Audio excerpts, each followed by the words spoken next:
You are now listening to the Sae Bae Cast, the number one old school RuneScape podcast featuring guests from all across Galanor. To support this podcast, visit the Patreon link in the description. All right, welcome to the Sae Bae Cast, number 65 with Caveman Only. Caveman, how you doing today? Dude, I'm great. I'm absolutely stoked to be here talking with you today. I mean, I've been a big fan of yours and your content for quite some time, and I know we got a lot of ground to cover today. So I'm very much looking forward to our conversation and seeing where this thing goes. I'm so pumped. So big fan as well of your content. I know since Thank you. and I guess we'll talk about it. Your history with streaming and everything, and then going full time, and then just kind of like going back to the real world, and Yeah.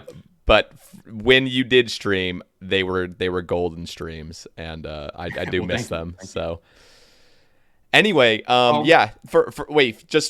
For those listening, we've been talking for over an hour right now, trying to get the audio settings working. Yeah. I got a new Audio PC. troubleshooting. Yeah, so like we've already pretty much been talking for an hour, it seems like. But I'm really excited to talk mainly about, I think the big thing, like the elephant in the room, is Bard. But I also want to talk to you about just your history with the game and how you got into streaming, what has all transpired since then, just so people are in the loop. Yeah. And also just who you are as a content creator for those that have never heard of you. Yeah, sure. Well, I mean, I guess we'll just start there, huh? Go for it. I mean, yeah. Well, I mean, most people know me as Caveman Only, aka the guy who spends the majority of his time underground doing dead content by myself.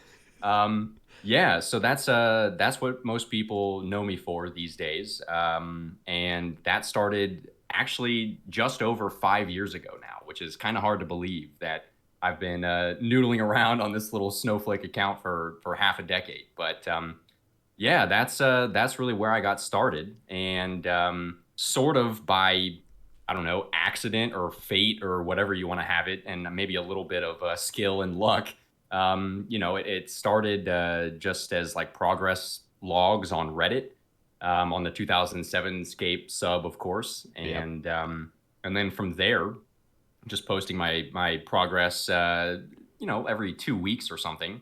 It sort of snowballed, and people in the comments started asking about, wanting to see more behind the scenes and to get more, just generally more information as to like what I was doing on my account and how I was accomplishing it. So people suggested that I try and make videos, and I had absolutely zero experience doing any kind of video editing or anything, but I gave it a shot.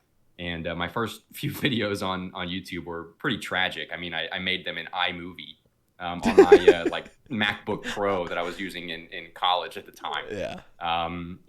The built-in microphone and everything. So I didn't have a setup. It was pretty bad, but I guess it's sort of charming to look back on now. So I started doing YouTube pretty shortly after I started publishing my progress on Reddit, and I enjoyed the process of just kind of recording my progress, if for nothing else, just for historical purposes, for my own sake, regardless of what how popular it would be.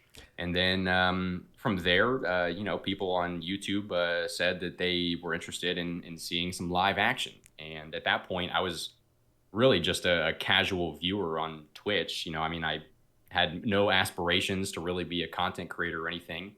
But again, I figured, why not just take a stab at it? And so fired up the stream. And the first ever time I turned on my stream, I'm pretty sure, maybe it wasn't the first time, but one of the first times I streamed was taking on the Cowfight Queen for the first ever time, wearing like a rune full helm and frog leather and I think like a leaf bladed battle axe or something, trying to take on KQ for the first time. And it turns out that I actually really love streaming, way more so than video making.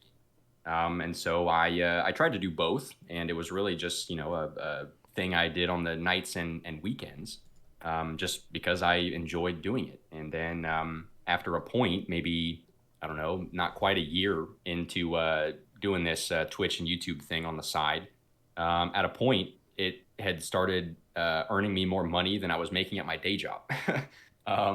And so I kept doing all of those things simultaneously for a while. And then back in the very beginning of 2019, I decided to take a leap of faith and see what happens.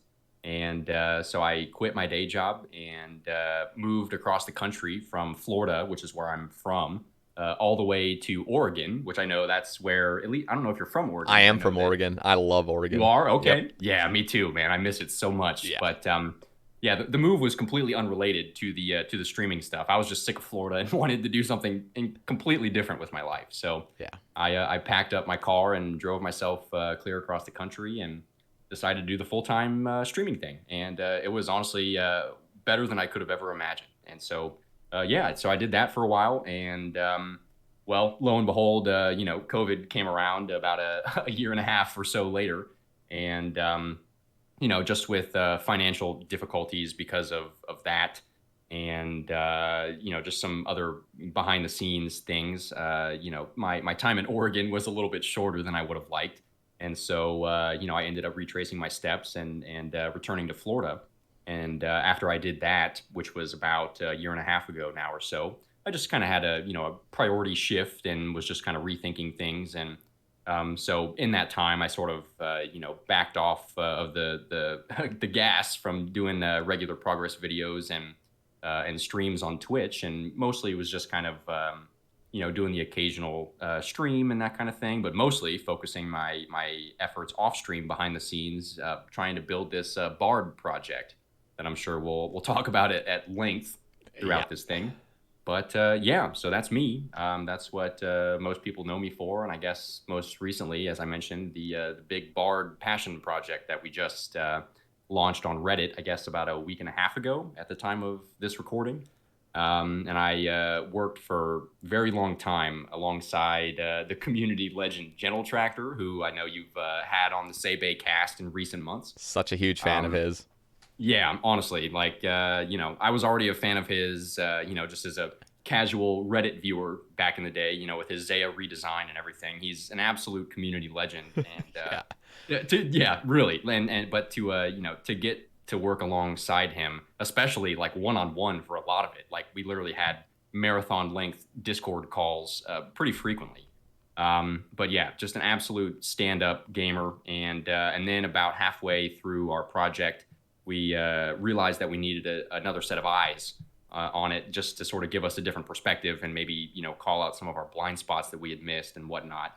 And so we found this fella named Screetmonge on Reddit who had just posted this lengthy dissertation type thing about the modern challenges of designing a new skill for old school RuneScape.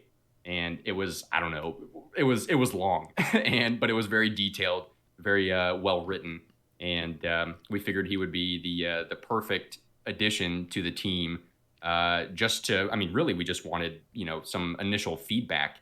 It wasn't ever really meant originally to have evolved into like a trio collaborative project, but that's the direction it took because we just enjoyed his company so much and his insight. And so, yeah, the three of us sunk a whole lot of time into doing this Bard project thing over the last number of months and years. But, we mostly did it because we just enjoyed ourselves, each other's company and the game design, parts of it and everything. So, yeah, now we're here.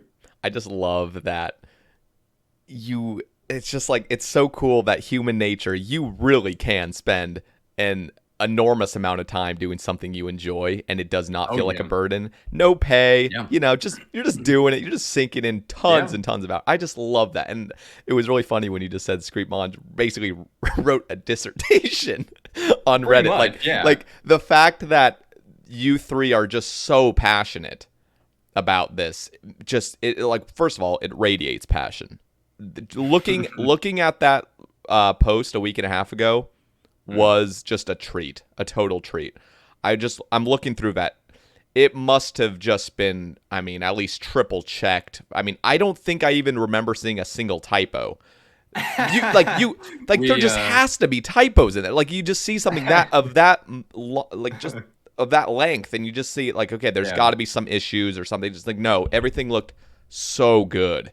It was Yeah, well, fantastic. It was amazing to read fun through. fun fact. Thank you, first of all. But yeah, fun fact. My mother and my mother's mother were actually both proofreaders for the newspaper in Wow. their time, and so I guess I'm like something of a not really a third generation proofreader, but kind of.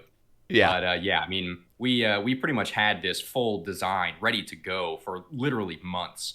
And we were just kind of waiting, we were doing the final, beautification of it and, creating visual assets and just trying to get the flow of information right, which, is still debatable whether or not we did it perfectly or not, probably far from it still. But yeah, we went over this thing with a fine tooth comb because one of our goals with this Bard thing was, at the end of the day, even if it wasn't everyone's cup of tea, which it wasn't, we pretty much wanted it to be irrefutable in terms of how much, care, love, and passion went into this thing. And, that was, I think, a pretty common thread of feedback. I think our Reddit post got something like, I don't know, 800 plus comments, which is exceeds expectations for sure. Yeah.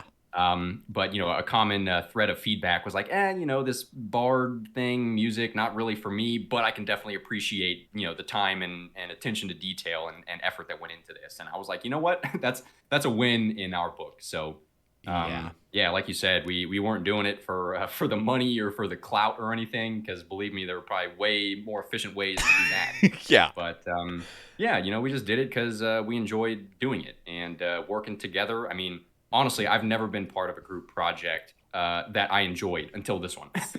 Wow. Because I'm sure that, most people are familiar with doing some type of group project, in school or whatever. And it's always just like such a massive struggle to Such a get everyone on headache. the same page. Yep. Yeah. And, there's inevitably that person that's just, Doesn't like care. sandbagging the rest of the team. Yeah. You got to Yep. pick up the slack. But this was just like so effortless. Well, I shouldn't say effortless because it was certainly, a bit of a struggle to finally launch this thing. Yeah.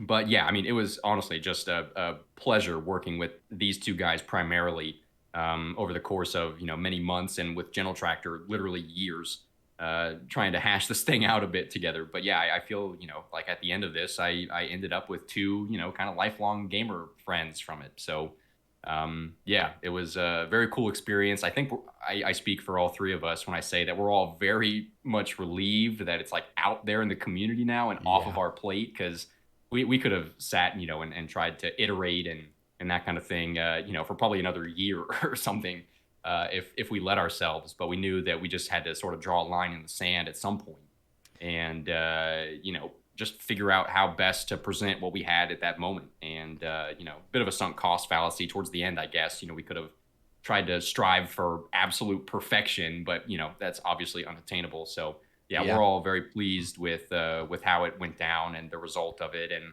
ultimately, who knows what actually comes of it in the long run. But we just wanted to put this out there because, we love this game and we love this community. And, I think Old School has a very bright future ahead. And, we just wanted to at least have our receipt, to sort of show that we at least, gave it the old college try, did our Yeah. best to present something. And, we'll talk about this in more detail later, I'm sure. But in terms of, how we go forward talking about new skills in this game, I think Mod Kieran specifically, but maybe even others like Mod Husky, have said in no uncertain terms that at this point they're pretty much waiting for the community to get something going, because obviously the team has made 3 attempts at pitching new skills to the players, all of which have been unsuccessful. So just from a business standpoint, it doesn't really make a whole lot of sense for them to really keep trying when it hasn't proven fruitful, thus far. And so I think I recall Mod Kieran on a dev Q&A. This was, some months ago now. But I think he pretty much said that they don't really have any explicit plans for a new skill. They're kind of waiting for some sort of community generated idea to pop up and basically start to, form some type of consensus before we can really move forward on this. And I think that's really the only way a new skill is ever going to, have a chance at reaching that 75% yes vote threshold. So yeah, this is basically just sort of our receipt saying we tried, So Yeah. the ball's in the community's court now, and I guess the developers too, to see how everyone wants to go forward with it. And obviously, I'm here today, to talk about Bard and the behind the scenes of it and sort of the design process, some of the logic behind our decision making, and some of the content ideas that we arrived at. And obviously, I want to address a few topics or concerns, even maybe from some of the folks from Reddit and that kind of thing. Just like common points of feedback that people had pertaining to our big skyscraper post, of which we had plenty of feedback about that too. That people weren't super thrilled about the skyscraper marathon length post, because Yeah. obviously it's just sort of a lot to look at all at once. But it's a format that was proven to work many times Yeah. over. General Tractor, I think, sort of pioneered that format way back with like his reimagination of sailing. That was from, I don't know, 5 or 6 years ago now. So yeah, we decided to go with a format that we knew at least worked. Yeah, so again, we're all very happy with how this thing ended up. And regardless of the ultimate result of whether Bard makes it into the game or any new skill makes it into the game, I just feel happy and proud of the final result that we arrived at. Yeah, it is definitely something to be proud of. I want to just preface this whole Bard skill by saying I am relatively musically inclined, and probably a lot more than the majority of the player base. And Yeah. Also, just to preface all of this, so you, with I think Screepmonge and Gentle Tractor, had a community stream, right, where you just kind of talked about Yes. Bard. So I want to just say right now, I did not listen to that, and that's for my audience to know. I have not listened to that VOD, so if you guys have listened to that, I am going to be asking questions that were probably answered on that VOD. So for anybody that missed that VOD, you said it was like, what, 7 hours or something? Yeah. So if I can do a bit of a shameless plug real quick. Yeah, go So for it. yeah, the day after we launched our Reddit post, we decided to do like a follow up kind of discussion, Q&A type thing on my stream, twitch.tv/Caveman Only.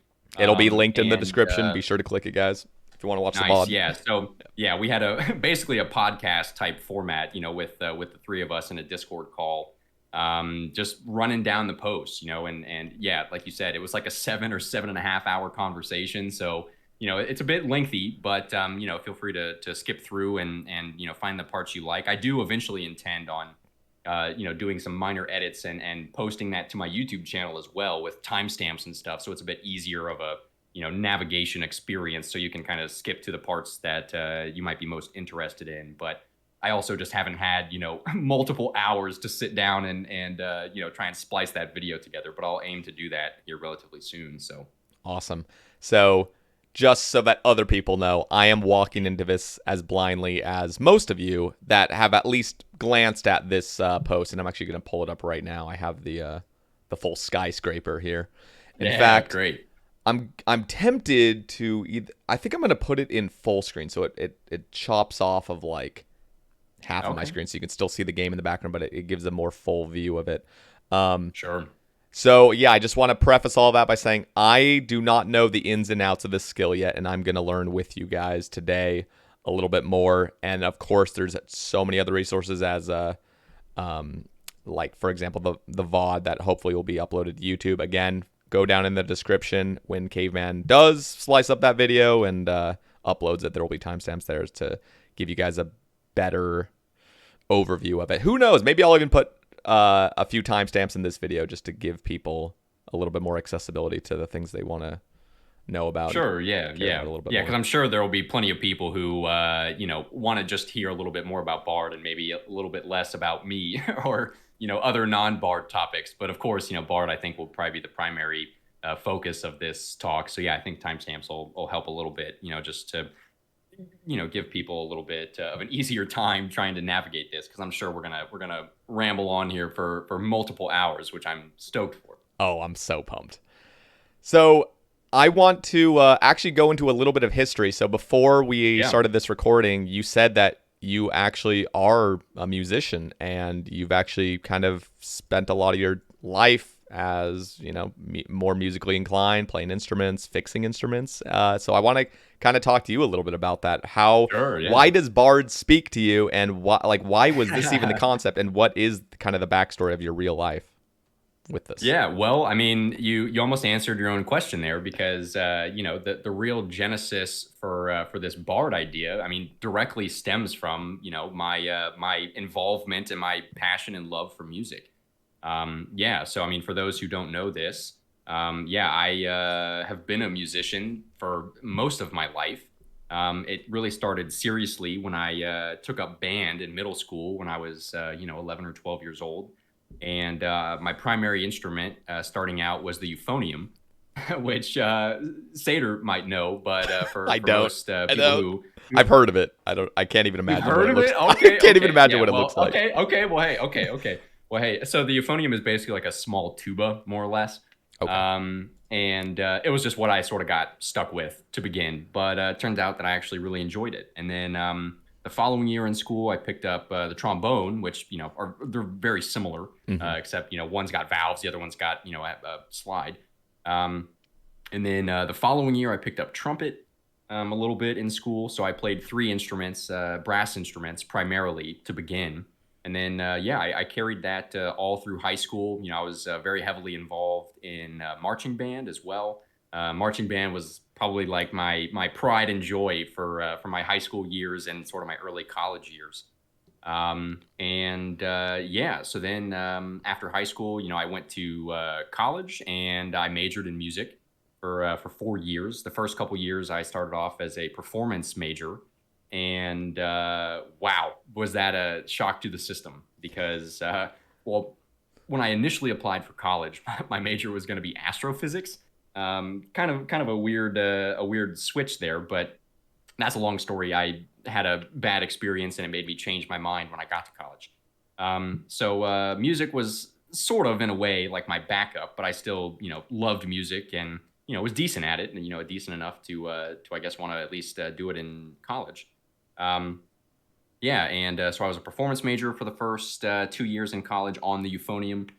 And then I decided that, I mean, to be a performance student in music, I mean, you have to know that you're like the cream of the crop, right?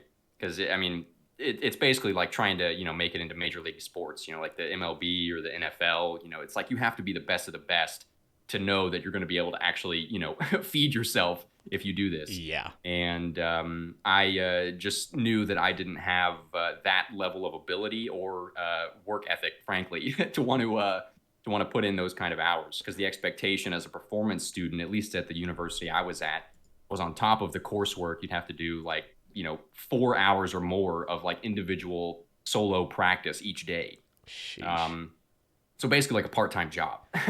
Yeah. And that was on top of taking, all the classes and everything else. I just want to say, so I majored in music for a semester, actually for a full year. And what's your primary instrument? So I actually went into. Wait, hold on. I want to guess. Okay, I will just say it's not an instrument though. So like you guessing, it was. I actually went into music to learn how to compose and to actually become a composer. Kidding. And so just to kind of go back in time, so in high school and even middle school, I used to have these little music apps on my phone, and I used to have an iPad as well, and I used to just make beats, you know, as the cool kids would call them. And I actually made a little bit of music, just kind of goofing around, but I really got passionate about just making music, because it did seem like something that was, you know, if you got good enough, it was going to like let you pay the bills and stuff, and it would just be so much fun to make beats. And on top of making your own beats, you could actually just make a beat and sell it to, like, you know, a rap artist or something that wants to use it and stuff. And that was kind of like my passion. That's what I went into school for initially. But I will say, I mean, every credit that you're taking for music would take 3 times the hours of any other credit in any other major, and it was just it was unbelievably overwhelming. And on top of that, I mean, I thought I knew music theory somewhat. And then you get into like those classes and you realize, okay, I don't know anything.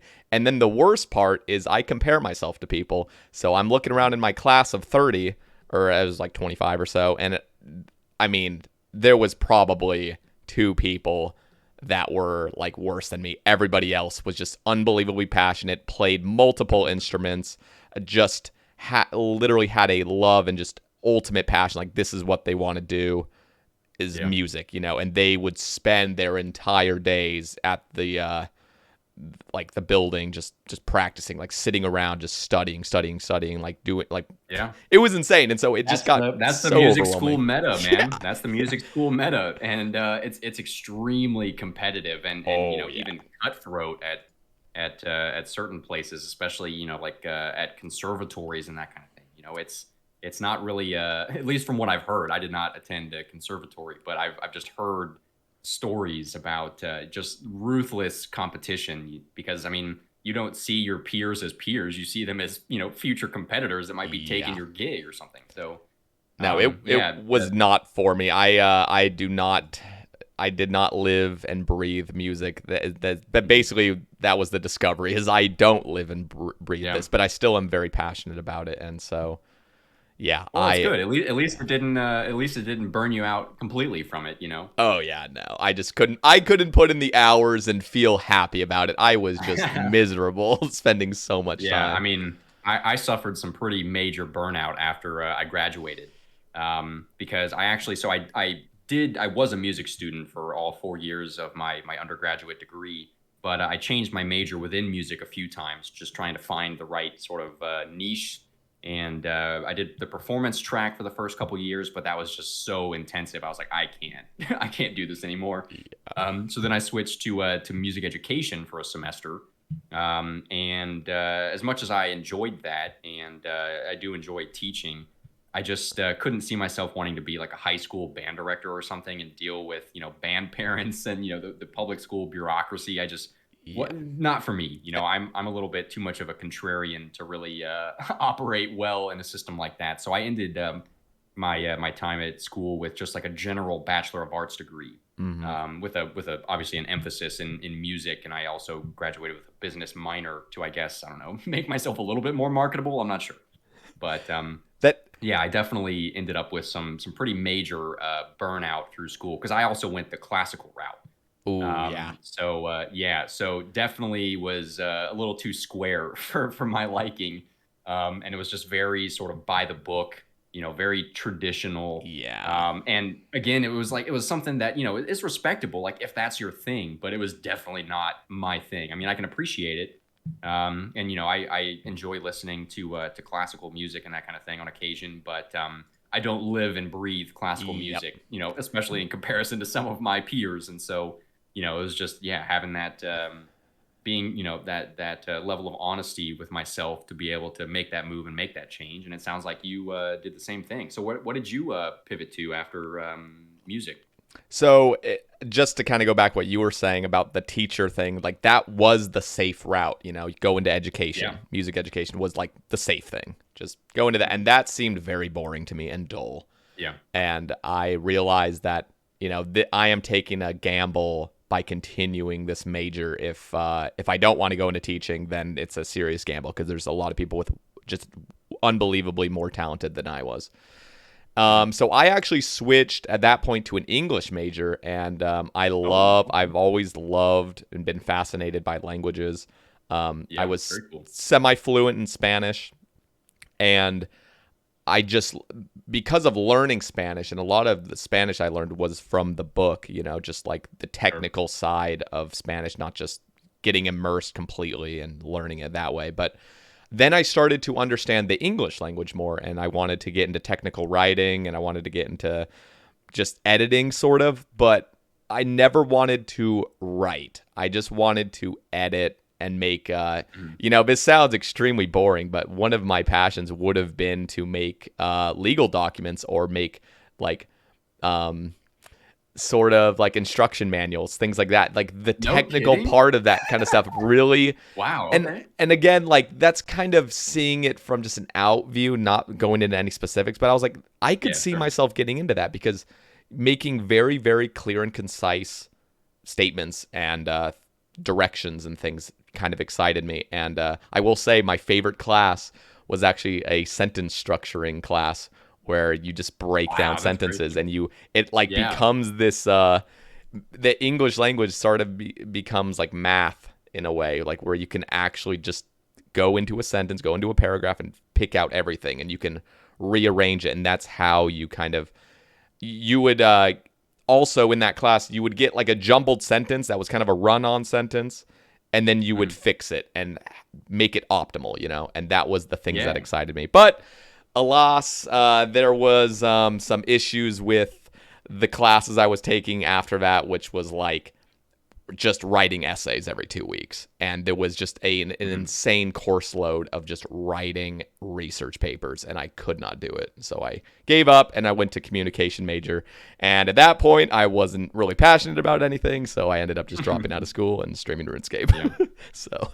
Well, hey man, I mean honestly, gotta respect you for it because it's so easy to just stay in the trap of public education and just get funneled down the pipeline and just kind of settle for whatever thing you you dislike the least. Yeah. And then just get ushered out of the pipeline at the end and get plopped down in a career that you don't have any passion for. And that's a recipe for a midlife crisis. And so yeah, I mean, it was.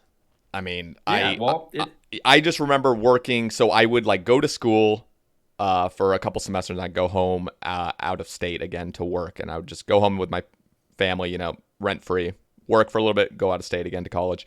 And yeah, I was working at Target. I was working at this metal factory. I was working at this other place, and it's just like I was seriously not in a good place. Like I wasn't like seriously depressed, but I was like, what am I going to do with my life? yeah, So yeah. yeah. Yeah, I mean that burden is real, and obviously it's not just unique to the two of us. But Oh, I don't know, it's sort of endemic, especially at least in this country, where I don't know, it's for so long it's felt like your college education is seen as like the only option once you're done with grade school, Yeah. and yeah, I mean, so I struggled big time to even make it through 4 years of music school. And by the end of it, I was extremely burnt out. Like as a music student, you're meant to have weekly private lessons with, your primary instrument instructor. And my entire senior year, I did not take lessons. Like I negotiated with my professor because I was like, honestly, we'll be wasting both of our time if we have lessons because I'm just like not having it, and I know Yeah. you're not gonna be having my not having it. So so we just sort of agreed to disagree, and I just kind of coasted my senior year a little bit. But yeah, felt very fortunate because in my last semester of college, the graduation's coming up, and here comes that quarter life crisis, wondering what I'm going to do with my life. Am I going to stay in town? Am I going to go back home, do something completely different? And I feel really fortunate because my private instructor asked me if I had ever been interested in instrument repair. And I was like, I had never really considered that as an option before, but that sounds kind of neat. So I sent out a few applications and emails, and turned out that one of the music stores near me was looking for an extra pair of hands. And I told them that I didn't have any real prior experience, fixing or repairing band instruments, but I was a quick learner and a competent enough musician across enough instruments that I could figure it out. Because Yeah. obviously, if you're going to fix instruments, you kind of have to know, when they work and when they don't. Yeah. So, it requires like some baseline of competency. So I just sort of got thrown in the deep end. And that was a job I picked up just like part time my last semester of school that then segued into full time work after I graduated. And it turns out that I really enjoyed that work because, well, first of all, I love just like kinesthetic work, like working with my hands. Ironically, it was sort of one of the things that I enjoyed the least about being a streamer and like a video maker and just like just the sitting down at the PC for so many hours in a day is just like not my thing. Mm. I much prefer to be like active. I love doing different outdoor activities and things. Sorry for the folks if that ruins your like underground Ironman immersion or whatever. That's so Um, interesting to me because I wouldn't have seen that. I wouldn't have thought that would have. I don't know. Yeah, I mean, I could definitely obviously enjoy it for what it was, and Yeah. I love this game, and I really enjoyed what I was doing with Caveman, because people would question me about that too. When actually the way that Bard was received recently, to me was very reminiscent of when I first started like publishing videos for Caveman. Because when I first started publishing videos for Caveman, so many of the YouTube comments were like, "You're just doing this for attention."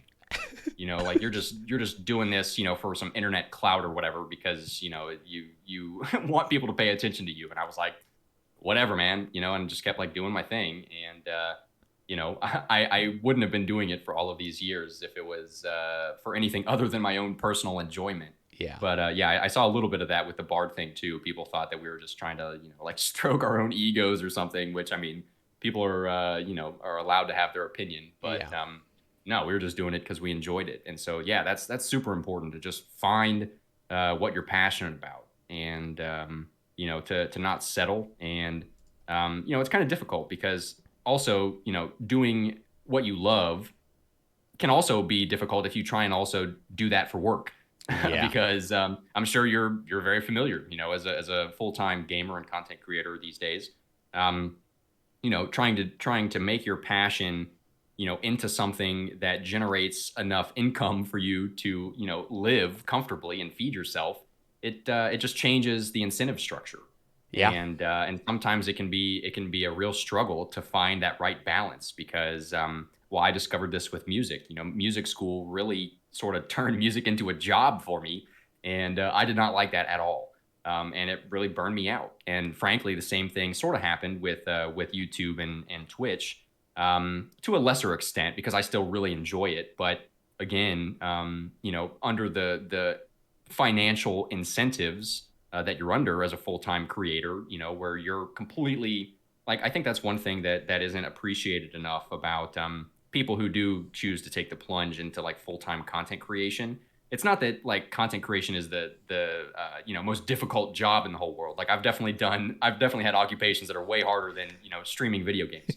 Yeah. But I think the thing that people sort of dismiss or just don't fully appreciate if they've never done it is the full autonomy you have over every minute of every day.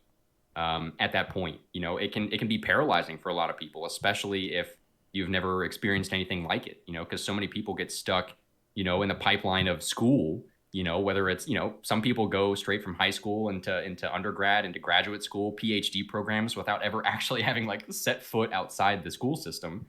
And, but it's because, it's kind of convenient, it gives you structure, it gives you boundaries, it gives you, just some sort of like, general foundation to your everyday life. But as a full-time creator, you're in charge of every minute of your time. And, a consequence of that is that you never truly feel like you're off the clock, because Yeah. every minute that you're not spent trying to, improve your content or pump out content or come up with, unique novel ideas, whatever, it's like that it's easy to fall into the trap of, the feeling like you're wasting your time because you're not being optimal, because you're the one in charge of how you spend your time. So it's, that's something that I think isn't noticed or talked about enough in terms of full-time content creation. Because yeah, like playing the video game, that's the easy part. Yeah. But like deciding what you do with your time and how to best use it, and also how to just like take time off, because that's the plague we see with, especially with Twitch streamers, right? Is like, people do these crazy sub marathons, or just like insane streams, and you even see it with some of the top guys. Like I even hear guys like Curtis or Paul, who are the top kind of gamers, in the Twitch category for old school RuneScape.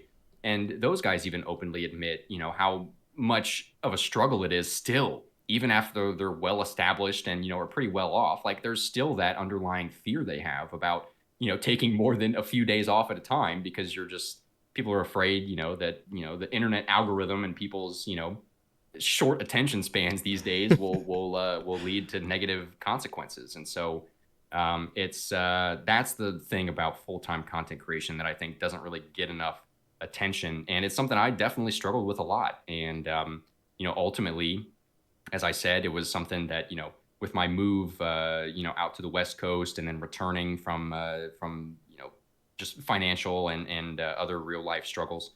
It was something that I had to just reflect on deeply about. Is this what I really want to be doing?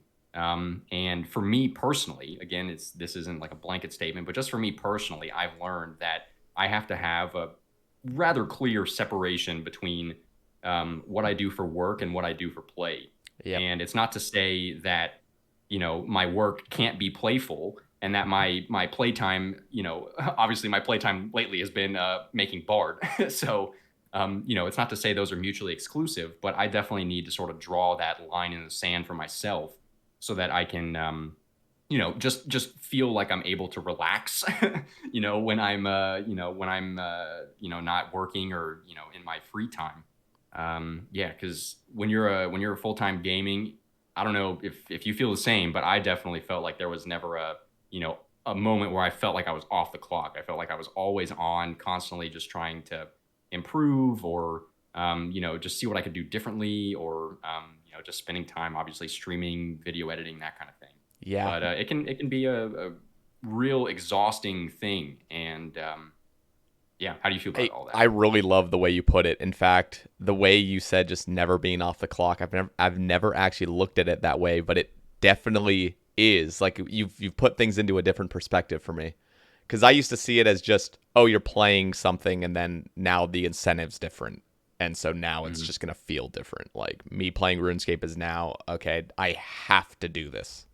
It's not Yeah. my choice anymore. I mean, it still is my choice, and I still love the game, Yeah. fortunately.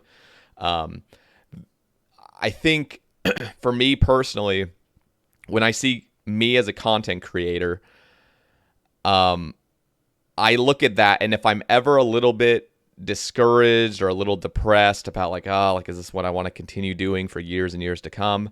I just look back at previous jobs and I really try to take a close look at, okay, how Yeah. did I feel during this time in my life versus now? And Yeah. every time I reflect, I'm like, okay, no, I'm way, way, way happier now when I like write things down and I'm like, here's the pros and cons of my current situation, pros and cons of before. I am so unbelievably like just so much happier now. And that Yeah. is not everyone. That's great. And a lot of people actually get really stressed out. And it sounds like you were kind of in that same boat of like, you feel like you're never doing enough. I am a person that can relax, and maybe I can relax too much, but it's a good thing. So I have this ability, Yeah. and not everyone's built the same. And my brother's kind of the same way, where we can push things out of our mind and just not stress about it. So, Yeah. I mean, who knows in the next few years if I'll be balding or anything by that point. And of course, stress isn't the only case of balding, but I will Yeah. say Right. if things are unbelievably stressing me out or something that I just don't want to think of, like, oh, like I have to get a girlfriend, or I don't have to get a girlfriend, but it's like things that I'm like, I have to probably buy a house, in a few years. I would like to do that. And Oh, if, I'm in the process of that right now, as a matter oh, of fact. it's It's stressful. yeah, that's a different kind of stress for sure, but Yeah. it's exciting, but at the same time completely overwhelming. Yeah, and that kind of thing Um of like even just income per month with streaming and yep, stuff, like that stuff can really start overwhelming me and eating me up inside. But I have an yep, ability. It's my superpower. No, it's not really a yeah, superpower, but it's just me just, okay, am I happy in this moment right now? Yes. mm, And that's all that really matters in life is just yeah, like, that's are you great. happy? So, Yeah. yeah. Yeah, hey, that's very well said, man. And honestly, to me, that almost sounds like. Well, first of all, I want to say that, yeah, definitely the reflection, sort of on the past and just thinking about the way things used to be versus the way things are now, I think is very valuable. That's almost like a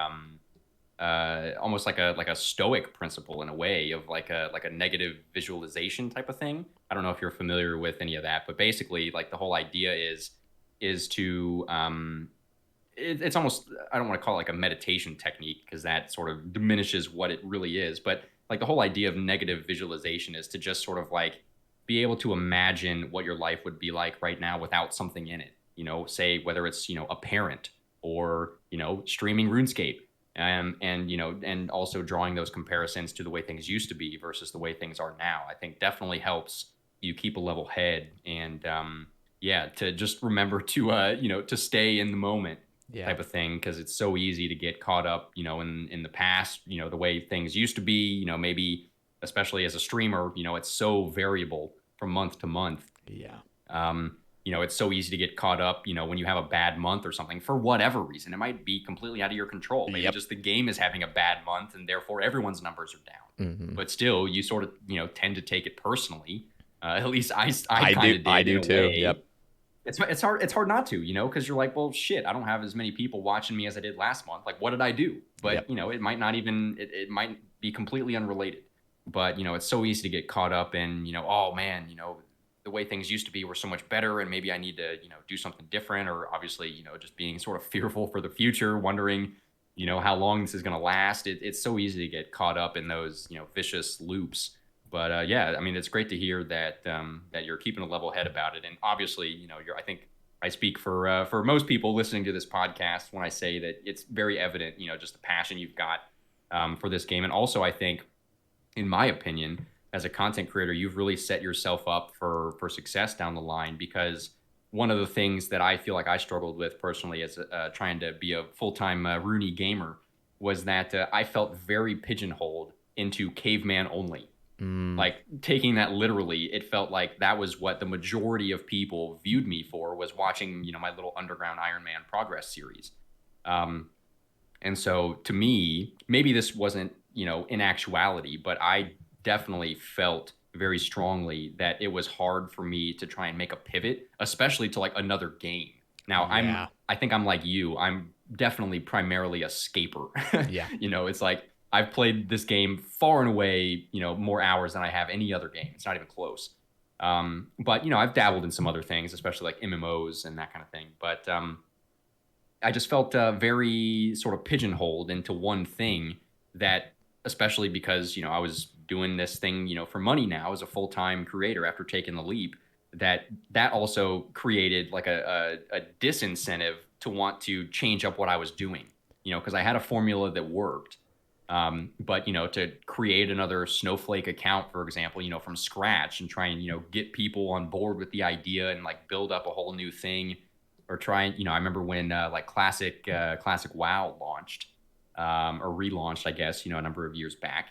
I tried to stream that a little bit, as well as a bunch of other creators, but it's just hard, because a lot of people just like, there's something unique about the RuneScape community where, like, I feel like most players in this community only care about RuneScape, or only want to see RuneScape content. It's like, that's really cool. Like, the community is super passionate and everything, but also sort of not a total monolith, obviously, but monolithic tendencies. And so trying to just like, trying to diverge from what I was known for, as this one, account, I felt was incredibly difficult to convince myself, first of all, but then to convince, my audience as well, my community, to follow along. But I guess back to my point, I think that you set yourself up really well. Not only, do you have a solid Ironman, one of the best in the game, arguably, but obviously you've got, your rambles that you do, where you're just giving your own personal, insight into, just dev blogs and the Gazette posts and stuff. And then obviously this podcast where you've had so many legends and, JMods as well, just to get some insight and really, just, we were talking about this before the podcast, but it's just kind of awesome to talk to different, creators and gamers from this community and get to know them. This community is so special. And then, of course, you've also got, guides that you do and that kind of thing. So I think you've definitely diversified yourself. And then, of course, your streams, too. So I think that you've definitely got the recipe for success to kind of make this in the long run. And it's only bolstered by the fact that it seems like you're a pretty level-headed dude. And if you've got the ability to just kind of, block things out or just let things go and not let them get to you so much, I think that's a recipe for success in the future. So I really appreciate that. That makes me, sometimes I think, and it's interesting because when you get a compliment or somebody says something in a different light than you've been internally thinking for so long, it just puts things back into perspective. So I really appreciate the kind words. And yeah, I do.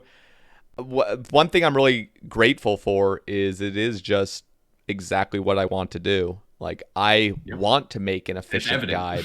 I want to just talk about what's happening in the game. I want to just speak my mind. I want to just record, upload, done. It's not like, this is my weekly obligation to make an update video, for this. Like, no, this is exactly what I want to do.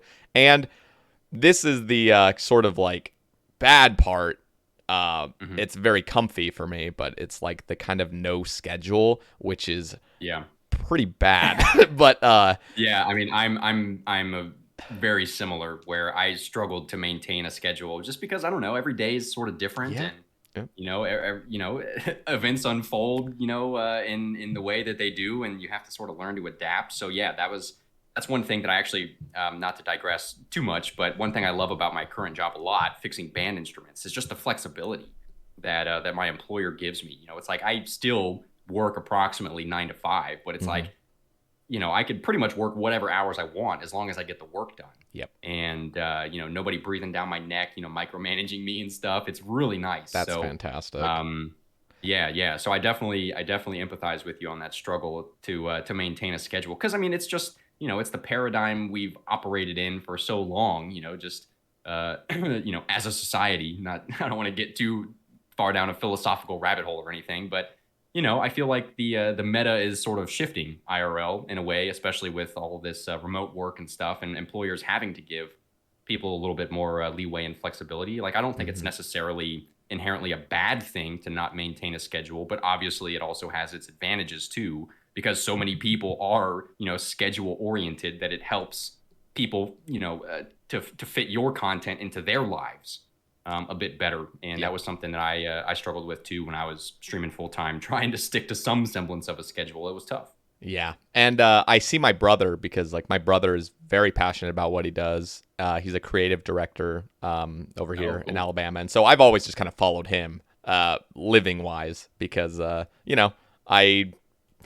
I could live with anybody else. I could go back home. I wouldn't want to go back home to live with my parents, but it'd be free rent and everything. But I've really enjoyed living with my brother, and I feel like I know him really well. And one thing that he always kind of says is he does work a 9 to 5 basically, and he loves it because he just works. It's really chill.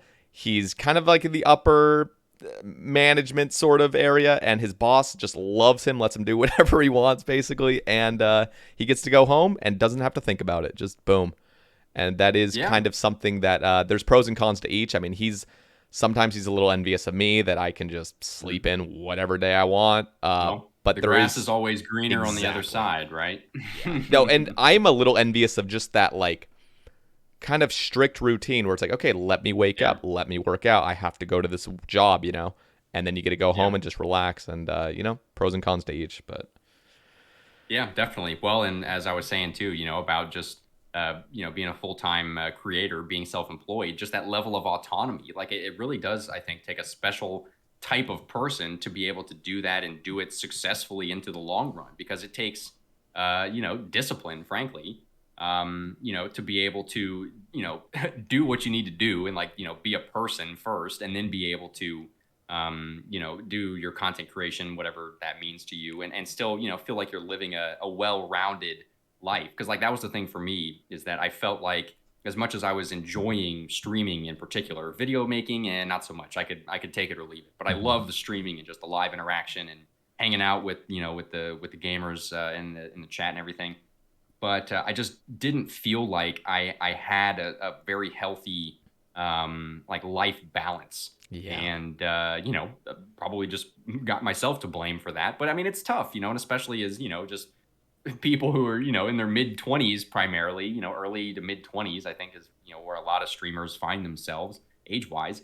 Most of those folks, I mean, some people may have not even had a regular job before. I mean, the upcoming generations, there are kids, in middle school and stuff who literally want to be, YouTubers when they grow up. That's so weird. That was not the case. That was not a path you could take. Yeah. Back then. Yeah. But the fact that is a realistic path is awesome, but it's got its consequences for sure. And like you said, I think it really just ultimately comes down to knowing yourself, because, like your brother, he thrives apparently in that 9 to 5, and Yep. that's great. But for a lot of people, the 9 to 5 just doesn't cut it.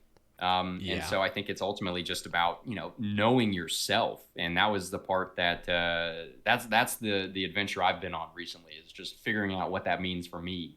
And I feel like I'm figuring it out, not completely, because I still don't know what I want to be when I grow up, but I do things that I enjoy, and I just kind of want to be someone who makes cool shit, basically. Whatever that looks like, whether it's making some bard post for the medieval clicking simulator, or making cool instruments, or whatever it might be. I think definitely that's sort of where my passion kind of resides. And so it's just nice to be able to have a job that gives me the amount of flexibility that I really need personally.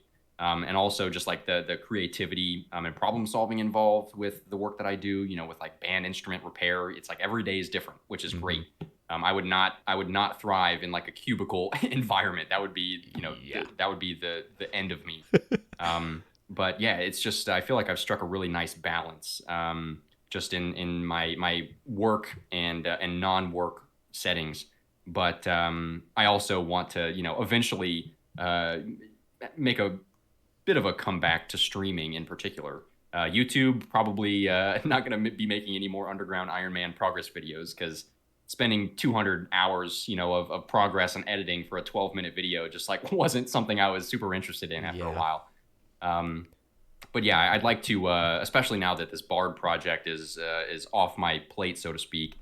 I definitely think I'd like to bring streaming back into the fold a little bit more, because I do miss it. But, that's so exciting to hear. Yeah, having a break was definitely needed. Just to figure myself out a little bit more, and get my bearings underneath me again, and find that right balance. And I think I'm getting close, at least. You sound happy too, and that's the main thing. I hope you feel happy, and it sounds like you are. And I do, yeah. I saw someone ask that question on Twitter. I want to give this guy a shout out. Go for it. Yeah, PLM Bra asks on the Twitter thread, just ask him how he feels, if he's happy in life, because that's the most important. So shout out to that guy, or gal, whoever you are. But I genuinely feel pretty happy, with where I'm at in my life.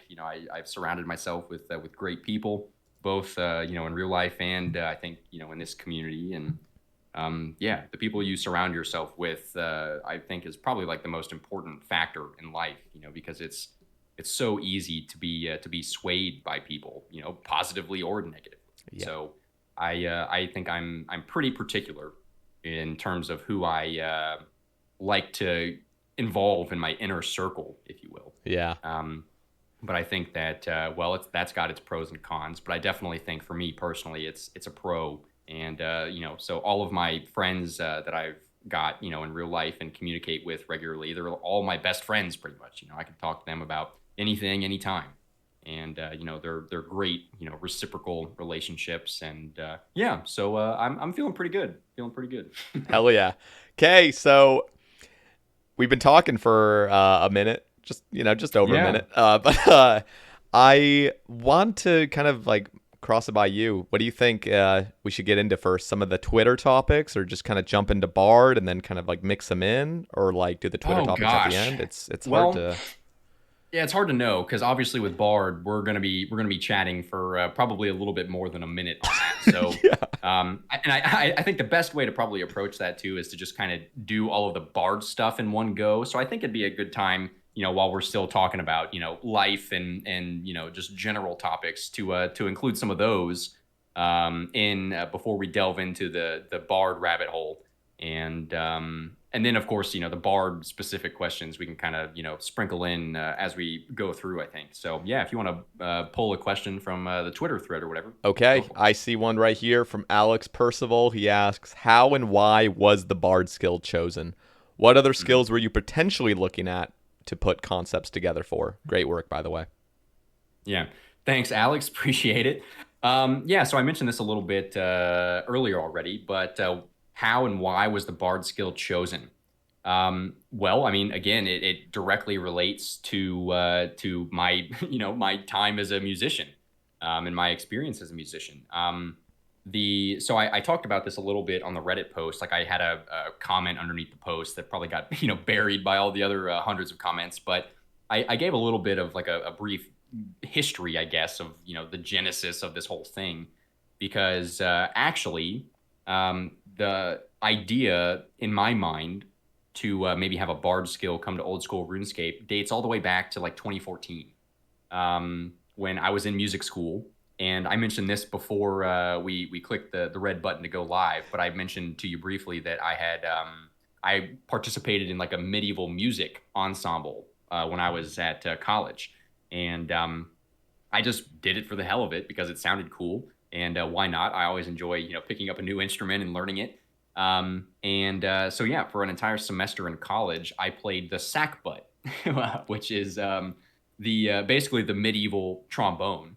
And I mean, it's spelled just the way it sounds. And so, yeah, if you look it up, if you search it on Google, I mean, it's basically a trombone, because I guess it's one of the classic cases of if it ain't broke, don't fix it. So Yeah. so I played the E flat alto sackbut in college for a whole semester, and I don't know, and of course so this was pretty shortly after Old School had just relaunched. It had only been out for maybe a year or something at that point. And I was a day one, Old School player. So, but I was just, noodling around on my main back then. But I don't know, the idea just kind of hit me one day, sack butt in hand during class and everything. I was like, man, it might be kind of cool if, if Bard or just music in general had some kind of, inclusion in RuneScape. I was like, maybe that could work. I don't know. And so this was also around the time that Jagex had decided to do the player design contest for a new skill, which is the thing that eventually spawned Artisan. Mm-hmm. I was like, you know what? Let me just do a little quick write up and submit it. Why not? So I put together a pretty pitiful like Google Doc or spreadsheet or something with a couple a few very bare bones ideas and like level tables and stuff, and and chuck that in. Spoiler alert, nothing happened. But so that was like the original genesis of the Bard idea. And but then like once Artisan came to the forefront, obviously that stole everyone's attention, including mine. Because again, just like the prospect of a new skill to me is so exciting, and I don't know, I feel like I'm even more excited with it the more time that passes, because it's like that final glass ceiling in this game that just hasn't been broken yet. It's like you think about everything. I start the Bard post, just asking what makes old school RuneScape, basically. And obviously, we know that, the low poly stylized graphics, is a pretty big cornerstone. But also, it's not one that's like completely foundational, because obviously with 117scape's RuneLight HD plugin, that he made, which was fantastic, by the way. Yeah. And I still use that myself. But it just sort of went to show that as foundational as we think like the graphics are of this game, they're really still sort of subject to change. Mm-hmm. And also like there's nothing inherent about the game itself that really changes by just modifying the graphics. So it's definitely a core part of what makes old school, but it's not like the essential element. And then you got, just like the way you play the game, which is obviously everything is, point and click, which is unique to RuneScape, I think, compared to other MMOs, like WoW, for example, with the WASD movement and that kind of thing. And obviously, the ability bar combat, very different. But with RuneScape, whether it's movement or your skills or combat, everything's simple point and click. And again, that's pretty foundational to this game, I would say, but also still kind of subject to change. Just like look at RuneLight and how many plugins we've got and how many ways to modify your clicking experience we have these days, especially things that were initially controversial, like the menu entry swapper, that I didn't use for the longest time because I was stubborn and against it, because it was, I don't know, literally just like deleting half the amount of clicks that you had to do for certain activities. But again, it's sort of shown over time that as foundational as the point and click nature of the game is, it's still kind of subject to change. Yeah. And people's varying opinions. But the one thing that I think is the most foundational and that glass ceiling that still hasn't been broken yet for this game is a new skill. And I mean, your skills are literally what make your RuneScape experience RuneScape. Get rid of your skills, and there's not much of a game left. They're pretty much inevitable. I don't know if I've ever actually seen, like a no XP gaining ironman, snowflake roaming around. I'm sure they probably exist, but no matter what way you choose to play the game, whether you're a skiller, or a pure PK or a maxed Ironman, we say in the post here, your skills are what make your RuneScape experience what it is. And I don't know, to me, that just presents such an exciting opportunity and also a challenge. That's just like a creative problem solving challenge, really, just figuring out what does it take to add a new skill to this game, given where we're at and with the polling system and everything. And I think I should also preface before we do, like a dive into Bard, which I don't want to do that quite yet because I want to take more Twitter questions. But I do want to preface before we jump into the Bard stuff that I am still of the belief that old school RuneScape could very much go on indefinitely without ever seeing any new skills. I think that, it's already been proven, the last 9 years that the game's been out, I think it's done quite well for itself. I think it's exceeded everyone's expectations. So I don't think that a new skill is absolutely necessary for the longevity of the game. However, I would argue that I think that the game could very much be better because of it. Think about raids. The game could have easily gone, without raiding dungeons, Chambers of Zarek, Theater of Blood, TOA coming soon, and they could have done, just more traditional bossing experiences and stuff. And like, that would have been fine. But raids just make the game so much better because of it, It's just added so much life to the game and so much, it's just increased the skill gap in this game by an insane amount, especially with things like the Inferno. Like, gamers these days, in this game are not the same caliber as they were 5 years ago. People have way far outpaced what people were doing 5 years ago, in terms of just the level of skill and complexity. So, raids were absolutely not necessary for the longevity of this game, I would argue, but they've made the game better. And I think that's the exact same argument that you could make for a new skill. Now, obviously, a new skill, because it's so foundational, it's going to be the most controversial because, again, your skills in RuneScape are basically inevitable. It's pretty hard to avoid them. And like, yes, you can selectively avoid them, but because it exists like right there in your skills interface, level 1 just staring you in the face every day. Yeah. It's hard to avoid. It's not the same thing as like a new boss or a new quest or a mini game. Like, all of those things are, more avoidable, I would say, than a new skill. So I definitely can appreciate people's, like, trepidation over adding a new skill, because if it goes poorly, that could, affect the longevity of the game in a negative way. Mm-hmm. But I just think there are so many more opportunities for something like this to succeed, especially if we can work together and collaborate as a community. I think that that's going to be the only real way to ever get a new skill into the game. Yeah. Anyway, I digressed a lot from the original question, but to go back and I guess actually answer that question succinctly, how and why was the Bard skill chosen? It was chosen because I'm a musician and it made natural, logical sense to me. And obviously we fleshed out that idea over the years. Now, the second part of the question, what other skills were you potentially looking at? I don't mean to disappoint, but frankly, the answer is none. Because this idea for Bard has just been like this earworm in my brain, for lack of a better phrase. Like, it's just been this idea rolling around in my noggin for like nearly a decade, and I just like needed to get it out. And I'm extremely grateful for General Tractor and Gnome in helping me accomplish that, because I definitely feel like I've got a lot more mental bandwidth available now that that's pretty much, said and done. Yeah. But there really was no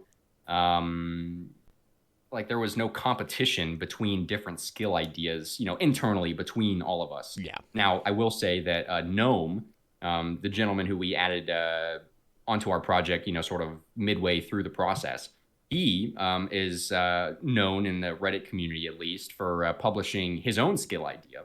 I guess probably about a year ago, or maybe a little more, his exploration skill idea. And that did not involve me or General Tractor. That was a completely solo project that he had been endeavoring on his own for quite some time. And so that was also a really cool thing, was that like somebody who had made their own skill idea and like published it and, did the big, beautiful skyscraper post, just like we did. I think he did collaborate a little bit with General Tractor in terms of just like formatting his final thing. But yeah, I mean, it was just really cool to bring somebody into the fold who had already concepted their own idea, and then coming in and getting fresh eyes on a different idea and being able to, just have that dialogue back and forth, talking about the best bits of his design and how we could implement those and perhaps, improve some of the weaker parts of our design.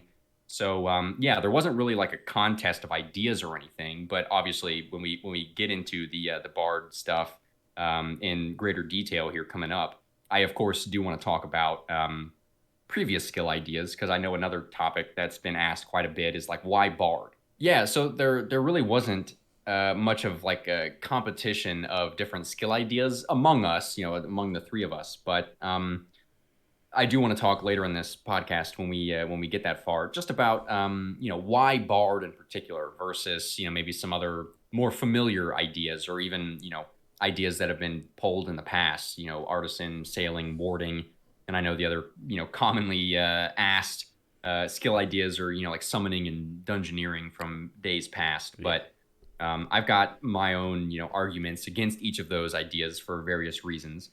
Some I think are better than others, but yeah, I just think that, Bard achieves more than what some of these other historical ideas do.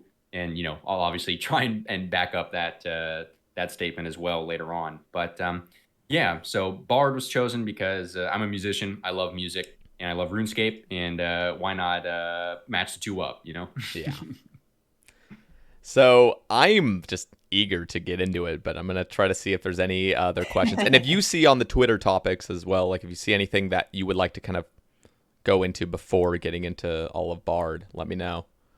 Yeah, okay. Because some I kind of think of like maybe we should cover this afterward, but yeah, it's up to you really.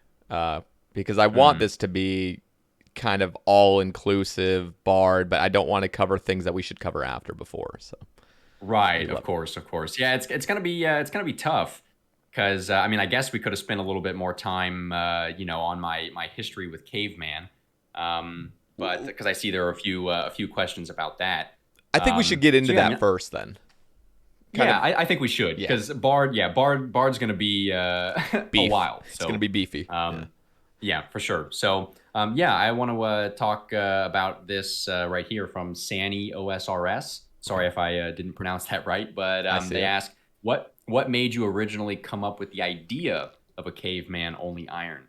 I really like just reminiscing on this, because again, it was like almost by accident in a way. But so two of my like main inspirations for doing this, I know that some people sort of, I don't know, I feel like sometimes I get a little bit like too much credit in terms of, like the snowflake community. I mean, I was definitely early on, but there were also like many other people who were doing, this snowflake type thing, this area locked style of play long before I was doing it. I just happened, to make YouTube videos and stream it too, which some of these other folks didn't do so much of. But my two main inspirations for starting something like this were Caveman Only.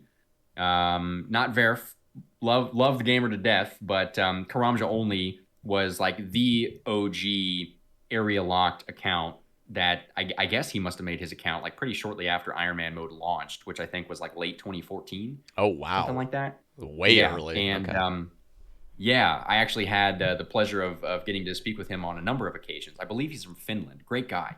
But he's not really a content creator. He just does it, again, because he sort of enjoys it. And he did used to post pretty regular progress logs like on Reddit on occasion, and just would sort of describe, some of the challenges, that he would encounter with his restrictions. And yeah, I was just fascinated by it because I'd never really seen anything like that before. And also, I was a big fan of a YouTuber back in the day who went by the name Will Dependent. And his series predated Iron Man mode because he was playing as a sort of Iron Man in a way, but before the mode was even released. So this must have been like very early old school, like late 2013, early 2014. But he was basically like a wilderness only Iron Man in a way. But of course, his rules were sort of flexible because he didn't have actual Iron Man restrictions. And like part of his, shtick too was, he wanted to be able to like gear up and, kill people and loot their stuff. Yeah. So that was part of his series. And again, I just absolutely fell in love with it because I don't know, I had just never really seen anything like that before. But at that point, I hadn't really ever considered doing it myself. But I guess like the way that I started. So when I first started playing old school, again, I was like a day one gamer. I was just playing a regular main, and for whatever reason, on my main early on, I decided that one of my first goals was to be one of the first people to get 99 herb lore. Wow. Don't know why. Don't know why, but I just decided that was going to be my thing. Yeah. And I found this really weird meta way back in the day. This predates the Grand Exchange in the game and everything. So this was like even before like the trading post was a thing. This was like back in the Sae Bae days, where you have to, go to this third party forum and, and find, go click some sketchy links to find people to trade with. And I mean, this predates so many things, but this even predates like Slayer bosses like Kraken and like Thermi and that kind of thing. Yeah. And so back in the day, early old school, one of the early money making methods was to actually do barrows with a black salamander. And because this predated the trident and everything. So and using the black salamander was pretty cheap, and you can use every combat style with a salamander. Yep. So but the ammo, goes quickly, and people need a lot of it. And so the ammo is Harlander tar. Like you literally just combine swamp tar with Harlander, and now you've got your tar. I didn't even really realize that was a thing until, I don't know, I was just like browsing the skill guide, looking at my options, I guess, and discovered this. And turned out that like at the time, I mean, I guess early old school, like botting was even more of a problem, I would say, or in terms of like the ratio of bots to legit players at least. And so, there were definitely some very suspect individuals who I purchased like bulk quantities of swamp tar and Harlander from, and pretty much had like a monopoly on the market back then. Wow. Yeah, and so I remember there used to be like one other dude who would compete with me on Zybez for my herbs and my tar, and we'd be in like the same like Varrock, West Bank, same world and everything. But anyway, it turned out to be like extremely lucrative. And so I actually profited probably like 50 mil or something getting to 99 herb lore, which is like unheard of, for a viable skill these days. And I enjoyed it so much, and like it was lucrative enough, and also extremely AFK. So chill. Yeah, it's so chill. Yeah, and I was making bank from it early, in the early days. And so I literally made and sold millions of Harlander tar, and I also decided to make my character's name Heisenberg, like after Walter White on Breaking Bad. Yeah. And so like if you actually look at the Bard post, you'll see that my Reddit name is actually Heisenberg RS. I was going to ask that. I probably would have forgotten, but wow. So that's where it all stems from. So that's where it all stemmed from. And I figured it was kind of perfect, because I'm the herblore guy, and so I just thought it'd be cool to have like an untrimmed herblore cape and be like a Walter White cosplay. I don't know, whatever, weird idea, but. So after I got 99 and it made bank, I kept doing it. And I was like, this is so AFK and chill and lucrative that I'm just going to do this all the way to 200 mil because I was making money. So why not? Yeah. So I ended up getting, I think to about like 30 something mil herblore. I think like one of the top 10 people to get 99 herblore, if I recall correctly. And I was in the top 10 herblore ranks for quite a while. Because no one was really training, especially post 99 XP. Oh at that yeah. point. But yeah, so anyway, I had my Harlander Tar Empire, and it was growing, and I was enjoying it. But at the time back then, I was working a summer job that was like really taking me away from the PC. I wasn't going to be gaming much, and I had a good gamer friend of mine who I didn't actually know in person, but like we had played RuneScape together since like 2007, and we like used to go PKing together back in the day. We'd be on on Skype or TeamSpeak or whatever together. And so like I felt like I knew the guy, and we were good gamer buddies. And so I when I was away for the summer working, um, I decided to give him my account details because I was max combat as well. So he wanted my account to go like max PKing in. And he said, he'd fund all the gear and everything. And I was like, fine, have at it. So he played my account, and went PKing and probably staking too and whatever. And there was no issue all summer. And then finally I came back from my time away at my summer job and was back to session the Rooney regularly, but I never changed my login details. Didn't really even think about it. Yeah. And one day my buddy messaged me from his account saying, dude, I just lost everything, at the Sand Casino. Can you help me out? And I was like, oh man, that sucks. I gave him a loan, I don't know, a small loan of $1 million or something. and just trying to help a homie out. And lo and behold, the very next day I log in and my bank is wiped. Just Jesus absolutely Christ. clear. So yeah, I obviously I was angry at the time because, I felt betrayed. But at the same time, that guy obviously had a bit of, like a crippling staking addiction. And, so I didn't necessarily take it personally, but that completely burned me out from that account. I was like, well, guess I'm done with this. So I made a regular Ironman account because, again, this predated hardcore. So I sessioned the Ironman for a little bit, and like it was fine. And I got to sort of like the mid game. I was doing barrows. I was maybe, I don't know, 1,300 total level or something, but it just like wasn't really doing it for me. I don't know. I don't know. I guess I was still feeling kind of burnt out from having my whole empire wiped out overnight. Yeah. But yeah, then I started, reading these progress logs from Caveman Only and and seeing Will Dependence progress videos, which are still up, by the way. I think it's, if for nothing else, for historical purposes, just looking back and seeing the way people used to play the game back then, kind of interesting. But yeah, so I was on my Ironman, just like kind of noodling around in like the Lumbridge basement, I think. And I started like going through the Dorgeshan mines and like all of that stuff. I hadn't really ever explored that area before. And I, stumbled my way into Dorgesh Khan, which I had only been to before, like from the quest. And then, explored the city and ended up in like the South Dungeon there and found what to me was brand new, but had actually been in the game since I think like 2006. But for those of you who don't know, there's actually like a somewhat unknown and secret entrance to the Calphite layer where KQ is, from the Dorgesh Khan South Dungeon. So you can actually get from the Lumbridge basement, like through the mines, walk through Dorgesh Khan all the way to the south, through the dungeon, into the Calphite layer without ever going to the surface. And that just like blew my fucking mind when I discovered that.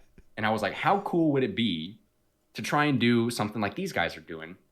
But my only goal was basically to kill Calphite Queen one time without ever going to the surface.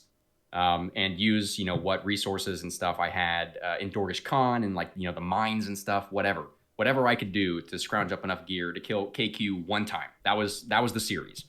And but it wasn't even a series then because I didn't really plan on making content. But this was when I guess I was using OS Buddy, and every time you get a level, do a quest, whatever, it takes an automatic screenshot for you. So I had all of these screenshots just kind of like saved up. And after playing the account for a couple of weeks, I was just like having a blast and figured, why the hell not, just try what Caveman Only was doing and do a bit of, like a progress log kind of thing and send it on Reddit and see what happens. And yeah, my first few progress logs did pretty well, at least in terms of how the subreddit was back in the day. Yeah, so that was sort of how it got started. And then somebody in the Reddit comments said like, yeah, KQ is cool and everything, but you can use the free minigame teleport to the Tsar fight pits and you can go for a fire cape. And I was like, holy shit. This literally changes everything. So all of a sudden I started seeing sort of like the potential for what this could turn into. And so I started, just doing some theory crafting and figuring out like how to navigate around the game. And obviously, not a perfect system, um, because it's not as black and white, as Mauritania only, where you just go to the swamp and never leave. Yeah. So I had a bit of gray area to my rules. I still do, but I don't know. I kind of like that, I would basically just only go to the surface if I had to get from one cave to another. And so after progressing for a while, I got my. I also had to do a couple quests early on, to get the account started so that it would actually work. Like I had to unlock the train that runs between Keldegrim and Dorgish Khan, which again is something that I think a lot of people don't even know exists. But yeah, there's an actual train that takes forever, by the way, to like move between the two locations. But yeah, you can technically get from the Lumbridge basement all the way to Relica without ever seeing the surface. That's crazy. And as I discovered more, I was just like, this is fucking crazy. And like, I had never seen these parts of the game and I was just hooked. And so, that evolved into the progress videos and stuff. And then I mentioned this earlier, when I first started streaming, one of my big things on one of my first streams was to like actually kill KQ. And so I had seen some guides on how to like set up a flinch, basically, where you kind of walk her to like the southwest corner of the room and stand underneath her, and then just step out every 8 ticks or whatever and get a hit in. And that stream to me is unforgettable because first of all, it was one of my very first streams, and so I was just like shaking in my boots, just like being on camera in front of people. And I'm not a very good scaper, to be honest with you. As long as I've been playing this game, I'm definitely not your caliber of gamer. Trying to kill KQ in like frog leather gear and a leaf bladed battle axe was like kind of a big deal for me. And the kill was also like almost 20 minutes. It was an extraordinarily difficult time just to like gear up enough to get to this moment. And then finally I got that first kill and like screamed, with excitement and like, blew some eardrums from sorry headphone users. And then on my very first Cowfight Queen kill, I got a dragon chain body. Yep. Which was just like that to me is like one of the pinnacles of my time on Caveman. Like it's such an inconsequential item and drop, but it's so for me in that cool. moment and with the context of that account, it was just mind blowing. So that's how Caveman started. Those were my few inspirations, and then it just kind of evolved from there. I also saw that Gentle Tractor asked a question too, asking about my biggest ups and downs that I've experienced on Caveman. And looking back, are there any rules you'd change or exceptions you'd make?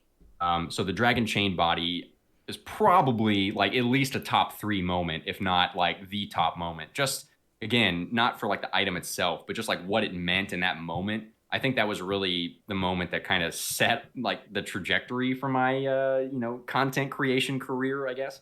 Like that's what really got people hooked, was like, wow, this is actually possible. And you actually got a great item for your account, like right out of the gate. And I remember pretty fondly another one of my big moments when I continued streaming a few months down the line. I killed Cowfight Queen for all of my brews and restores to be able to do the fight caves. So I had to flinch like, I don't know, dozens of Cowfight Queen kills with a leaf bladed battle axe to get the supplies to do it. And then ultimately when I went in there, I went in with a bone crossbow and like a red d'hide body and just like really scuffed gear. So badass though. Yeah, it was like a 3-hour cave or something. And again, it's like I didn't do any advertisement. I didn't really like make a big deal of it. I was just kind of doing it. And out of nowhere, like no hosts or anything, because I was still relatively like unknown at that time. Mm-hmm. But when I got to Jad, I think I had like nearly 1,000 concurrent viewers when I got to that point. I was like, what the fuck is going on? This is crazy. Like completely blew my mind. And of course, like I wasn't looking at the stats at the time. I only saw it, kind of after the fact. But I was like, this is insane. I had no idea that this little gimmick that I just decided to do for the heck of it would capture the attention of so many people. So I mean, the D chain rolled into the fire cape, and rolled into so many other absolutely ridiculous grinds and things. But definitely one of the low lights for my account, to answer the other part of General Tractor's question there. Far and away, it's got to be Cerberus. Which again, it's like not because the boss is bad or hard or anything, but well, I guess I could show you my log for proof, but I did not get a single boot crystal until I was over 1,000 kill count. So messed up. I was literally 8 times the drop rate for any crystal. I think I had an empty log, like minus the teleport scrolls or whatever. I had a completely empty log until I think like 930 or something when I got a smoldering stone. I was like, oh great, like doesn't matter. And again, it's not because like Cerberus is a terrible boss or anything, or even that difficult really, but the supplies. Being an underground only fella means that I don't have the luxury of just like fishing my own food or like farming my own herbs to make potions. I got to get all that shit manually, through PVM mostly, farming, low-level Slayer creatures. I killed like 50,000 cave crawlers or something to train my herb lore, and to get enough potions and stuff. I camped water fiends for ages to get noted snape grass for prayer potions. So yeah, I just had to do like some of the most AIDS content in the whole game. And like I would literally spend like 100 hours gathering, prayer potions. My main food source was cheese potatoes that I would make from scratch at the lumbered cellar chest. So again, I did a few quests very early on. I only have, I think, 10 quest points, just to make the account like actually feasible in the long run. Yeah. And so one of those was the very first part of RFD, just to get the bank chest downstairs. Yep. But that was the only part of RFD I did. So as a consequence of that, when you buy like food from the chest down there, you only get one item per world. So like it only stocked, one grape, one potato, one cheese. So I had to hop, ad infinitum to get the supplies one by one. I had to get my potato. God. Well, I got the potatoes in my POH. Which I had to, we could talk about goofy caveman grinds all night, but, I would literally spend 200 hours, gathering supplies, killing water fiends to make prayer potions and, world hopping, until my fingers fell off, trying to get supplies to make cheese potatoes. And then all of those supplies would be gone in like 3 or 4 hours of Cerberus. And it was just not good. And this was also before the days where it was really popular for like the no ghost method and that kind of thing. That would have really saved me a lot of supplies in the long run. But my Cerberus grind literally took me over a year just to get primordial boots, because it was just such a strenuous grind, and so much of it was just not enjoyable. But so it was definitely a slog, definitely had a lot of burnout in there. So it wasn't like a year straight or anything, but when I don't have the luxury of infinite prayer potions or, a spectral spirit shield to reduce the prayer drain, I was doing like 3 kill trips or 4 kill trips for the majority of my grind to start. And even getting there, I'd home telly to Blast Furnace and bank there. And then I'd take the mine cart to underneath White Wolf Mountain, like where you do the fishing contest quest. Yeah. And then I'd come out on the Taverley side and then book it south to the Taverley dungeon, and then have to run around there to Cerberus. So like that was my path to get there every trip, assuming I didn't have the teleport scrolls. So yeah, it was not a fun time. That is literally worse than Nightmare. Like the Nightmare trek still gives me nightmares to this day of just. Oh yeah, it's pretty bad. Yeah, I want to kind of hear about your raids side of the thing for people that don't know. So raids luck. Well, I guess it all evens out in the end, right? So as much suffering as I endured through my Cerberus grind to get pretty trivial upgrades anyway. My raids grind was interesting because Chambers of Zarek launched,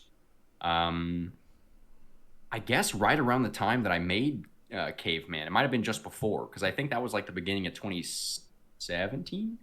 and that was around the time that I made Caveman. So at the time, I hadn't even put two and two together. I was still focused on Calfight Queen and maybe a Fire Cape. But the more I progressed and the more I realized what was actually possible, the more that raids actually sort of came into focus as a real possibility. I had to farm a ton of Slayer, to get gear, so like I had to get a Trident and a Tentacle Whip and a Cult, and I got Dragon Boots from the Spiritual Mages in the Wilderness God Wars dungeon, because I guess like a common misconception about my account is that people seem to think that I'm able to do like any content underground, which is not true. I literally did like the bare minimum prerequisite questing in order to make my account feasible.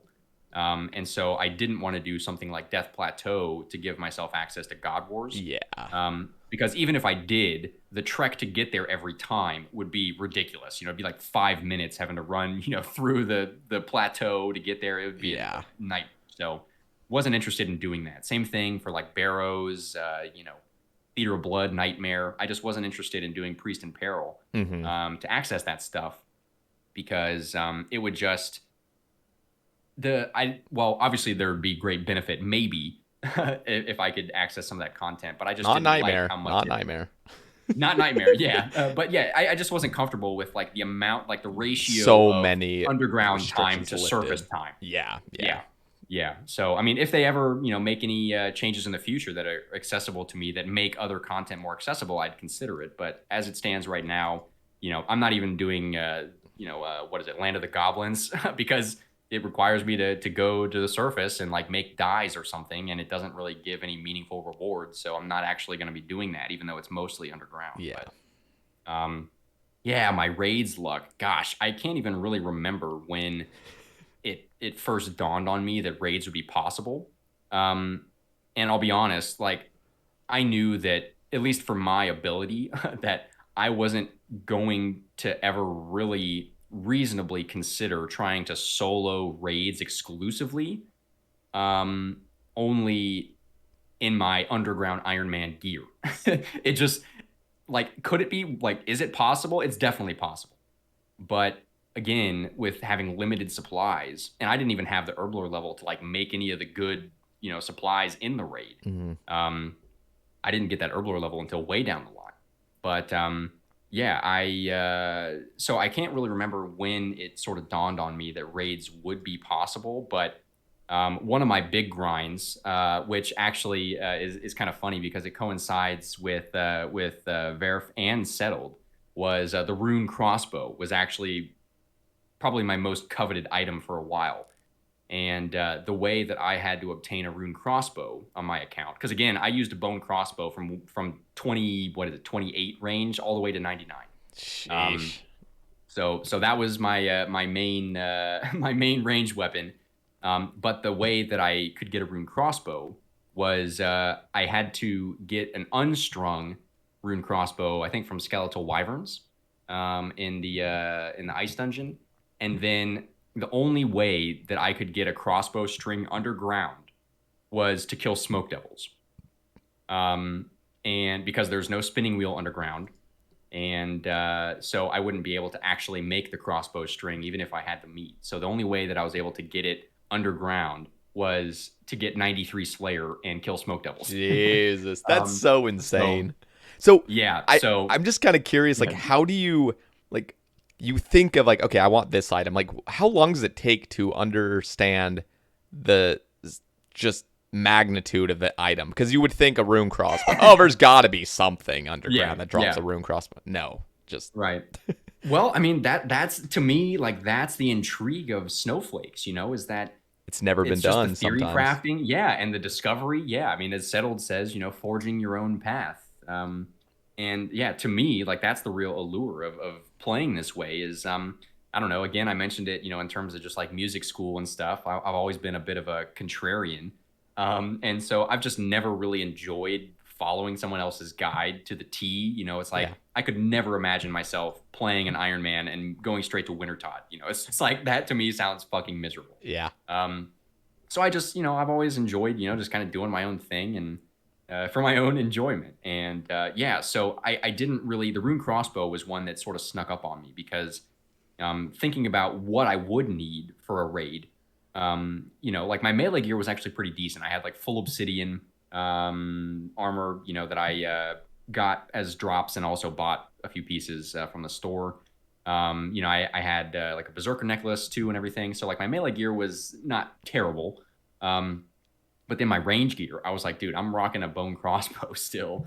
And then for magic, the only staff I had access to, so I had to manually cast all of my magic spells until like, I don't know, 70 magic or something because I didn't have a staff. And so my first staff that I actually got, I bought the Czar staff from the shop. I forget how much Toggle it costs, but that was the first time I was able to like actually auto cast magic spells. But the staff is two-handed and is garbage. So I was like, this can't work. So I'm gonna need a trident too. So, but the caveat for those things is that Kraken and Smoke Devils are only assigned by Neve and Duradel, I think, not by Vanica, which is my basically my primary Slayer master. So this is where again we sort of get into a gray area, but I think it was very much worth it for the longevity of the account. So basically, what I decided was like I only exclusively did Vanica Slayer up to I think like level 75. And then once I got 75 Slayer and crafting to make Slayer rings, and had the combat level obviously to use Neve, I allowed myself to teleport with a Slayer ring directly to Neve just to get a task, but only on my 10th task. So like from a 10 task streak and like the bonus Slayer points too. Yeah. So I couldn't just like, farm Kraken anytime I wanted to. Also, I didn't want to go to the surface that often, but I figured that was about the most acceptable trade-off possible if I wanted to actually raid, and get the gear necessary. So because, those areas are task only, I needed the Slayer task. So after 75 Slayer and crafting, I obviously bought the ability to make Slayer rings, made a bunch of them, and then every 10th task would teleport to Neve and get a task. And so that was what I did from that point on and still do to this day, which, by the way, I'm like, I think about 30,000 gamer points off a 99 Slayer now on Caveman. So whenever I decide to fire up the stream next, it'll probably be a 99 Slayer party. So be on the lookout for that. But almost 2,000 Vanica tasks, by the way. Yeah, so I just farmed a ton of Slayer and got my whip and got my tentacle and my trident. And then, after doing so much theory crafting, I realized that, there wasn't any way for me to get a rune crossbow otherwise. I couldn't even do, the lucky impling, route that settled in Verf took because, I don't have implings underground. Yeah. Yeah. So, it was a real struggle. But fortunately, I grinded for, I don't know how many, hundreds of hours, but I think it was about 1,000 hours of Vanica Slayer or something silly like that to get to 93. And then I think it was like my second or third Smoke Devil kill. I got the crossbow string. So it definitely paid off. But wow. So that just sort of enabled my raids grind. And the way that I approached raids to begin was I basically, in a way, I guess I sort of leeched my first couple raids because in order to like make accessing the raids realistic, I needed the Xerix talisman and the tablet. And I got the talisman from like the stone chest by the Lizardman shamans in Mulch. Mm-hmm. And then I leeched, I think, 4 raids in order to get my ancient tablet. And then I eventually mounted that bad boy in my POH, so unlimited teleports to raids. So that's how I minimized my above ground travel there. And then honestly, initially, I knew that I wasn't going to be able to even contemplate doing solo raids. So I tried, sort of the approach that Settled took with Tob, doing a run like with people in your same gear kind of thing. Yeah. But the problem that I found with that, first of all, I wasn't, like a gigantic content creator by any means. So my audience was, limited.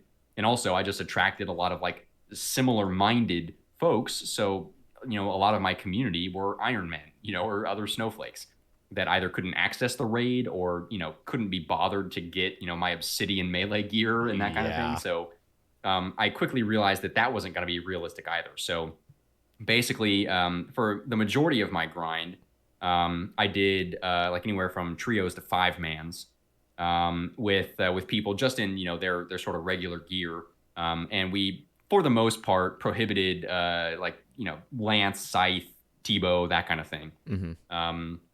Just to give me like a fair shot at actually Getting some accumulating a points, decent amount of points. Yeah, relatively speaking.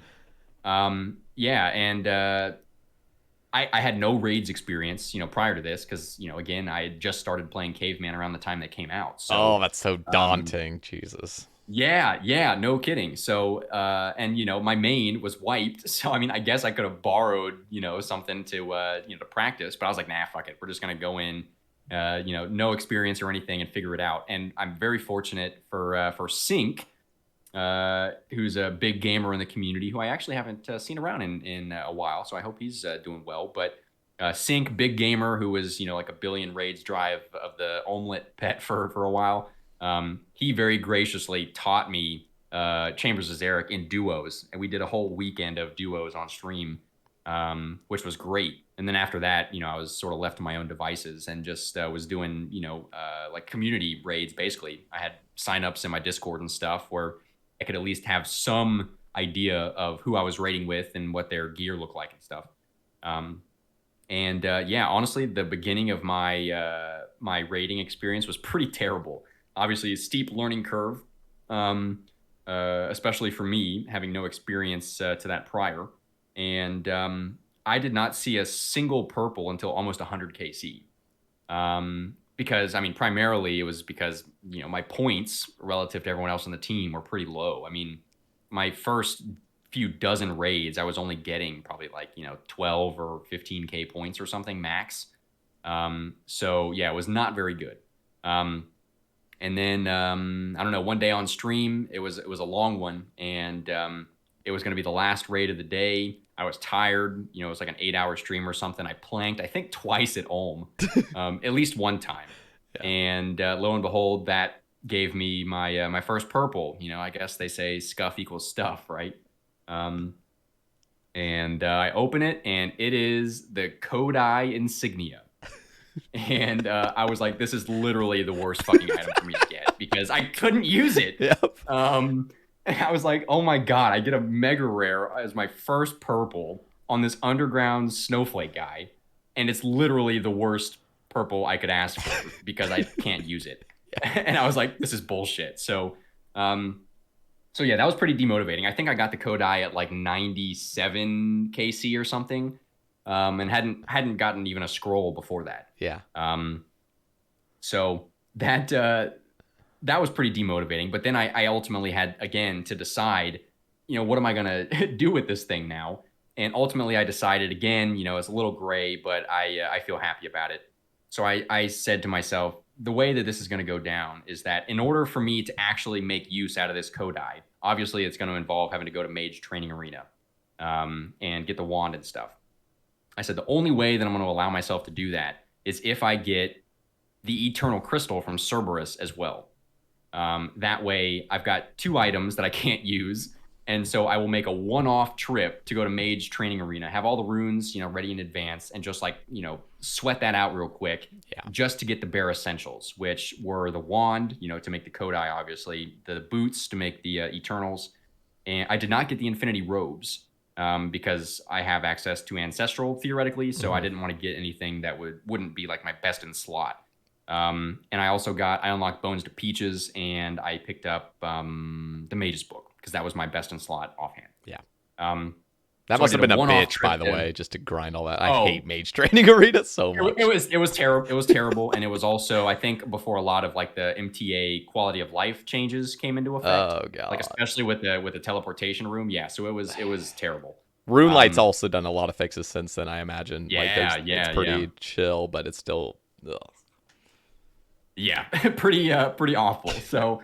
Gosh, yeah, I'm self-conscious now because I've been rambling so long, but I promise I'll wrap up this raids thing. I'm loving it. I'm loving this. Well, hey, I'm glad you are. I hope everyone else is too. And if not, sorry, I don't know what to tell you. Anyway, so anyway, yeah.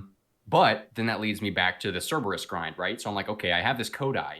Now that means I have to go grind Cerberus for 1,000,000 hours, unbeknownst to me, so I can get the Eternal Crystal. And I had done a little Cerberus before that, but not a lot because it wasn't really critical or anything. But now I needed the Eternal Crystal to, to go do MTA and make use of this butt plug just sitting in my bank. So that's when the Cerberus grind started, and that led to a lot of burnout. Because I already did raids, for like 6 weeks or something to get to 100 KC. Just for one useless item, Just for one useless item. And then I had to go grind for another, literally a year off and on at Cerberus. I think I got my Eternal Crystal at like 1,026 KC or something. It was my first crystal, which was good. But that also meant that I wasn't done because I still wanted the prims. So I got my crystal finally, which was a huge deal. And I felt like I nearly passed out on stream that day because I was like, oh my God, this is actually done. And so, yeah, went and farmed MTA for a little bit and got that done. I also had to get 1 to 60 rune crafting because you need the rune crafting to make the boots. And I was 1 rune crafting, for years until I got this crystal. Then I allowed myself to go to ZMI. Because I had like literally hundreds of thousands of PRS just like hanging out in the bank at this point from all the Slayer I had done and raids, I imagine. Yeah, and raids too, of course. So so I had all this PRS, and I went to ZMI with no stamina potions, no graceful, no lunar teleport, literally just basically walking back and forth from the bank to the altar. I think I remember some of those streams. Just the pitiful walk of just like go back and forth. It's just like so inefficient. It was pretty bad. I think I saw who was it? DK said thoughts on an option to play trance to get 1.5x XP rates post 99 for Bard. Honestly, it's kind of a meme, but like before I really got into streaming and stuff, I never really listen to a whole lot of like EDM or anything, or especially not trance. But when I got to that ZMI grind, I was like, you know what? It's going to be a bit of a meme, but like I'm going to play some trance music and like just sesh out this ZMI because it's going to be terrible and I just want to get it done. But like I can honestly say I get it now. So like the trance definitely helps with some of those vegetative grinds. So helps big time. So seshed out the 60 rune crafting, made the boots and everything, and then went back to Cerberus to get my prims, and I think I got the prims at 1,100 KC. So the stars aligned finally. They did, and so finally after that, I was still raiding here and there as well. So I got the Kodai at like 97, and then started the Cerberus grind, and then in between, I'd go back and do raids when I was feeling it, and my second item from raids, I think it was 121 kill count, Twisted Bow. Insane. So it literally just completely erased all of the bullshit that I just went through, the suffering from the last year or whatever of the grind. And I literally thought I was going to pass out that day too. The clip's still out there somewhere. It's got quite a few views, I think, because I don't know, it's just, to me, a pretty landmark moment, but I just couldn't believe it, like after farming, also because it just completely invalidated the rune crossbow too. Like I spent so much time working for that thing. I was like, I at least want to use it for a little bit, but then I got the Twisted Bow, and that literally changed everything. So made my raids grind way better. Made Cerberus better, so I actually finished off the Prim with Twisted Bow, which was a huge improvement over using like Tentacle Whip, I think, and used Dragon Arrows that I got from raids. So 121 KC Twisted Bow. So I got 2 mega rares on the Underground fella before even getting my first prayer scroll. So that's pretty wild to think about. And then I think I landed the Arcane not too long later, and then I got the Dragon Hunter crossbow as well. So insane. Kodai, Tebow, Dragon Hunter crossbow, like the Iron Man's wet dream, literally. Yeah, really. I mean, honestly, I was a bit it's hard to be disappointed with that kind of luck, but I was a bit disappointed to get the Tebow before the DHCB because it just sort of invalidated. Oh yeah, it's just useless at that point. Like, god damn it. Yeah, I mean, it wasn't completely useless though, because actually one of my more recent metas that evolved was actually with the Forthos dungeon. Because for me, that was an amazing update because it gave me like a brand new prayer training meta where I could, and crafting, frankly, too, where I could farm the red dragons down there with the Dragon Hunter crossbow. And then, just bring AUX with me and leather and needle and thread, excuse me. And you can tan the hides down there. There's an NPC, which that was, groundbreaking for me. I couldn't tan hides before that update. Yeah. And then I could just quickly craft, the red d'hide bodies or whatever, alchem, restore my prayer, in the next room over and rinse and repeat. So that's actually probably the best use case for the DHCB for me now. And also, I haven't actually done this yet, but I guess I will eventually. I kind of want to try it out at KBD.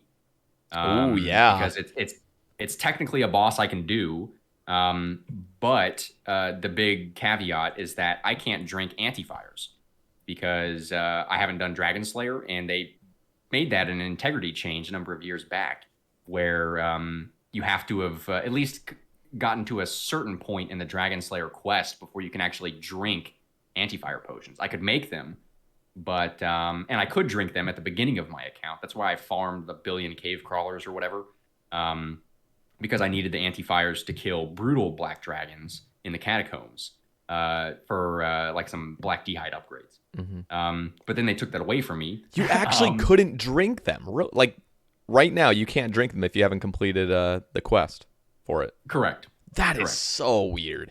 Imagine just actually not being able to drink something. Like, Jesus Christ. Yeah, it is pretty bizarre. And like, honestly, my account's been like, nerfed, so to speak, in a couple of different ways.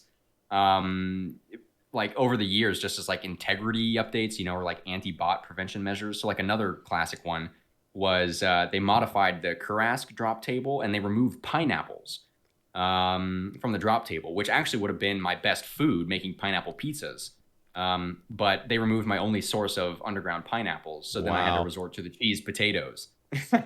So yeah, just like completely inconsequential updates that like literally nobody else probably thinks about except for me. But that's, part of the reason I like doing this thing. So, anyway, so to this day, I have not raided in a long time now, just because I haven't been super active recently. Yeah. But to this day, I've got the 2 big boy ranged weapons from Chambers, and I still don't have a dex scroll. That's so crazy. And I'm over 300 KC now too. So pretty brutal, but again, it's hard to complain when you got the Twisty B, and plus I got the Kodai now and the DHCB. So it's really hard to complain. But yeah, once I get Rigor unlocked, it's gonna be. I guess I'll actually have to like seriously contemplate the Inferno at that point, because I've been putting that off for a while now. Oh, and like I just imagine like doing anything for the first time on a Snowflake account is just so daunting. It's just like you don't have any experience with it, and like yeah.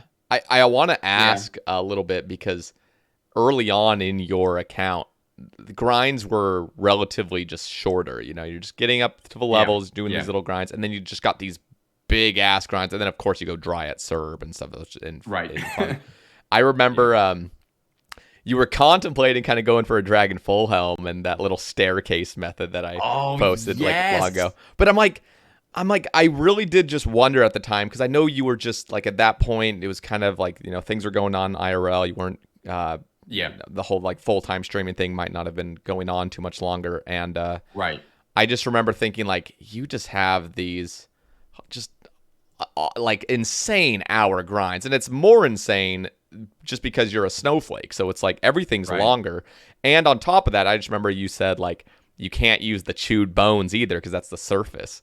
So you'd actually have to get the 1 in 32K drop, which imagine you go 8 times the rate of that. Like, oh God. Oh man. Yeah. I don't know if I'd live to see that day, but no, yeah. First of all, that's a good reminder, and of course you're the one who discovered that method for me, so I appreciate you sharing that with me. I mean, it's a fun thing that I actually do every now and then, like just for the hell of it. But I mean, it's so slow. I can't imagine my Mithril Dragon KC is any more than like, a little bit more than 100 maybe. Yeah. Because it's just kind of complex and a pretty big setup, and just sort of for like a novelty item. But it's definitely on the list, of potential things to do if I'm ever looking for other things to do. I also just wanted to ask, because your account is like at such a stage now where everything is super super super long. Yeah, Infernal Cape's there, which is just Yeah. a skill thing and just putting the time to get it. There's no RNG involved really, but I remember you were making like other little series. Like I remember Monkman mode in particular, and that was like fucking awesome. I thought that was such a fucking cool idea. I loved like the creativity with it, and that actually, I started thinking of like what kind of like little thing would I want to do? Not like I would actually do it, but just like thinking. Well, I was gonna say that makes me wonder. Like, have you ever seriously contemplated? Because I know obviously you've got your one big dick Iron Man that you've been on for a while now. But yeah, have you ever considered doing anything else like or just another like side project at all? It's so hard for me because like I've even thought of making a series that's so original. I've had little thoughts. I don't want to share them because they get stolen. I think maybe it's a little bit like egotistical of me to think like, oh, this is such a cool idea, somebody would steal it. But like there are ideas in my head. I think of stuff all the time. I lay in bed and think of ideas for this game all the time. And true gamer. It's hard for me because I feel like I couldn't truly invest myself in it because I'm so attached to this account and endless progression on this one that like taking time away from it or multi-logging, which I absolutely despise, it gives me a headache. I can't like justify playing both accounts. And yeah, who knows though, because you never really know when a burnout will take place or if you just want something fresh. But for the time being, no, haven't considered it fully. Okay. No, yeah, I mean, that's totally reasonable. I mean, I guess you're about to go down the line of reasoning, just asking about some of my other projects. Is that right? Yeah, I want to hear it. Yeah, well, it's interesting, you're hearing your logic there about why, you don't want to do, another series or side project because, it's kind of hard to multitask like that. And especially multi-logging. I'm definitely not a multi-logging type of scaper. It's just way too much like work for me. Yeah. But yeah, it's interesting because I've had all kinds of other ideas. Some, were my own. Like I tried a castle only Iron Man a couple of times. I don't know. I just like doing weird, like off the wall things and see what happens. You know? So the snowflakes that I've done in the past haven't been so black and white, which again, I can totally respect and appreciate. Like Verifin, the Karamja only Infernal Cape, like that's got to go down, in as like one of the most legendary old school gamer moments of all time. Yeah. Just like it's not going to be repeated. I can pretty much guarantee that with all those same limitations on an Ultimate Iron Man, it's not going to be repeated. Oh yeah. No. But it's interesting though because as much as I've sort of wanted to try some other projects, and I have a little bit. Like I did the Monkman mode thing, which I guess I won't really go into explaining that right now. But I've tried a few things: the castle thing, the Monkman mode, like prayer locked thing in a way. But I ultimately arrived at the same sort of logic that you did. That even though the grinds that I'm at with Caveman, at this stage, even though everything takes forever, pretty much. Caveman is at that point though where I've invested so much now that I'm definitely at the end game, and I can pretty much just log in and do the fun stuff now. So I can log in and raid anytime I want to theoretically. I can just log in and do the bosses that I want to do and just like actually enjoy the game, doing the fun stuff I've always wanted to do. And I think there was just at a certain point, there was just kind of a shift in my own values where I just couldn't foresee myself investing the same number of hours or dedication into a brand new series and account just to progress it to that stage where it would actually be fun, doing end game enjoyable stuff that I've wanted to do for ages. Yeah. And so, I started a few of these accounts. I actually tried the castle one twice because the first time around it was sort of off the cuff and a little bit rough around the edges. I wasn't personally a fan of how it was going, so I just kind of let it go. But in that intermediate time, these chunk locked accounts started popping up. And I think the first one of note was by a person named Puka Guy. I don't think they actually go by that name anymore, like on their socials and stuff. But they were the first one. I don't know if they actually created the plugin. I think the RuneLite plugin was developed separately, but they utilized this RuneLite plugin that basically, divided up the world map into chunks, which is, just like a 64 by 64 tile square. And their idea was that they would have to complete, in air quotes, complete, that chunk before they would then be able to have a RNG roll to unlock another adjacent chunk. And I remember that their early chunk videos were like 3 hours long or something, like absolutely insane meta breaking, but people loved it. And people still love it to this day. Like you just had Verf on your podcast last week, and he's got his chunky boy that's progressing quite well, which is awesome to see. So that meta developed, I don't know, it must have been like 2018 or maybe even early 2019 or something.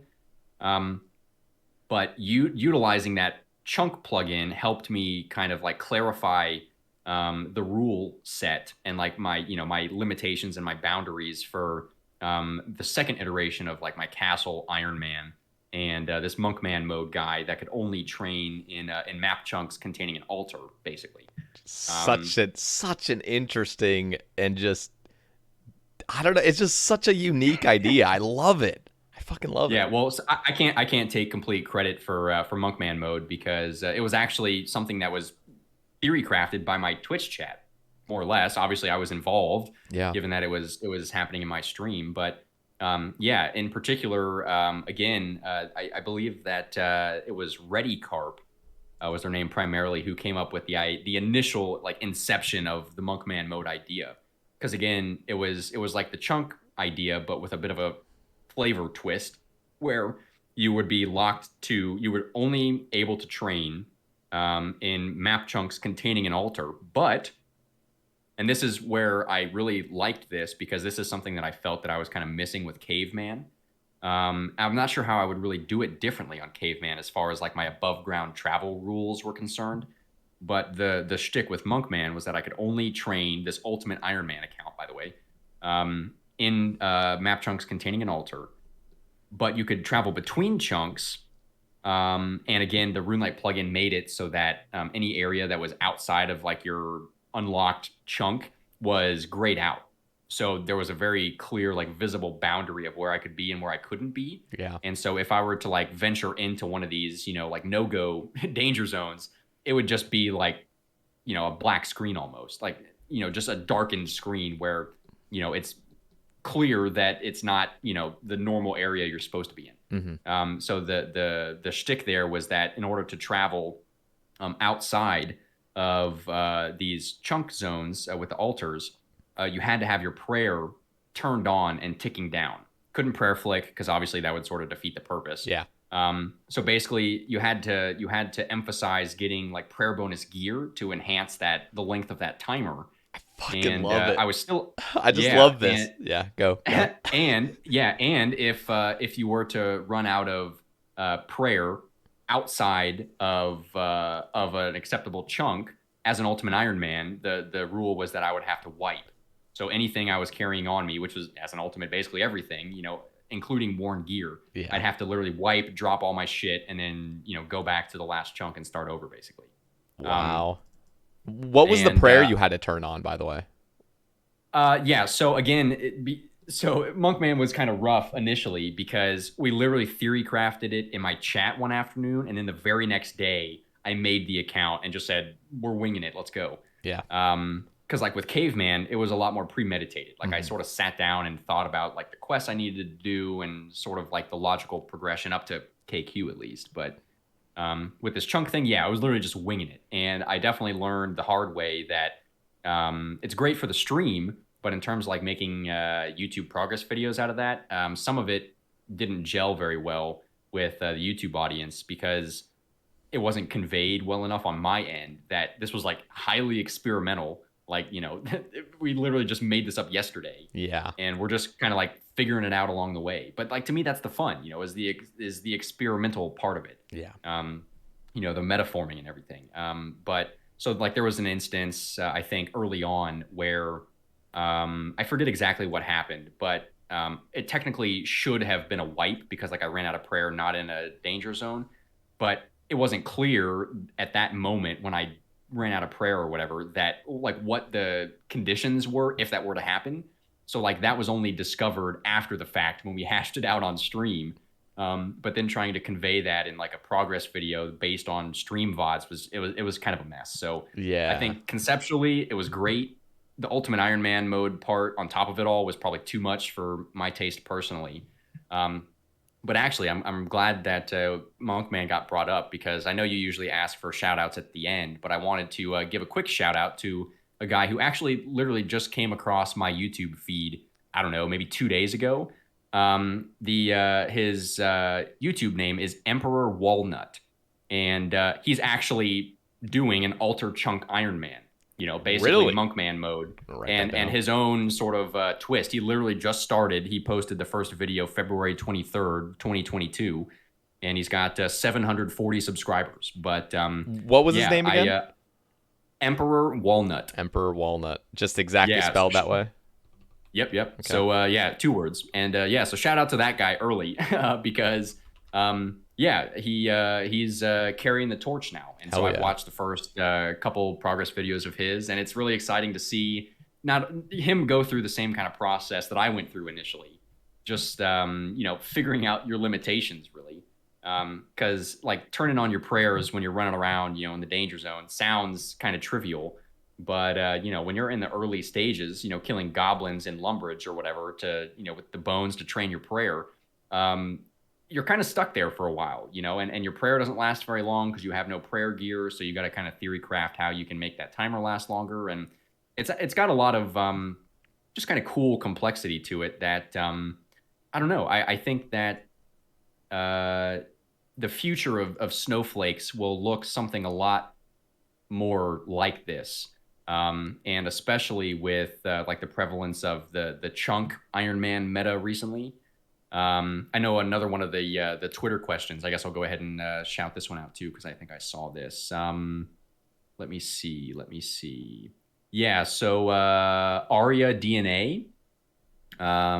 Sorry again if I pronounce that. Their Twitter name is Crystal F2P. Yep, I see it. They ask. I think it's an interesting one. Do you think Unique Iron Man peaked, or is there still some potential? And what do you think is the next big thing after Chunkman?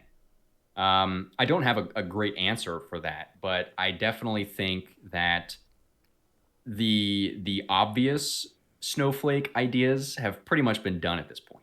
Like the area limitations, at least, the more straightforward black and white ones. I tried, of course, to push the boundary on that a bit, with the underground thing and definitely the castle thing, where it's still an area lock, but not so straightforward. It's got its pros and cons, because obviously if the rules are simpler, it's a lot easier to convey to an audience and have them understand and be along for you on the ride. But yeah, so I'm not exactly sure. I definitely think first of all, it's very heartening to see how the snowflake community has continued to thrive all these years later. Because it felt like snowflakes were peaking in like 2018 almost. Yeah. When Settled was starting to take off, and do big numbers and make waves in the whole gaming community, and Verf had started up too, and Tedious, joined in on the fold with Generate Task and all that. So but now, the chunk meta, I think, is definitely the most prevalent. And as far as the future of snowflakes, it's kind of hard to know where they go. But I think if I had to take a guess, I would say that they're probably going to end up being more complex, just by the very nature, of the fact that all of the most obvious ideas are taken, the obvious area limitations. There's been a whole boatload of folks doing, even, like clue scroll only, like only trails, Slayer as part of my only, stream team. things like that. Slayer only, Yeah. like the reverse skiller, the 807s as they call themselves, which is awesome. One of my good gamer buddies and like longtime supporters and stream moderators. He goes by the name Life, and he's got a great underrated series on YouTube called Inquisitor. He's got a 30 defense Ultimate Iron Man that's like a combat only, and with the end goal of trying to achieve full Inquisitor. Ooh. And it's honestly fantastic, highly underrated. So yeah, those accounts have been really popular lately. So I think the chunk meta is interesting because, well, I mean, there's kind of like limitless possibilities and takes on that, it's opened the door to so many different kinds of ideas. And, like I said, with this Emperor Walnut guy taking on the torch for Monkman mode, I think that's awesome to see. But I think that the future of snowflakes is probably going to involve, like some RuneLite plugin adaptations or something. Because again, the chunk folks already sort of use, like the chunk light plugin, or I'm not sure what it's called these days, the region locker plugin, something to that effect. So I definitely, especially now that RuneLite, I guess, is like the official third-party client since it was added to the website Pretty much, like last week or something. So since that's basically a giant endorsement of that client, which I think is fantastic, by the way, I definitely see the future of snowflakes being probably a little bit more complicated and involving some kind of like, RuneLite plugins or adaptations, to just modify, your individual gameplay. Yeah, I think I agree with that. There's going to be some. I wonder right now, like with Chunkman modes, can't the plugin can't actually restrict you from entering that area, or can it? No, I don't think it goes that far. I wonder if like, who the hell knows what the next Chunkman or whatever it is, but I wonder if there's like legitimate restrictions that the plugin will put on your guy. Like, let's just say, I don't know, no prayer for some reason. Of course, that makes no sense, but like, if like you just physically couldn't even mouse slip to be able to bury a bone or to be able to turn on your prayer at all, just like things like that. Right. So yeah, I mean that's an interesting conversation to have too, because I think that sort of goes down the line of logic of possibly like standardizing some of these snowflakes. And I know I can't remember if you brought it up in your podcast last week with Verif, but talking about the notion of whether it would be a good or a bad idea to have like something, like a official snowflake mode of some variety. What are your thoughts on that? It's a good question. See, I'm not involved in the community as much as like, you and Verf and everybody else, and like just any sort of snowflake account. So I don't feel like I have a say, really. I don't feel like I deserve a say, but I think that's a valid opinion to have, Yeah. And I was actually going to talk about this later, but just like abstaining or not having an opinion on something that you don't feel qualified, to talk about or have an opinion on is totally fine. And I feel like I feel like everyone feels like they have to have an opinion on everything these days, and that's part of the reason we're in the mess we're in now. So I think like if I were to be the one to choose, I think an official game mode for some sort of area restriction is actually a really cool idea, very neat. Like if on creation there's another guy at Tutorial Island that says, "Hey, we do area restrictions, so like, do you want to be Zaya only?" And it actually will just spawn you in Zaya, and it'll give you a little bit of supplies and maybe like some, I don't even know, automatic quests or something like that. Like something that's like, it would, I mean, clearly it would give you an advantage, but it actually physically restricts you to that. So it's not like unfair. Yeah, I see what you mean. And then you could have, I don't know, a Karamja only or Mauritania only, and you could just bypass all the quests instantaneously. You have a spawn point there, so if you ever die, you're in there. I think something like that is actually a really cool idea. It's just what makes me feel like I don't get a say in it, and I feel like also this idea might be bad, is just simply because it actually is now kind of forcing this on you, where if like the whole idea of it is to be creative and to make your own rules, and so when something is making the rules for you, where do you draw the line? Yeah, that's exactly right, and that's my stance. So I am pretty adamantly against any kind of like official snowflake mode of any kind. I think, well, first of all, let me back up real quick and say that I think that that's the perfect opportunity to try that kind of gameplay in a league format, which you've obviously seen, with Trailblazer, Twisted League, Trailblazer, but yeah, I am pretty ardently against the notion of standardizing snowflakes, because it literally goes directly against the spirit of what a snowflake is. Which is just to make your own shit up and play however you want. Yeah. And like the topic of Sae Only Ironman, they literally have their own website, by the way, because there's so many of them. And the cool thing is that they're all a little bit different, Yeah. and maybe some of them are the same because there's so many of them now. But there's literally like hundreds of people who play Sae Only accounts of some kind. Jesus. But they're all a little bit different, and I Mhm. think that's what makes it really cool. Is that to sort of accept each other's differences, or the little quirks or oddities of someone's particular play style, but still be able to form a community around it. And I think, I actually was thinking along these lines recently, just as sort of like a thought experiment.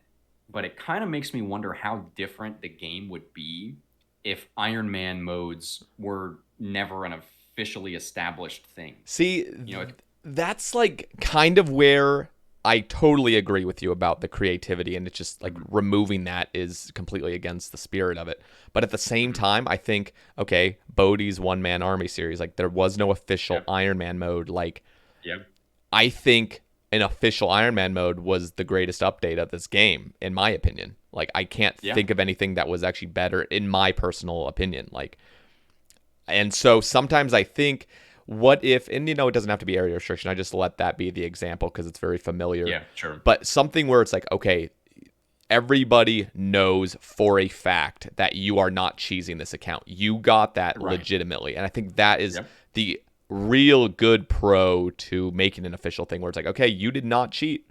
You actually did not go to the GE and buy this stuff. Like, so. No, absolutely. I mean, I'm actually very much in agreement with you that I do think that Iron Man mode was probably like one of the best, if not the best, update that this game could have received, especially at the time it was released. Oh yeah. Not everyone was around. Were you a day one old school gamer, or did you? No, I didn't even play until like September 2015. This was after Zulrah, after GE, but I do remember a time because I used to play in 2004 to 2007. Like I remember a time when there was no GE, and I remember a time when just like the old school feel was there still. Yeah. Okay. Cool. Okay. Yeah, I didn't realize that you started in like late 2015. Yeah, and I played a main first too for like a year. Oh, okay. So well, when did you when did you start your Iron Man? So I made a hardcore Iron Man. That was my first ever Iron Man account right on release, like the minute of release. I was so fucking pumped. And that account eventually got permanently banned, but it eventually got unbanned 4 years later because I auto-clicked ALKs. I was addicted to just like, I need progress, but I'm at school and I just want these ALKs to be done. So yeah, huge fuck up there. Everyone's heard that story, that if anybody's kept up with my YouTube, like previous rambles and stuff. But this account was made about a month after that account got banned. I was just like so over the game. I was so fucking sad. I was like, I fucked up. And then I made this account, which is a hardcore, and then it died pretty early on, and I've just continued it. So yeah, okay, wow. So what kept you from getting stuck in the cycle of remaking hardcores like so many other people? Well, I was not a content creator at that point, and I think that's the biggest reason. I think when you start streaming and you're a hardcore and you grow from that, that's a dangerous kind of path. Yeah. Well, I mean, to me, I think that's very akin to, as I was describing a bit earlier, about how I sort of felt pigeonholed into this caveman thing. Like, it was just what people knew me for. Yeah. And so I think a lot of hardcore streamers might feel, similarly, that, they're known for, doing the hardcore thing. 100%. So they kind of get trapped in like this vicious circle, and of just like doing the same grinds. I mean, it's been interesting, to see some folks just like establish new metas, for rebuilding an account from scratch, with like the the CG meta kind of thing that evolved for a bit. I think that's fascinating to watch. Definitely not for me, but interesting nonetheless. Yeah.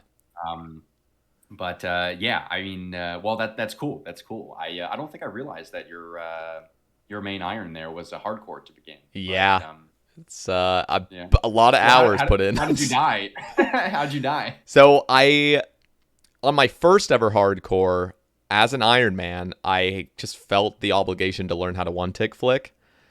Okay. basically because you're an Ironman, you just don't have as many supplies, and I wanted to Yep. push myself, and I was like, okay, I see other content creators trying to learn this. This was back when like one tick flicking wasn't popular at all, like nobody did it. Right. I remember watching Foe just totally struggling with it, killing fire giants in Neve's cave way back, Yep. and Yep. I was like, wow, like that is an interesting idea, and so I already had the kind of sense of rhythm to it, and after learning how to one tick flick, I basically did that through all my Slayers. So on this account, I died one tick flicking black demons in the catacombs to a Oh DC. But man. because of Okay. like the Okay. on and off prayer, it was just unlucky that it turned Yeah. off. Yeah. Gosh. Man, no, that's honestly that makes for a really great segue, I think, into talking about some more musical things, perhaps. Because you talked about one tick prayer flicking basically being like a rhythm game, more Yep. or less. And well, that's quite interesting because I think I sort of tried to make a skill that's like kind of maybe based on that idea about teaching using the built-in tick system of the game that we all know and love for better or worse, and creating some teachable moments out of it so that you might actually through training something like a bard skill, you might be able to actually maybe improve your abilities to one tick prayer flick, in my vision for it anyway. Obviously execution is everything, but I could yeah, 100% I don't see know. that helping just in everything and skilling, like with pathing, sepulcher, and then Yeah. with any sort of PVM. Yeah, I mean, it really, just talking about Foe, because like he was one of the first guys I was watching on Twitch, when Old School first launched. He was one of the OGs. I think he had just gotten out of the army. And yeah, it was just a super chill dude. Had the same taste in music as he did, so enjoyed hanging in his streams. But yeah, it was really interesting to see guys like Foe and Bodhi too, of course, in the early days of Old School, and especially around like early Deadman tournaments and stuff, or PvP tournaments, where especially Bodhi, I remember in particular, before like a 1v1 Deadman tournament, for example, I would always see guys like Bodhi and others go to like Aim Booster, the website to go and basically like practice your clicks, Yep. and practice your accuracy. And I just kind of thought, what if there was something like that were more or less built into the game, so that you didn't have to go to some third-party website to practice your clicks, but instead maybe you had your own sort of rhythm clicking game built right in. And yeah, so we'll get into that in more detail here soon. I know we've been going on for quite a while about other random things, and so before this becomes the longest podcast that you've made so far, I think it's probably good that we pivot to Bard here. It's already Um, solidified. This will be the longest. I've already accepted it, and I'm excited. well, hey, ask anyone who knows me or my streams well. They'll know that it was to be expected that it would be the longest. Like, there's literally a command in my stream. I think it's still there. Exclamation point nothing, because historically for the first like 30 minutes of my stream, it'll be nothing but just like me rambling and like shooting the shit with people and doing absolutely nothing in the game. So Yeah. yeah, anyway, hopefully y'all are enjoying it along for the ride. But yeah, like I said, I sort of warned you before this that if you get me talking about things that I'm passionate about and enjoy, I tend to sort of go on for a while. So Yeah. And for those that um, like truly just wanted to listen to Bard or something, I will have this timestamped when the Bard conversation begins. So if you're ready, yeah, I yeah. mean, there will still be other things we talk about. We'll ramble on about Oh, other for sure. things, but if you want, I want you to kind of lead this. I want you to take control of the pace and everything because Okay. this isn't my idea. I mean, I'm just, Yeah, yeah. so yeah, whatever you feel is the best way to approach it, go for it. Okay. And I'll Yeah, no pressure or anything. and just to let you know, I'll have it pulled up. I have like the entire skyscraper version. So Okay. Great. if you ever want to say like, hey, let's jump to this part, let me know so I can have the visual for Yeah. those watching on Sure. YouTube. Okay. Okay. Yeah. Well, I mean, I think, it just makes the most sense, obviously, to kind of just go through it linearly, chronologically, so to speak. And yeah, so again, I preface this a bit earlier, but I'll, of course, restate a few things now, assuming some people are going to skip maybe to the this part. Um, yeah, talking about, so I opened this Bard post here just asking what makes old school RuneScape. And we mentioned a few things here at the top, like obviously the low poly, stylized graphics are something of a cornerstone, especially in comparison to the sister RuneScape 3 game. And but as much of a cornerstone as the graphics are, things like 117's HD plugin that was released in recent months after some controversy, as is tradition with Jagex, I guess. Um, it's foundational, but still sort of subject to change a bit. With the HD plugin, and again, I'm a huge fan. And it's a community-driven, collaborative project, and I just can't, be grateful enough to have so many examples of that before, our take at a community collaboration here. So yeah, the graphics definitely foundational to the game, but I don't think it's like the thing that defines your RuneScape experience. And then we also talked about, just the point and click nature of everything. I think that's definitely a unique feature of old school RuneScape compared to other MMOs out there that, have the WASD movement and, the ability bar combat, that type of thing. I think it's a big draw for a lot of people. Just the simplistic nature of literally everything in this game, pretty much. But again, with RuneLight, as we've talked about several times, as foundational as the point and click nature of everything is in this game, it's still subject to some change. And again, RuneLight, led by Adam, a huge open source community driven project. It's just awesome to see and to have Jagex finally acknowledge officially as of last week, I think, implementing a link to RuneLight on the homepage of the website for the game, which is great to see. But yeah, these are all foundational things that definitely help define your RuneScape experience. But to me, I argue that the thing that really makes your old school RuneScape experience what it is your skills, and they're basically inevitable no matter how you choose to play the game, whether you're an underground Ironman or, just, a new player on a regular main account. Whether you're, a pure PKer or a Zerker or whatever flavor of player that you are, your skills are the root of your RuneScape experience. That's what makes RuneScape what it is. And, it's no secret that it's been that one glass ceiling that we've yet to break through in this game. I mentioned the HD plugin with 117scape. That was a pretty, glass ceiling shattering moment to first of all take that burden off of Jagex's plate somewhat, and sort of open source it to the community. That just allows, the developers to be able to just like do other things with their time, which I think is a win-win for everybody. Same thing with RuneLight. But your skills, I argue, are just like the core of your RuneScape experience. But, as common as they used to be back in the day, I started playing sort of like summer of 2006 initially, which was just after, or maybe just before, the release of Construction. And I remember one of the things that really lured me into the game initially was the Falador Massacre. Yep. I started playing about a week before that, and Wow. just seeing the drama unfold and the chaos ensue, I was like, I don't know what this is about, but I gotta stick around and find out more.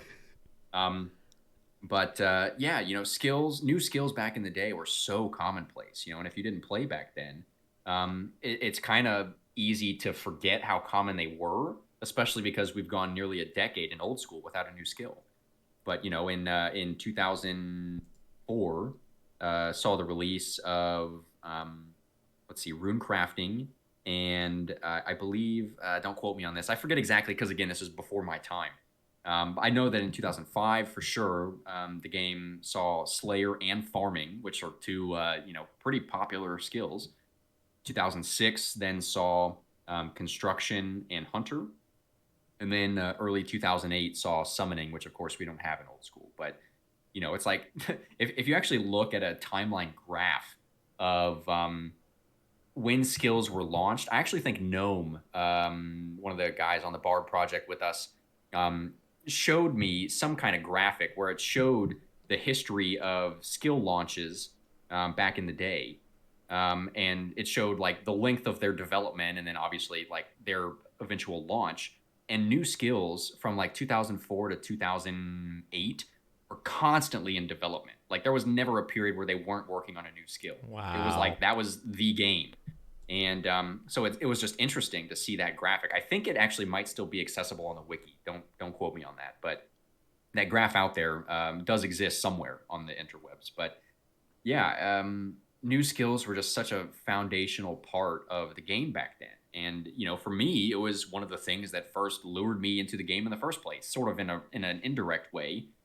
But yeah, I mean, I just remember so much excitement around new skills, in particular, dungeoneering.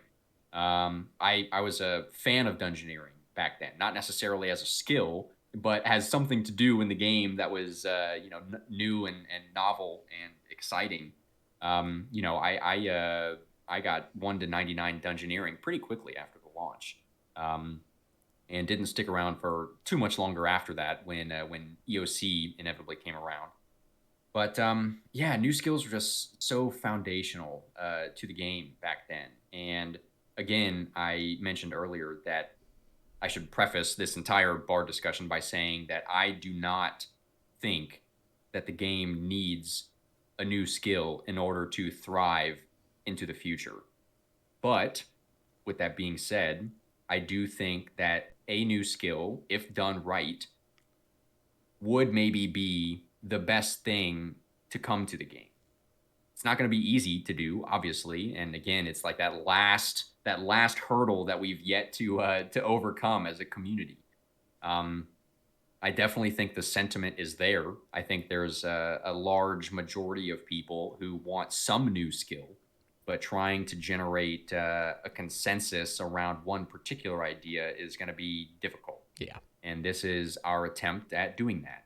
And I think that although I don't think the game needs a new skill to thrive, I think that it would be better because of a new skill.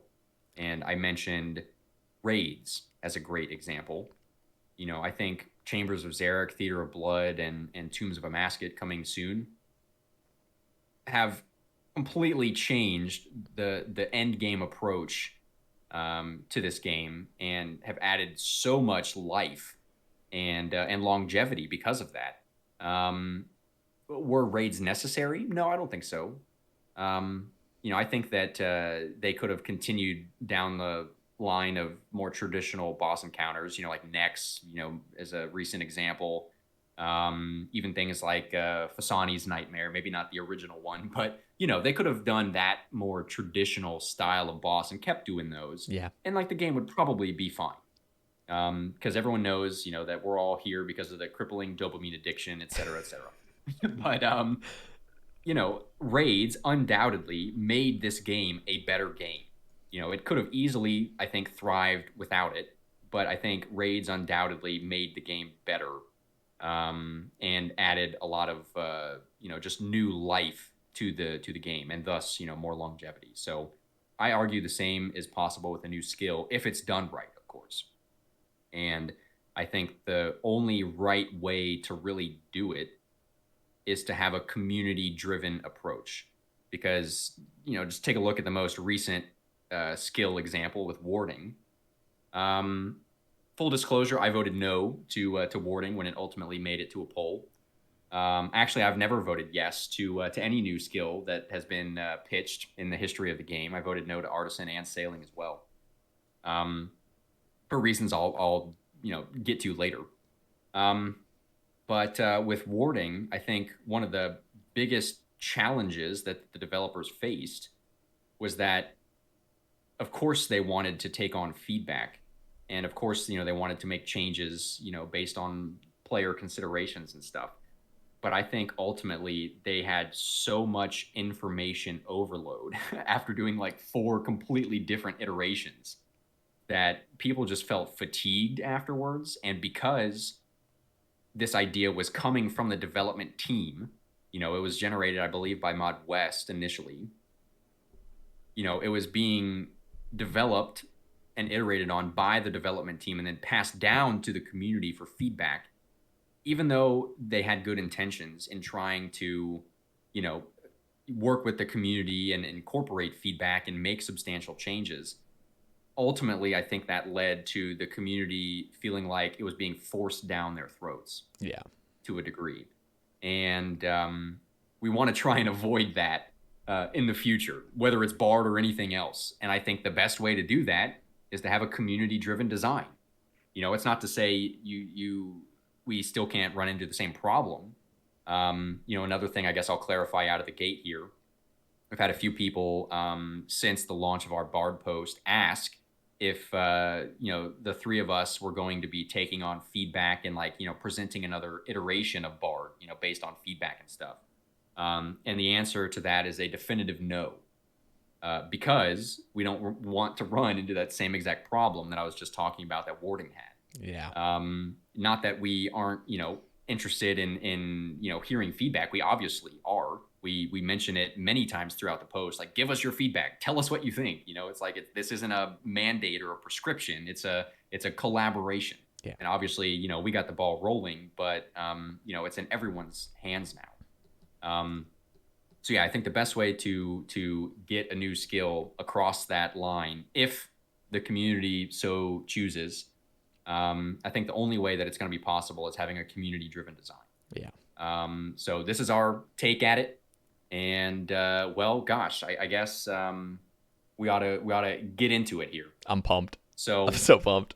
Yeah, man. Hey, well, I'm pumped that you're pumped. I want to just say as well, real quick, for those Please. listening and for those that have skipped to this timestamp in general, I am a big fan of a new skill. I've been just over the past couple of years been thinking of sailing. I've always kind of been against artisan because it has I don't know, it makes other skills feel like you can't just train them freely. You have to be with artisan. Sailing's really cool. I kind of like the exploration kind of thing. I'm not a big fan of skills being ported from RS3 or having ideas like that. And honestly, I've said this before, I am Team Bard. Now, am I saying this is a perfect skill? No, but I think this is the best that I've personally ever seen. And I understand, and I think Caveman, you and the team, you guys have understood the consequences of going down that route that Jagex took with warding and stuff. And I think you guys are just really aware of how the community reacts to certain things. And I'm just going to tell everybody right now, I know that there are people that are not excited about this. And there are people that are just not as musically inclined and stuff. But I want, as we go throughout this, I want you to just keep an open mind for the most part and just see it for what it is after Caveman has explained it. And so just don't be totally against it fully just because of what you've seen on the post and your idea of it. So let's all be open-minded a little bit. And I'm not saying that to say everyone needs to eventually accept this. I'm just saying keep an open mind and then make your decision at the end, I'd say. Anyway. Yeah. Here, come equipped with all of the information at your disposal, and then do with it what you will. And obviously, there's always going to be the people who, this literally happened with the Reddit post. We launched it, and looking at this document, it's probably like a 30-minute read approximately if you're reading it verbatim, every word straight through. And inevitably, after the first minute, that it launched, the first comment on the post was like, LOL, nah. It's just completely invalidating, That's hundreds Reddit. and hundreds of hours of work. Yeah, but it's Reddit. So the good news is that, the three of us have all had, our different experiences, with posting projects, and for me, mostly videos and stuff online, and being used to that kind of criticism. So, my grandmother always used to say, if you can't take the heat, get out of the kitchen. So, I think we could all take the heat, and we knew that, it's just kind of obvious because this is the last sort of hurdle that the community is yet to overcome. Naturally it's going to be probably the most controversial thing you could really talk about. And, but someone's got to do it, so, I'm at least happy to offer what we've got here, and, just if for nothing else, just to contribute to the conversation and get people thinking maybe in a slightly different way about how we approach new skills. Because I think that, well, one thing that I do want to mention is that it's really easy to sit back and be a critic, and to be cynical about the state of affairs, with the game or the community, whatever. Um, it's much harder to be a creative. If anyone's tried, whether no matter what it is, any creative endeavor, it's a legitimate struggle. Yeah. And it's especially a struggle to be a collaborative one.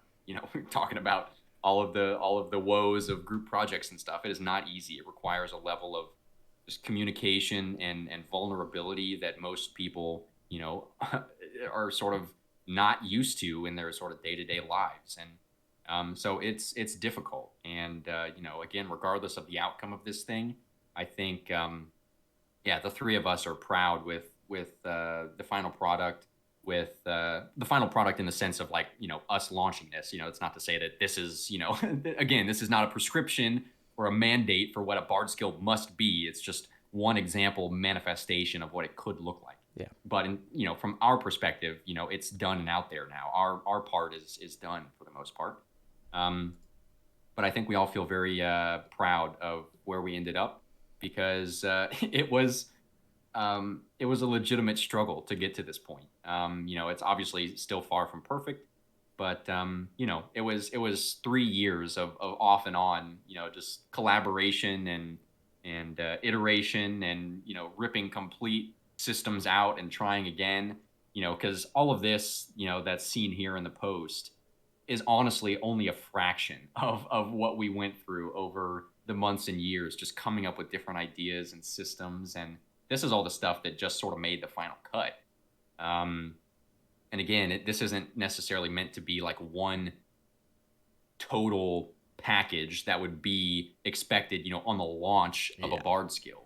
We're trying to, and again, we could have communicated this better throughout the post, but this is like, again, just one example manifestation of what a bard skill could look like. And then beyond that, what a bard skill could look like maybe a few years down the line after launch. Like, one of the things we talk about towards the very end is like a possible, like, bard centric non-combat, like, skilling raid.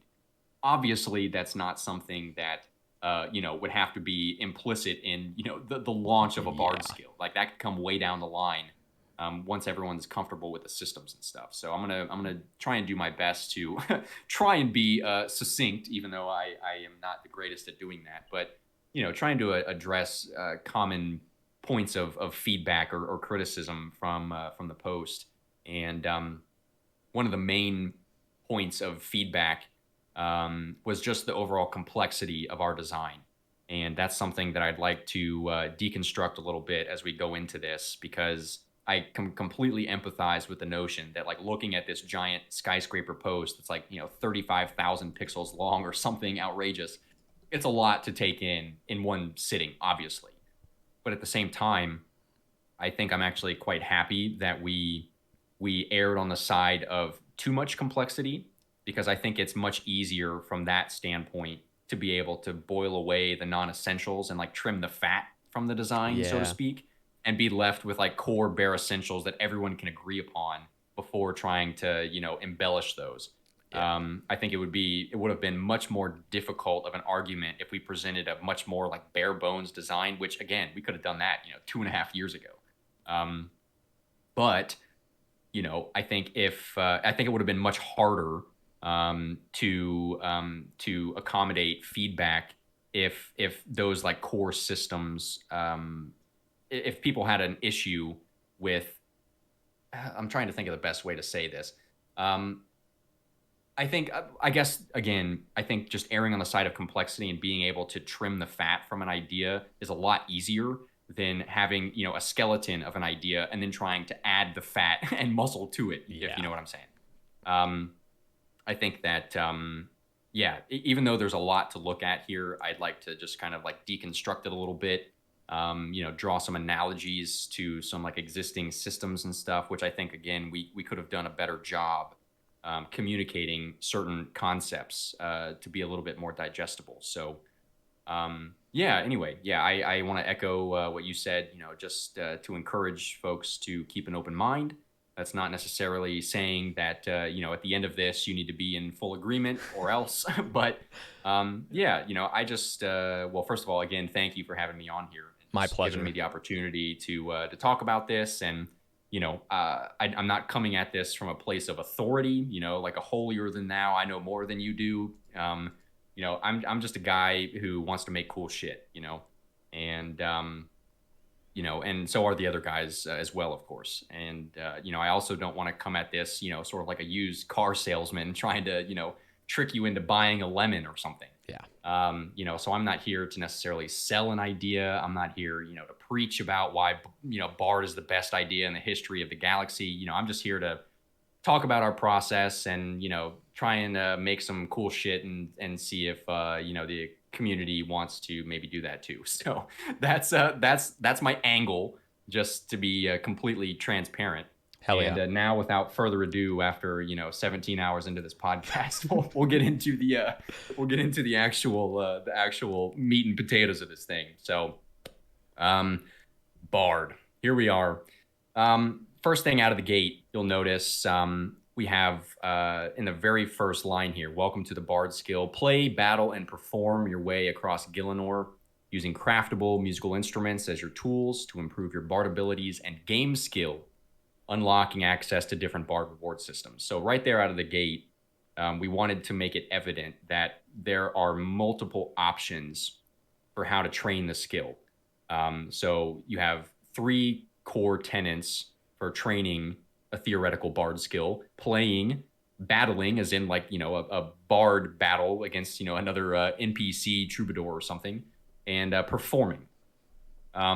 I think it's important right out of the gate to just talk about why we've offered the diversity of training methods that we have.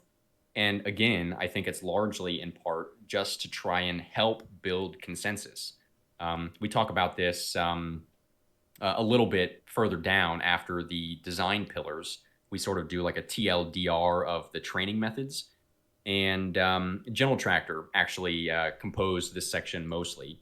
But we're talking about how, training methods are obviously the core of any, new skill experience.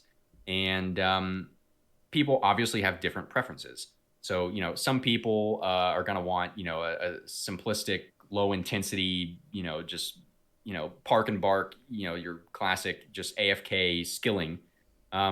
But some will say that, well, that's kind of boring. And like, what's the point of going through the trouble of adding a new skill if all it's going to be is just kind of one dimensional? On the other hand, there are, of course, going to be the folks who want to see, more complexity and more intensity from training, especially at like the top end. But then, of course, you're going to have folks that counter argue and say that much complexity and intensity in a skill doesn't feel like a skill. So that's why we feel like for any new skill, whether it's BARD or warding or sailing, whatever, there have to be a diversity of training methods on offer from the very beginning of a theoretical skill release, I think, in order to maximize its potential for success. Just because there are so many different, players and play types, and obviously trying to build consensus around this, democratic process that we've got in this game, you've got to try to appeal to as many people as possible in a realistic manner. Yeah. And so, if you want to scroll down to the training methods bit, I might do a bit of scrolling up and down here. But let's do it. You just tell me. So the training methods bit here is sort of like the TLDR of what's going on. If you scroll down, you see the 4 little boxes. We've got playing, tuning, battling, and performing, which are the methods I just mentioned. The tuning is really not so much like a training method. It's more of just like a means to an end. Like you need instruments to participate in BARD, and tuning them is like it's almost like the equivalent of like cleaning herbs.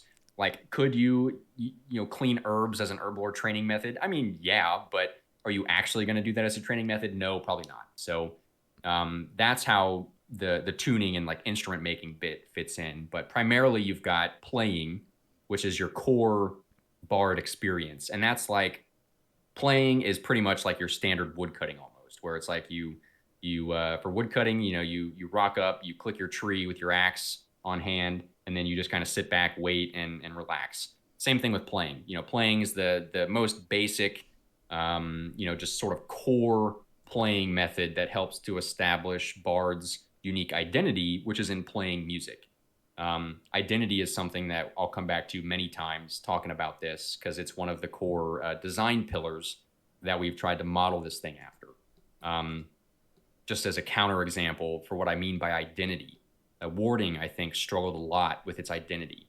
Because even though it had some interesting ideas, and I wasn't necessarily against everything Warding had to offer, but one of the main threads of feedback in regards to Warding when it was being discussed was like, why not just add all of these features to like crafting, rune crafting, and magic and call it a day, right? So that was, to me, was an immediate reason why Warding should not exist as a skill, because it didn't really have its own two legs to stand on. Yeah. Its identity was too, like, in order to have made Warding, it was too vague. And I think just with the state where RuneScape's at right now, I think Warding would have had to like retrofit content from other skills, like pull certain content from like the rune crafting skill or the crafting skill to really make it work and feel like a fleshed out skill. And I don't think that's gonna fly with the community. That's too much change, trying to retrofit content. Like, it's just, it's I just think it's too controversial and leaves it opens too many cans of worms. Yeah. So right out of the gate, Warding struggled with its identity. Bard, however, I would argue, has a pretty solid identity. It's literally playing music with musical instruments, with medieval musical instruments at that.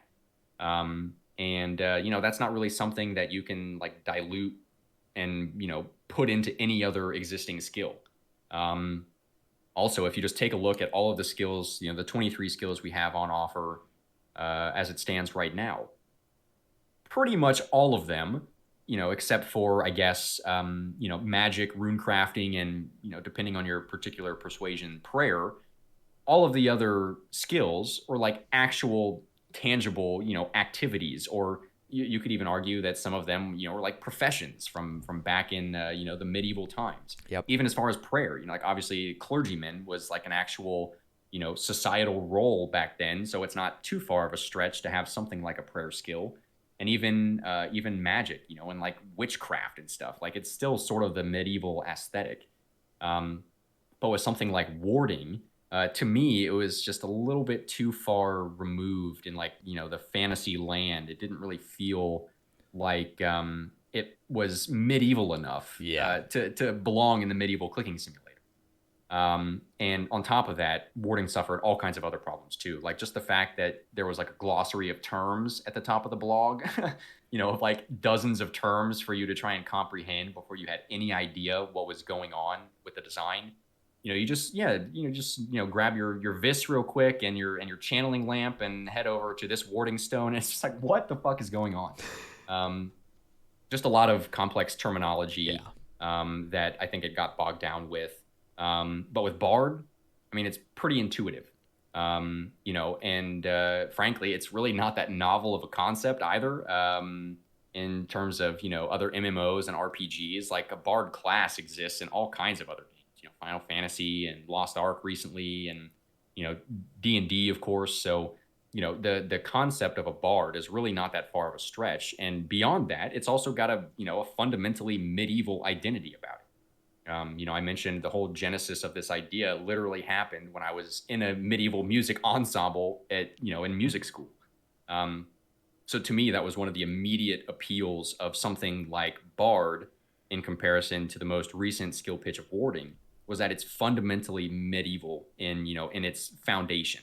Not to say that, it doesn't necessarily have to feel so medieval in practice. It is, a medieval fantasy clicking game after all, but just the fact that the skill idea is founded in like actual medieval history with medieval instruments and stuff, to me is a big selling point. And it's not to knock existing content and updates that have come to the game, because again, I've talked highly of raid dungeons, that have come out, and the Grandmaster quests we've seen, with Monkey Madness and Dragon Slayer and Song of the Elves. But if you look at all of those updates, there's definitely been a big high fantasy drift in the game in the last number of years. And not to say that that's necessarily a bad thing, it's just sort of an observation. But to me, I see Bard as being somewhat of a return, at least a return closer to the game's medieval roots. And to me, there's just something about it that feels fundamentally old school, especially because of its medieval nature. And again, I think it has some people have asked, why make this a skill and not a mini game of sorts. And I think that, well, I'll talk about this many times, but I think that Bard, first of all, has its own unique identity to stand on, which is a good argument for it to be a skill. And it integrates into the game in all kinds of different ways that we'll get into. Instrument making is just, the first of those examples. Instrument making is going to involve, existing raw resource materials that you'll craft at a music workshop and turn those into, playable instruments. And that will involve your crafting, fletching, and smithing skills. So, that's just the first example of how Bard integrates into existing game systems. And then beyond that, we'll scroll up here in a minute to discuss the pillars of design, which to me is like the pinnacle of this document. And unfortunately, I think it was not that it was unexpected, but I think that from the Reddit feedback and stuff that we got from this post, obviously most of it pertains to the training methods and the rewards. People want to know how do you train the skill and what do you get out of it, which is obviously that's those are great questions to ask. But to me, I think we got to take a step back from that first, because if those training methods and those rewards aren't founded in like first principles design, thinking at the absolute most fundamental level of like what makes a skill and how do you make a good one, I think we got to start there. And so these design pillars, again, this is just our take on it. This isn't something that has to be set in stone, and you can feel free to disagree with these pillars of design that we've laid out. But to me, any new skill has to check a few fundamental boxes. The first of which, I think a new skill has to solve some kind of systemic problem that can't be fixed on a smaller scale. The reason I think that is, again, a new skill is far and away going to be the most time and resource intense update that the game will ever see, because a skill is so foundational and just touches so many game systems that it's just going to be like a metric fuck ton of work from the developers. Even though the team has 60 plus people on it these days, it's still going to be a massive undertaking from a development standpoint. And because of that, I think it's not good enough for a skill to like just be cool.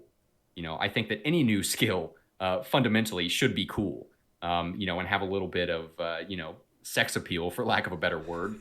I recall, again, I hate to sound like I'm shitting on warding so much, because I don't think that the whole idea was bad. Yeah.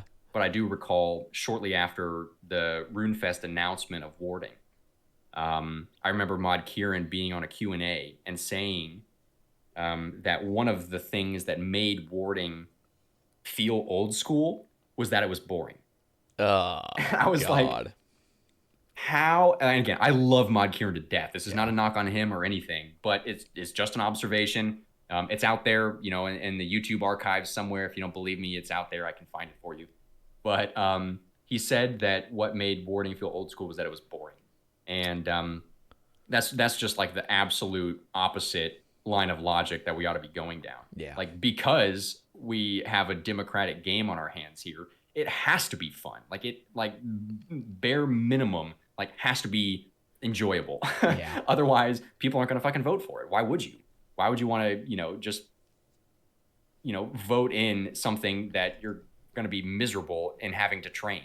It just doesn't make any sense. So a new skill has to be enjoyable, like just at a base level, but I don't think that's good enough. So I think in order to justify the expensive development costs, any new skill has to solve some kind of problem, a systemic one at that. Again, warding, I feel so bad. Warding tried to solve a problem. They said, uh, well, players can't make their own magic robes, and maybe that's a problem that we should try and fix. So I think they were on the right track, but I think the problem is they didn't pick the right problem to solve. Because I don't know about you, but like never in the history of my, playing this game have I ever seen anyone complain about not being able to make their own magic robes. And Like if there was, it could literally be done through crafting and magic. It's not. Yeah, and it already is. Yeah. It already is. Like with the what is it, the salad robes? Yeah. Yeah, so again, there's already precedent in the crafting skill. So that's what I mean by like having to retrofit parts of other skills to make warding work. Yep. There was just it was just doomed from the beginning, I think. Warding was trying to solve a problem, but I don't think it was solving the right magnitude of problem. And I think the players felt the same way. So I think it was good intended, but good intentions don't always lead to good outcomes. So I think that any new skill has to solve a systemic problem that can't be easily fixed on a smaller scale, and that's simply to justify the development cost. As much as I love this game, I think most of us can be in agreement that like this game is like pretty quirky and janky and kind of broken fundamentally. I mean, Yep. If we just look at like the smithing skill, for example, like, we could have a whole podcast on that, I'm sure. So it's been an interesting endeavor trying to make, a skill that meets the standards of 2022 while still trying to, respect and honor the legacy of all of the 23 legacy skills we find ourselves with. Yeah. But yeah, I think that it's got to solve a problem of any kind. With construction, literally the whole point of adding construction to the game, which also construction had a very small development time. But construction's literal goal was to sink as much money out of the economy as possible because it was so overrun with bots back in the day that there was like no player economy at all. It was bad. And so they needed to sink as much gold out of the game as quickly as possible. And, I guess they sort of accomplished that. But, that's the level of like systemic problem I'm talking about. And we'll get into what, some of the problems that Bard is trying to solve. The other core pillars: establishing a strong core identity to constitute a standalone skill. We talked about that a little bit already. And also to then integrate, and not just integrate, in some, I don't know, lackadaisical way, but to try and, with Bard, we've aimed to go one standard deviation beyond the norm of what you might typically expect from a skill. And we've tried to integrate, as cleverly and inventively as possible to support, existing skills and content and systems without overshadowing them. I know you mentioned Artisan a little bit ago and said how you weren't such a fan because, and I absolutely agree with your logic here. You said something like it would more or less kind of obligate you to train it, and it would leave you so that you weren't able to really train your other non-combat skills freely. Yep. Because, basically, Artisan would have been for non-combats what Slayer is to combat. Yep. And as beloved of a skill as Slayer is for a lot of people, I think that it's fundamentally just not well designed. I think the only reason it gets away with it is because it's so lucrative and there are so many best in slot items that come from Slayer that people just sort of conveniently overlook it. But Slayer obligates you to train it because the only way to really train Slayer legitimately is by training combat. So like you have to train Slayer, and the only way to do it is by training combat. So it makes sense that the way you ought to train combat is through Slayer. Yep. And again, not that Slayer is like the worst skill idea I've ever seen, but it's definitely pretty flawed, I would say. Yeah, it's sort of I just to interrupt here. Yeah, please do. It kind of reminds me of like it's like Slayer. It works because it's just been in the game for so long. But if they were to have introduced something like Slayer now, it would be like almost introducing farming contracts as a skill. It's like we don't like that's not really a skill, but it at least incentivizes you to train against other monsters, which I feel like was the idea of Slayer. But like that Yeah, never needed to be a skill. I'm glad it is because exactly. it is sort of like iconic now with the game. But like Yeah. yeah, I Yeah, totally well, I understand. think no, I think you make a good point. Like farming contracts. Like imagine if farming was just farming contracts. Like that wouldn't make any sense. Yeah, Um, but farming contracts I think added a new dimension to the farming skill, which I think has been very positive. But so like Slayer, I guess I guess it's never technically too late, but I do think it is sort of too late for Slayer because it's already broken in terms of how powerful it is relative to other skills. But I think like an easy fix for Slayer would have been to do something like for like Slayer specific mobs that require a Slayer level to kill. You ought to be able to kill those, in my opinion, without a Slayer task and receive reduced XP. Um, but at the same time, Slayer tasks would then be, what farming contracts are to farming, where they serve a niche and sort of an enhancement, but they don't necessarily like obligate you to be directly involved in training Slayer to do everything else. And like with Artisan, yeah, you wouldn't have been able to just, I mean, again, theoretically, you can do whatever you want in the game, right? yeah, Like obligation is kind of a weird topic to discuss because players feel certain a certain sense of obligation to do things based on incentives. This gets talked about like with the wilderness and PvP all the time. But with a new skill, again, because it's so unavoidable and inevitable, a new skill carries with it like the highest sense of obligation to participate, I think. yeah, And so with something like Artisan, where the whole point is like it's giving you non-combat tasks to do, basically, to fish, 80 lobsters or, cut 60 logs or whatever. No longer, like if Artisan had made it into the game, no longer would you be able to just like, freely go and roam around and, train your fishing however you want because you're going to see your level 1 Artisan sitting there and you're like, well, shit, I got to do something about that.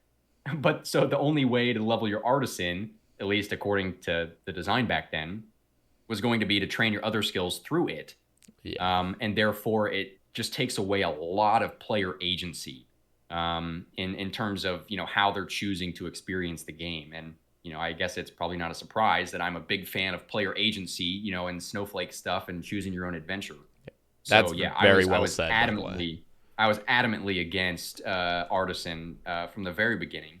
And again, props to the fellow who designed it, because again, I've learned a whole lot of empathy through this process just for the development team, not only Jagex but really any game development team, because it's so easy to just be a gamer, but it is very difficult to be a game designer and do it well. And so yeah, so not to completely shit on ideas of the past, but I think that they definitely each had some fundamental flaws that needed to be addressed. Sailing. I haven't talked much about sailing. Sailing, I was actually probably the biggest fan of the three ideas, and but again, I think it was just too vague when it went to the poll. I couldn't really personally envision what it would actually be like. Me neither. In terms Yeah. of gameplay loops. Like again, it sounded cool, and that's it sparked players' imagination, I think, which was great. I think it could have implemented some more dungeoneering type elements or like exploration elements in it.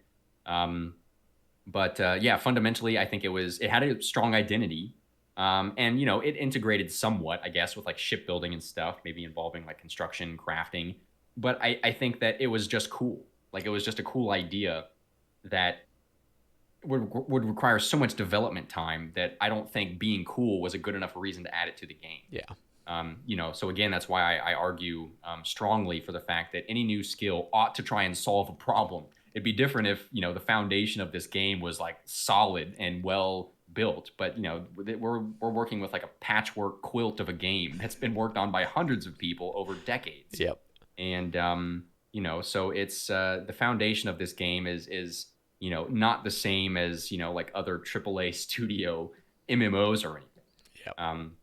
So it's a hard case to work with, but making a new skill to me is just like creative problem solving, and that's what we've tried to do here. Gosh, this is going to be a long podcast. I'm fucking loving it. I'm just excited to get into the meat of the skill as well. We're just hitting the little surface right now. We're getting there. Yeah. Believe me. Like, I think I've had all this stuff rolling around in my brain for ages, and this is the opportunity to kind of shed some light on some things. So I'm just trying to cover all of my bases, but I know we're going to get to the meat and potatoes here. Yeah, I really appreciate all this, by the way, because you are giving analogies and examples of the reasons why other skills, didn't work. And you're actually like painting a picture that's better than just thinking, oh, that was bad, but why was it bad? Like for wording, people just think, oh, wording sounds boring, but what were the actual fundamental flaws with it? And I think this is really important to cover before we get into all this, because a lot of people probably just see a new skill as like, why add a new skill? Or they see a new skill as just like not, I don't know. I think all of what you've said so far is really good with just kind of prefacing this whole skill. So I'm enjoying it. Thank you. Yeah. Well, again, to me, these pillars of design, not these particular ones necessarily, but just like first principles design, to me is like the most important part of this whole conversation. Because again, if we're trying to think about how we're going to establish a consensus around any new idea, I think we've got to do it in steps. And I think the first step is coming up with those first principles design element, or those design pillars, and thinking, what does any new skill, regardless of what it is, what does any new skill need to accomplish in order to justify its existence? And like that's where I think the conversation needs to start. And we've been so many layers of abstraction removed from that I think it's going to be hard to get a new skill to pass if we don't come back to like the absolute bare bones essentials. And that's what we've tried to do at the very top here. Okay. So I've rattled on about our design pillars enough, about the three core ones. Now I want to talk about some of like the specific things that this iteration of Bard is trying to accomplish. And you can see those again in the pillars of design section. We've got mechanical design pillars that we're aiming to solve. So those mostly obviously relate to like game mechanics and stuff. And then we've got like the thematic side, so it's almost like this classical romantic divide where you've got the skill as it appears on its surface, which I think is what you were kind of referring to, that a lot of people just kind of take, whatever they see at face value, whether it's Bard, warding, and don't think too much about it. And, there are other people who, want to pick things apart and look underneath the hood and see exactly what's going on. And obviously, I think our post did about as good of a job as was possible with our limitations to, just put together a nice, easy on the eyes kind of presentation, just to give people, just at a glance, what's going on here. But there's, as you can tell by my my insatiable rambling here, that there's a lot more going on under the hood that we've discussed for dozens of hours. Not from a standpoint of authority or anything, but just as armchair game design enthusiasts who love this game, just trying to figure it out. And so I think some of the biggest things, I think one of the biggest takeaways that I'd like people to have from just hearing this whole Bard skill ramble here is, one of the things that I think Bard uniquely accomplishes compared to any other skill design that we've seen thus far is that we try to design systems that are educational to players. I was speaking about this a bit before in terms of like prayer flicking. How cool would it be to actually have systems in the game that were literally designed with the specific intention in mind to help players get better at the game? Like, obviously they'll improve their Bard skill by training more Bard. But the idea is that through training Bard, maybe you might get better at raids too, by practicing similar kinds of activities, whether it's like a a click accuracy kind of simulator type thing that I briefly alluded to. Or we introduced this concept of bard battles, which could be a completely different take on trying to figure out how best to revitalize PvP in our game. It's obviously struggled from the very get-go, and it's made some recent improvements, but I personally don't think that we can solve PvP with more PvP updates.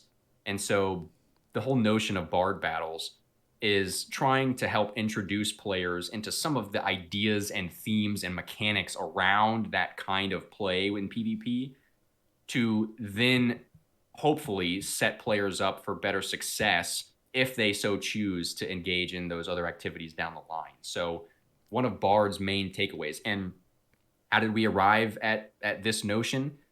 I personally just sat and thought about, like, what did I actually get out of music?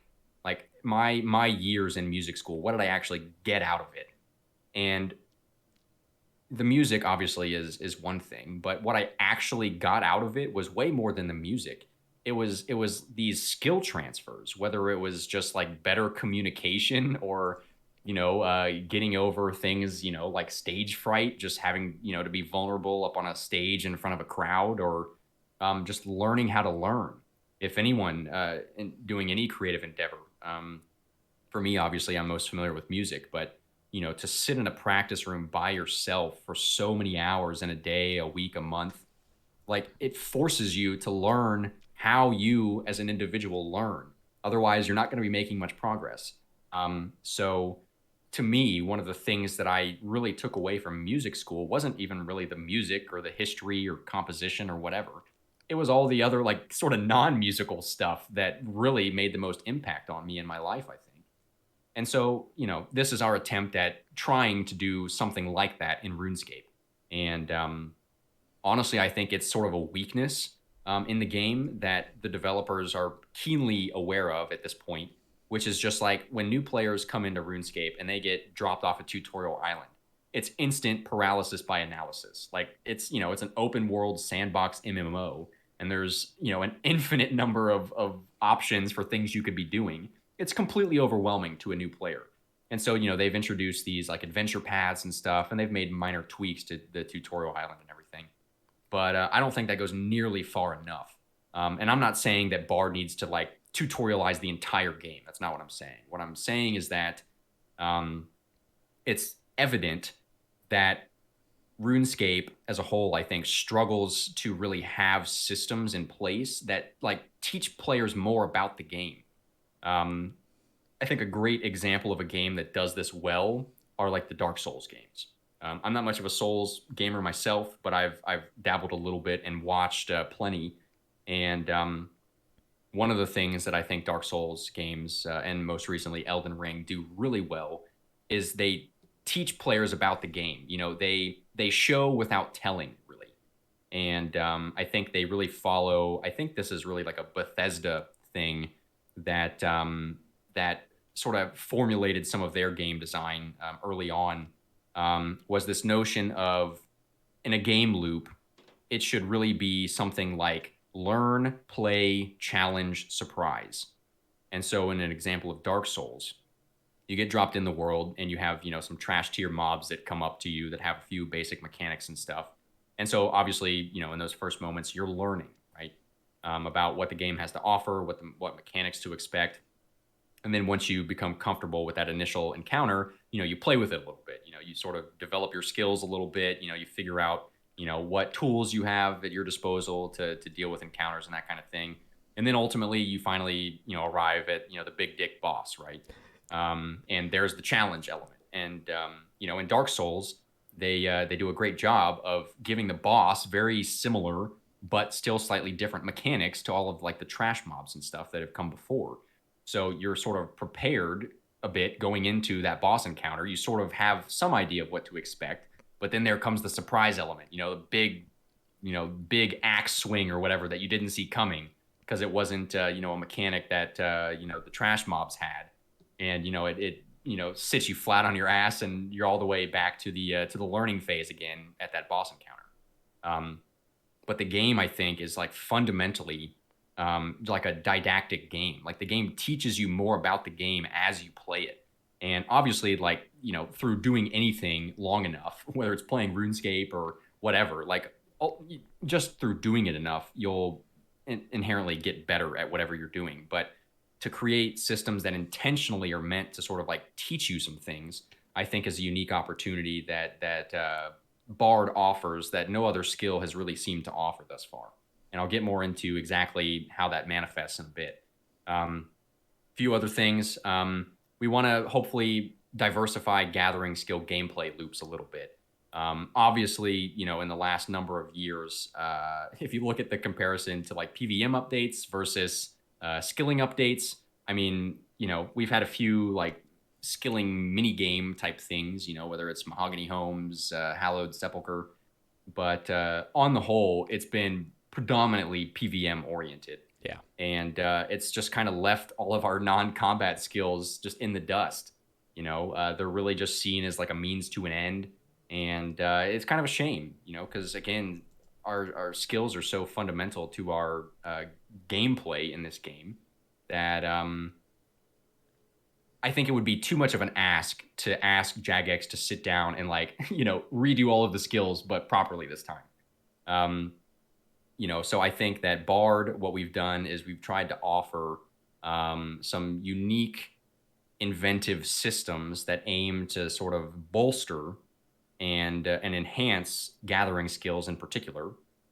So Bard is really seen as like a non-combat support skill in our view.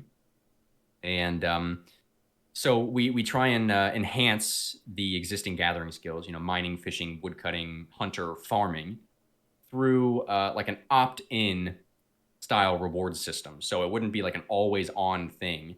And we did that intentionally because, again, we know there's a decent segment of players out there who aren't interested in seeing any new skill ever, no matter what it is or how good it might be. And that's fine. People are allowed to have that opinion. But we wanted to design reward systems in such a way that they would obviously have a benefit, and most players would want to participate, but for those who wanted, to completely neglect it and not want to see an instrument, touch an instrument, hear an instrument, they'd be able to do that.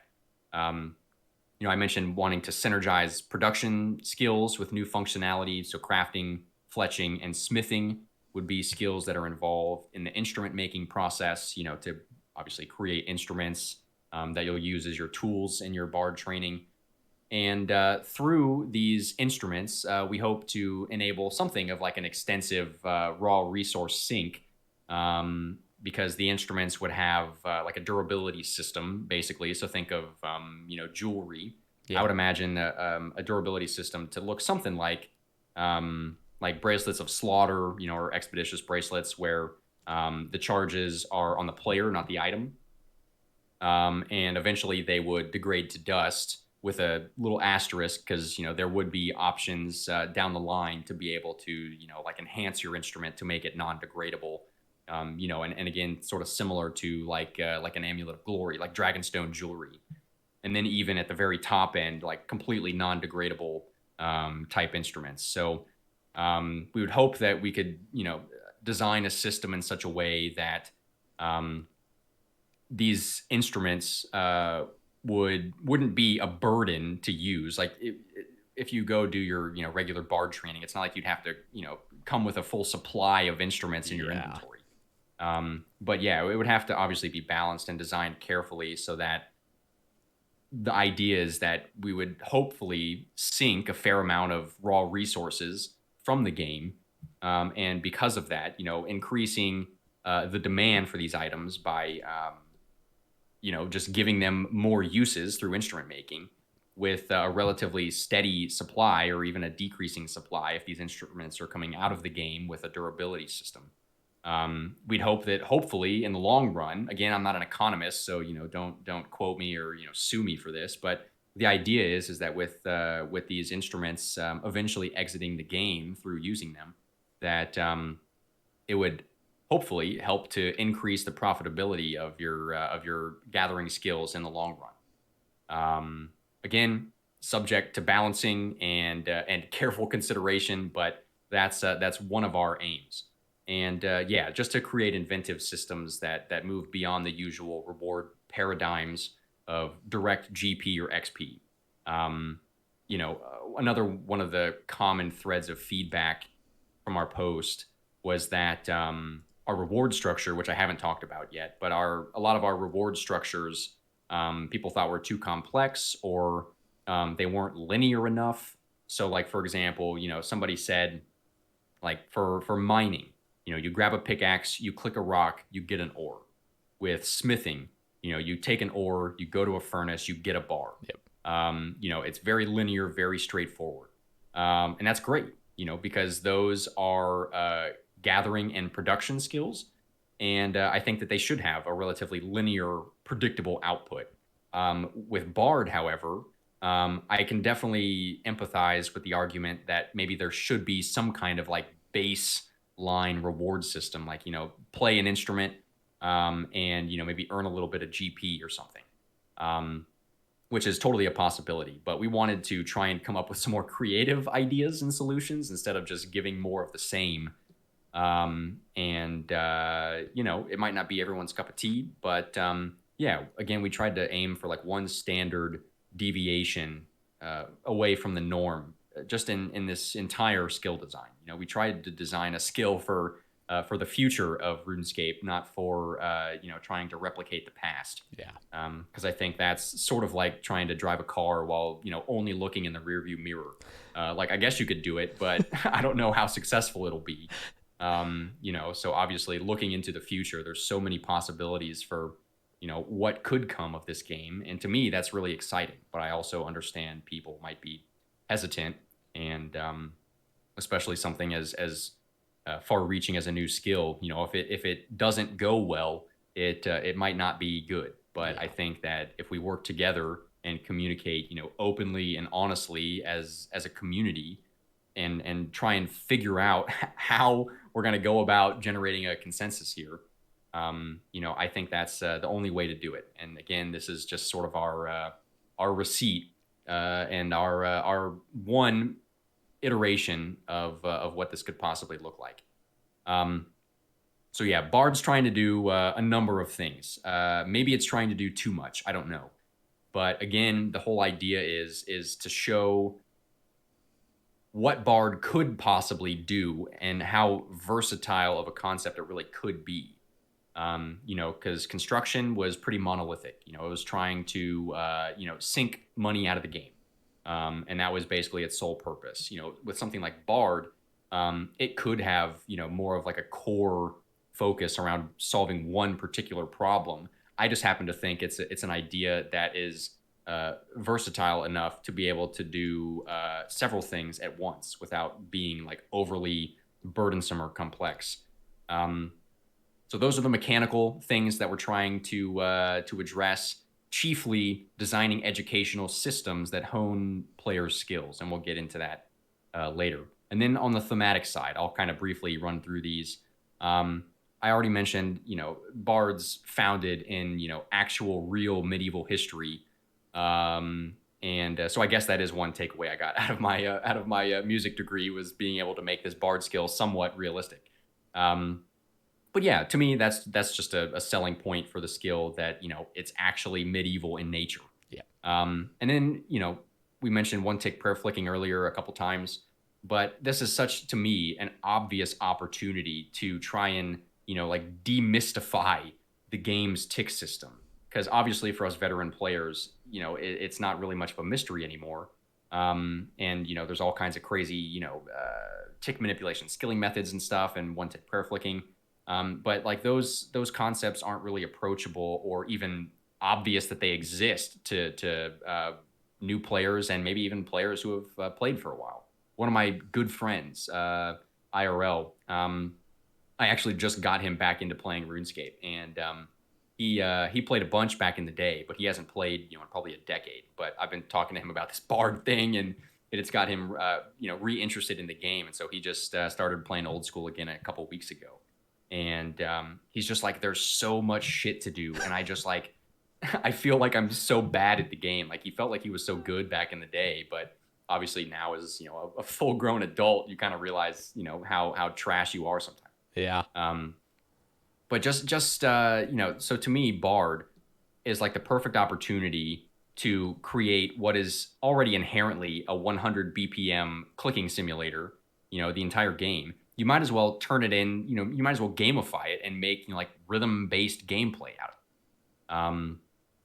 And we've got a couple different ideas for what that could look like, primarily with performances later on.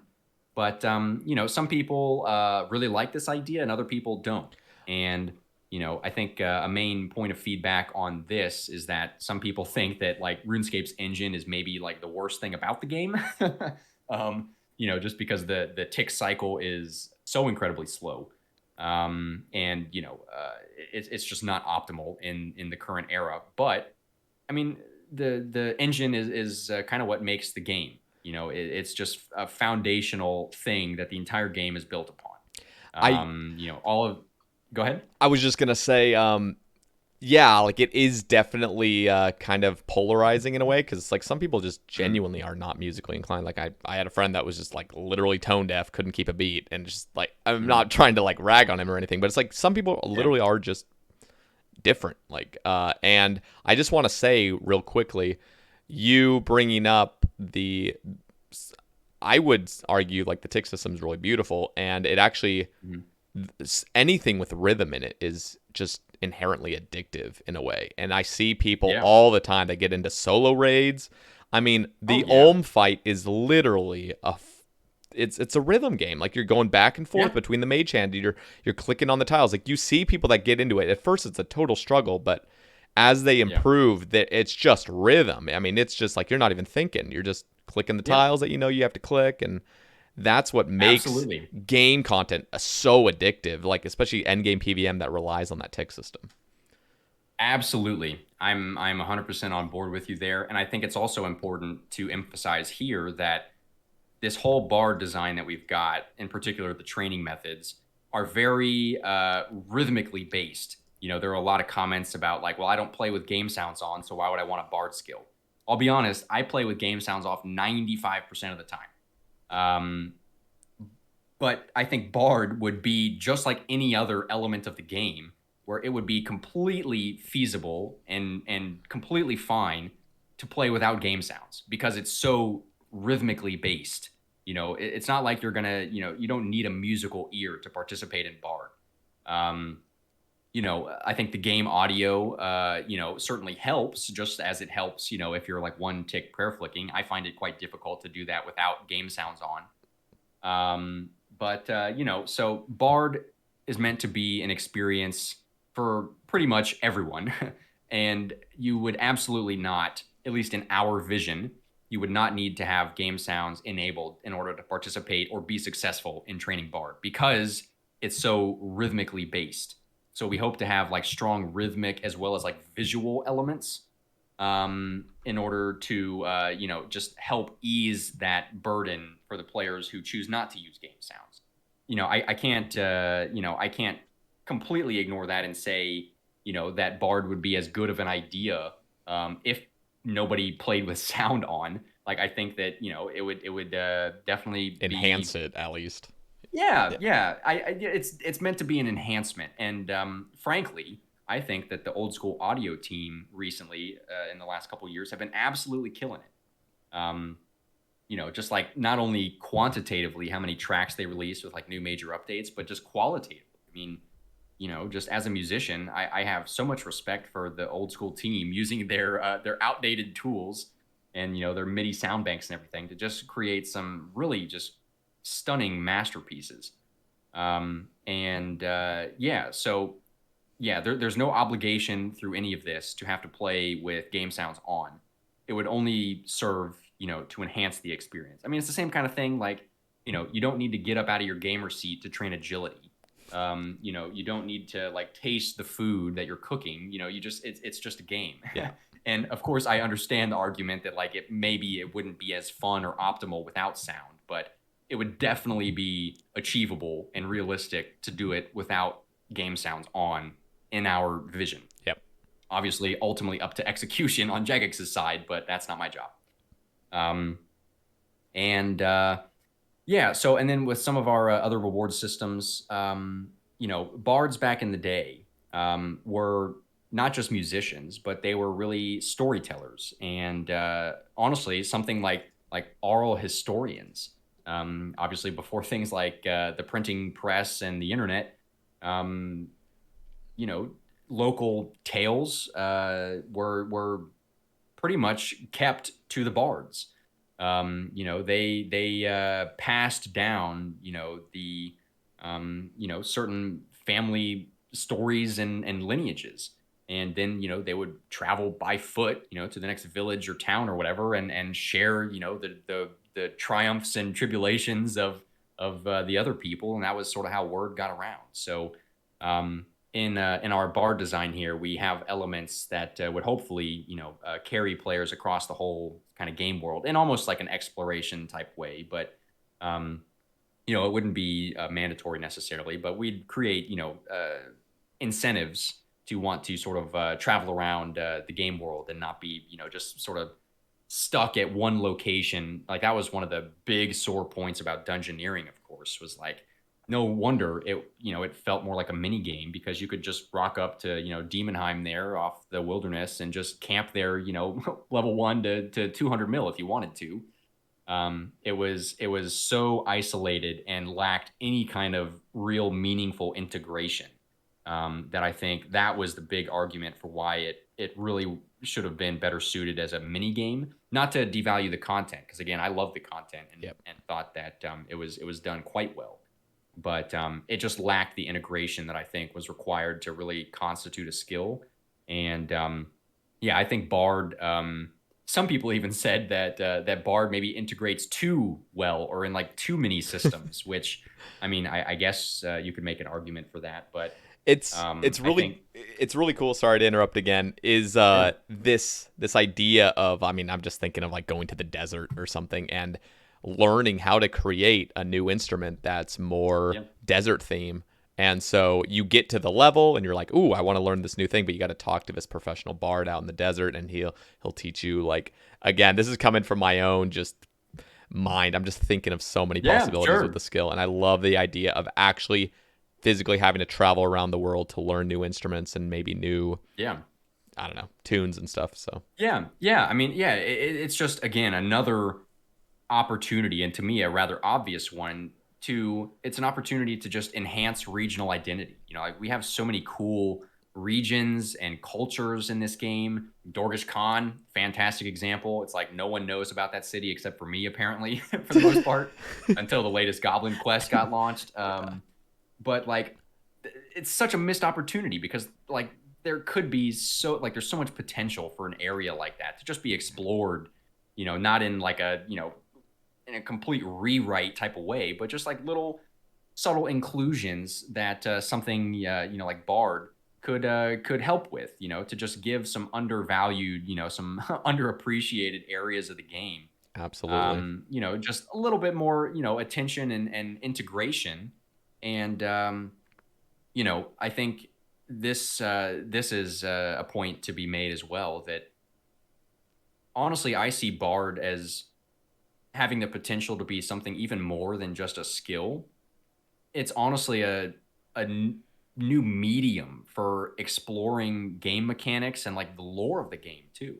I think there's probably some people who know this, but maybe not everyone. But Maud Ash is a classical violinist, and he's got some pretty good chops. Word on the street is I wouldn't expect anything less from the man. But I just could not imagine like the field day that Maud Ash and Maud Ed, the warden of old school lore, what those two guys could do with something like a bard skill, and just like Oh yeah. different implementations that it could have in terms of, instead of maybe just like, spam clicking through dialogue boxes, maybe involving bard somehow, to have Oh a new yeah. quest feel a little bit more alive and a little bit more integrated into the world. So yeah, to me, Bard just presents so much opportunity to do cool shit in the game, and we're just offering up ideas, in this thing. Again, I said it many times, but this is not a prescription for what a new skill has to look like, or Bard in particular. but this is just one example manifestation, and we've given a bunch of examples and ideas for what that could look like. So, and then of course, the final thing to mention, I guess, in terms of design goals. Of course, music is a social thing, just inherently, and we don't have any elements of the design that mandate you to like be social or have group gameplay or anything. It's very much still like a solo experience. I think that's just kind of where we're at with the state of the game these days. But there would be certain small inclusions and certain small incentives that would hopefully encourage people to game together. I don't know, form a little Band. band and go busking at the GE Oh or my something. god, that'd be fucking fantastic. Could you imagine? I just like sometimes I'll literally just go to the GE with some Fashionscape and I'll go to the role play world, and there's people just There you go. fucking around there. There's gotta just be a bunch of bands trying to like play their latest tune. I think that's fucking awesome. Yeah. And it's not for everybody. Yeah. It's just out there. Yeah, and it's not for everybody, of course. I don't think any new skill idea is going to be for everybody, but trying to present an idea that's palatable enough for players to be able to get behind it, or at least see the logic behind it. All of this that I'm rambling on about here, like, could have been included in the post, but it was obviously already long enough. Yeah. We had to draw the line somewhere. I think there's something nice as well about seeing bullet points and then hearing the discussion now. Like I'm loving this because I'm seeing the true side of like what you envision the skill to be. And instead of me taking my own approach at it, seeing bullet points and just being like, okay, like this is kind of what I imagine. This is really nice. Yeah. All right. Well, I guess I've rambled on enough about design pillars and all of that nonsense. And so, again, sort of forgive me for spending so much time on all of that stuff at the beginning, the pillars of design especially. But, to me, that is the meat and potatoes of this thing. Because, again, there's an infinite number of iterations of training methods or rewards for Bard or any other idea that, you could concept and argue about, until the end of time. But, the first principles design and trying to really boil it away to the bare essentials of like what makes a good skill in RuneScape, something that looks forward into the future, trying to imagine what the game could be or could look like while also still trying to honor what came before, and all of the other legacy skills, as I sort of call them. That were not held to the same level of scrutiny as any new skill would be. I mean, it's not even close. I honestly can't imagine really any of our existing skills passing a poll in the current day. Maybe there's a rare exception, but I don't know, even like range. It's like I feel like people these days would just sort of say, well, what do we need bows for and bows and arrows when we already have melee? It's just kind of redundant. And what's the linear reward output of range? I don't know. Like, so I just think that spending time talking about these foundational ideas, and again, this is just my take, our take on it with Bard. It's not the only answer or the only right answer, but I think it's worth spending the time on these like foundational principles because I think it helps inform all of our other decisions that we arrived at in terms of like the specific manifestations of content in terms of training methods and rewards. So anyway, moving on from all of the boring stuff, and now for the star of the show, what you guys are all here for, the training and the rewards. So. Yeah, we'll start with instrument playing. This is your core basic training method. Again, I was describing this kind of akin, to woodcutting or something where with woodcutting, you grab your axe, you click a tree, and you sit back and relax and have a good time. With playing, it's pretty much the same exact thing. You'll grab an instrument and you'll rock up to a bard camp, which is just sort of like a hot spot for training. Again, sort of trying to incentivize players to like be around one another. And then you'll click the play option on your instrument, and then you just kind of sit back and have a good time. And that's the core training method for Bard. And again, that just helps establish its identity, its strong identity in just playing music.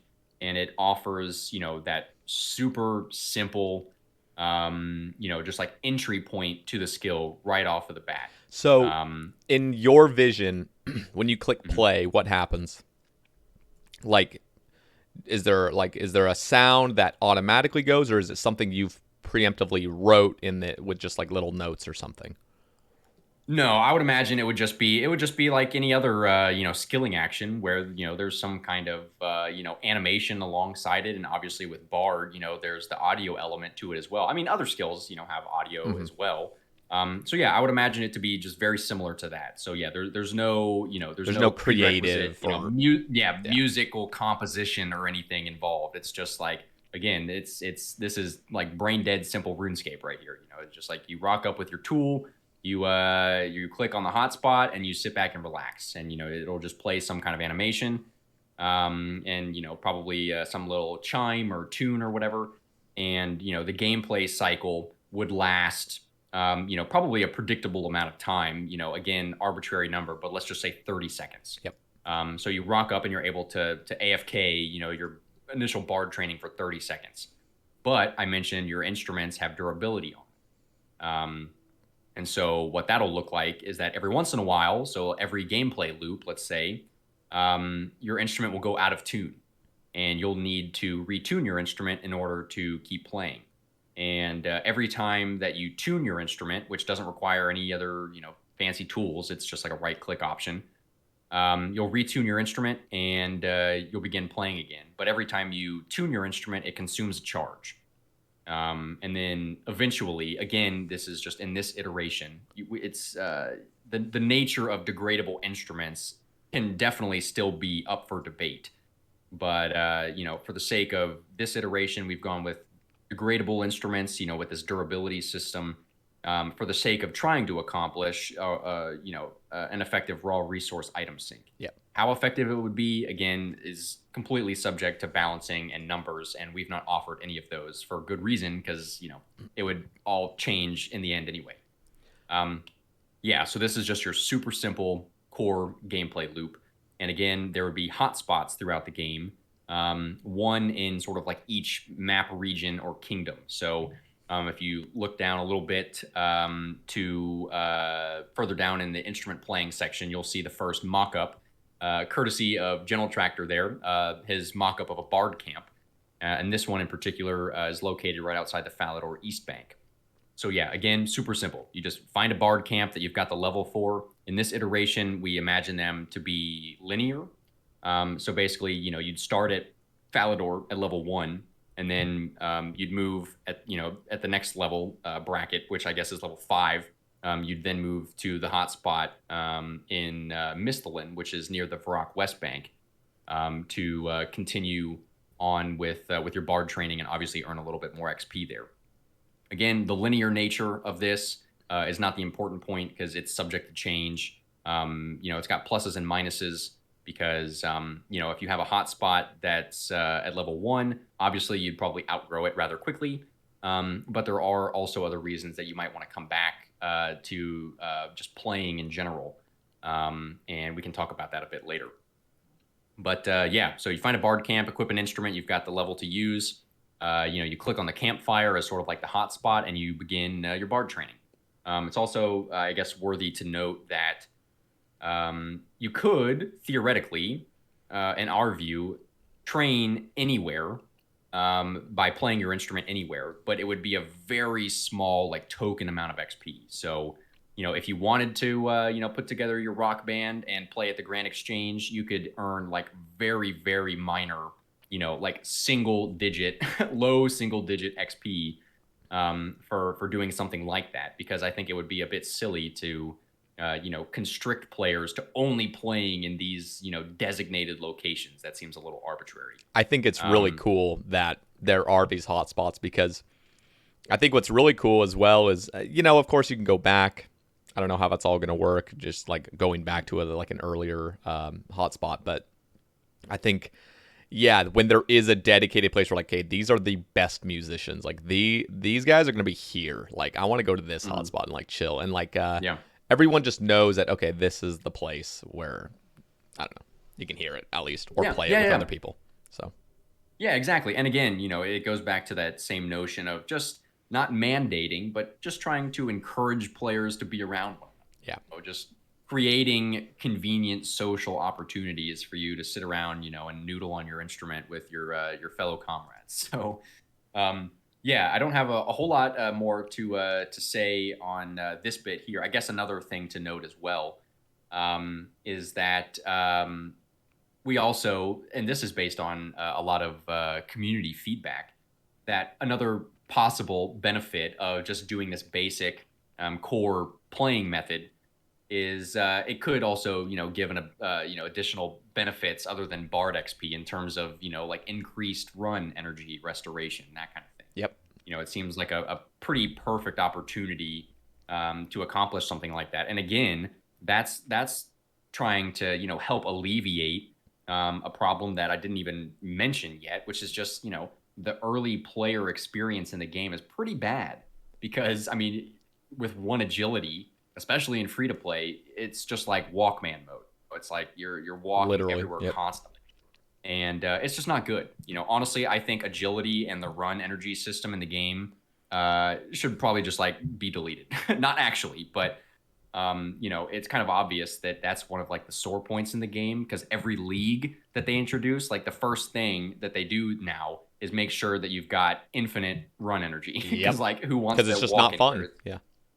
Yeah, it's just not fun. And again, it's not to say that that needs to be deleted and rewritten or anything, but just that Alleviation that's just of it, early levels. Yeah, it's just a legacy game design move that I don't agree with, but it is what it is. And so rather than doing a complete rewrite, I think this is a way of sort of honoring the tradition while at the same time trying to alleviate, especially for the early game players, being able to do something as simple as play on a basic instrument and have a bit better run energy restoration. Yeah. So yeah, again, just an example idea of what this could be. Now scrolling down below that mock-up there, you'll see a couple level tables side by side here, and this is basically describing each of the map regions that we've sort of divided the game up into. And these are all just sort of, these aren't like arbitrary designations. These are just like the areas of the game. And I think like Trailblazer League even went quite a long way in terms of developing new tech, as well as just like helping to define some of, like the boundaries of the different areas in the game. But we've also kind of future-proofed our idea a little bit as well, including some yet-to-exist areas like Varlamore, Eastern Lands, and that kind of thing, and Acheron, the frozen penguin land to the north. So yeah, we did that, for the sake of future-proofing and also dividing things into 24 neat regions and instruments. Just happened to work out conveniently for a lot of reasons, but. Yeah, the gist here is that so these level tables are describing the hotspot that you would find in each of these map regions. And then I also mentioned, trying to establish a stronger kind of regional identity. So each region would also have its own unique regional instrument that would give additional benefits both to Bard and otherwise if you're using an instrument in its home region. So it wouldn't be mandatory because you could choose to play the same recorder everywhere you go, and it would not negatively affect your XP. But you wouldn't be maximizing your reward output is essentially the trade-off there. So, and we'll get to that next. Of course, just one-dimensional park and bark, of just clicking, playing to play your instrument and sitting back and waiting can be a little bit too monotonous. So we've, got an idea to introduce something equivalent to like, bird's nest from woodcutting, basically, which are just like these little special golden notes called quilismas, which is an actual like medieval musical notation term. But yeah, they're like the bird nest equivalent in Bard. And, I love it. These little special notes would appear on occasion and last for a brief duration, and so you'd have to sort of be paying attention and at your keyboard more or less, to be able to click these guys fast enough, and they'd give a little bit of like token Bard XP for doing so. And each hotspot, each one of these Bard camps would also have some like NPCs around them, and they would have a random instrument preference. So basically, they want to hear this tune, but using this instrument. So if you're able to, if you've got the Bard level to use that instrument or whatever, if you choose to do that, then that would result in these special golden notes appearing more often for your player, and therefore, a slightly enhanced XP per hour, for your increased attention and effort. So that's sort of what you would do to maximize your XP output. But again, I think that's a little one-dimensional, and again, there's nothing necessarily wrong with that, but I wanted to create something of a foil when training Bard, because most of our skills that exist these days are pretty much geared towards just like maximizing XP with not much of a trade-off. But I think that trade-offs are interesting because it just it forces players to I don't know, more carefully consider how they want to go about doing their training. And so I mentioned that if you use an instrument in its kind of home region, that would come with additional benefit as well. Not in the form of XP, though. So if you use a region's home instrument, it'll give you basically more of a reward output in the form of what we call bardic influence. And we got a lot to talk about in that department. But basically, this influence system is sort of like the main reward output of this iteration of a bard skill. And it's almost akin to like Slayer points in a way, where you just train the skill as you normally would, and depending on how you train it, so for Slayer, depending on which Slayer master you use, you're going to accrue different rates of points. So obviously there are some Slayer masters that are better for XP, but maybe not necessarily as good on the reward front, and vice versa. Same thing here. So there would be this system called Bardic Influence, which I sort of jokingly call like your clout currency. And that would sort of be like the core Bard reward mechanism. So depending on what training method you're using, whether it's the basic playing or like the more advanced performing, and depending on whether you're using a region's instrument or not, will basically determine your reward output in the form of this influence, which can then be spent on accessing like other tangible reward systems. I love it. I love this, by the way, because there is more. I mean, just with this simple thing, like we haven't even covered the other methods of training, but just that. Yeah.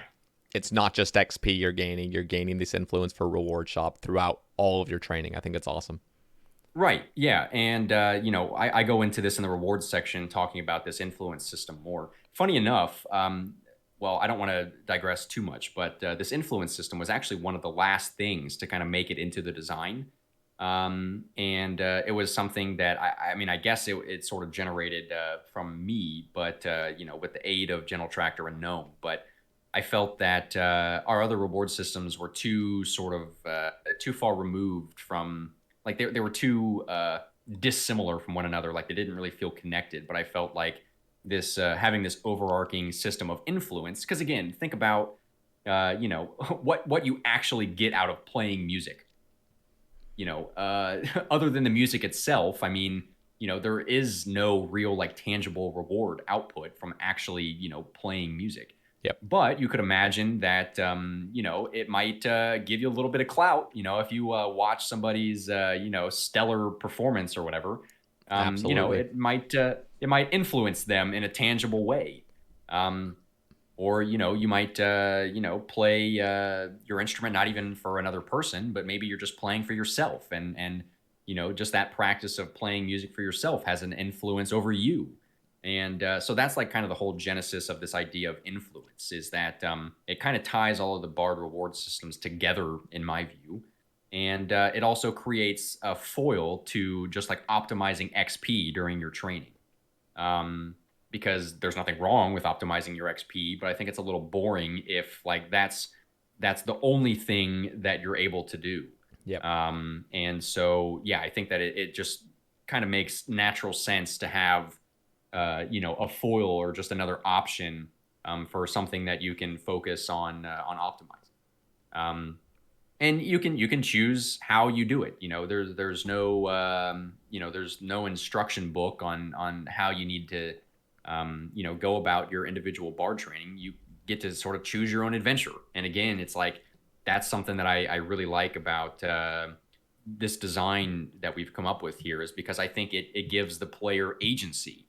We talked about Artisan doing the opposite of that, where basically it would mandate you in a way to train all of your other skills through Artisan, which completely removes player agency. Yep.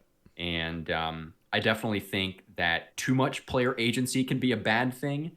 I think we sort of discovered that, or some of us did, in the recent league with Shattered Relics, because while previous leagues had a lot less decision making, you had like your big relic tiers, and with Trailblazer you had like your big region unlocks, but there were only maybe a handful, like 8 to 12 like big decisions you had to make, but that felt impactful and meaningful, and gave the player a real sense of agency over their experience in the league. But with this latest one, it was just like an overwhelming amount of agency, where they tried so hard to avoid creating a meta that they forgot that half the fun was like making a meta for Yeah. the league. That's true. And I think that this league did do, a lot of cool things, but I think that this league was a great example of what it means to give players too much agency, which is just, this feeling of paralysis by analysis, where there's like so many options for what you could be doing that you just decide that you're not going to do it at all. Yeah. So we want to avoid that, while at the same time, we want to give the player like a real amount of agency over how they choose to experience this skill. So that's instrument playing. Obviously, the next section describes where you're getting these instruments from. And I think this is one of the greatest ways that Bard manages to sort of integrate itself into the game. Instead of just putting some instruments on a wyvern drop table, or buying them from a shop. I think it just makes logical sense that you use existing raw resources, some of which are pretty underutilized. I'm thinking about a lot of like hunter materials, whether they're like hides or like beast meat or whatever. That are just completely useless in the current day and age. But imagine if you actually had to use some hunter hides or meat, or, obviously logs, bars, even tree roots to like assemble instruments. Yep. To me, it just it's like the logical progression of ideas. So, talked about our basic playing. Now we've got instrument making, which is really not a training method. It's like a prerequisite to the real training method. Primarily involves your crafting, fletching, and smithing skills, and there'd be a designated number of music workshops throughout the world. Not a huge number of them, because again, the whole notion here is to try and encourage players to be around one another. Yep. And just create these sort of hubs where you could generally expect a good amount of activity to be. So yeah, instead of creating another boring bank standing skill or something, or just making making the instrument making process overly complicated, we figured it made the most sense to create these hubs where you would specifically go to create instruments. And again, it's just to sort of streamline the process. So, an instrument is typically made of more than just like one raw resource material. So instead of having to like individually process your ingredients, you just rock up to a workshop and make them all in one go. And these locations, by the way, are not level restricted. You could go to any of them because it literally is just a workshop, correct? Okay. Correct, yeah. Of course, there are a couple of them that would be quest locked, but again, it's a pretty low barrier to entry. Like Port Phasmatis, for example, like it doesn't. Yeah. It doesn't take too much to access those areas. So yeah, there'd be some that would be, completely accessible, no requirements whatsoever.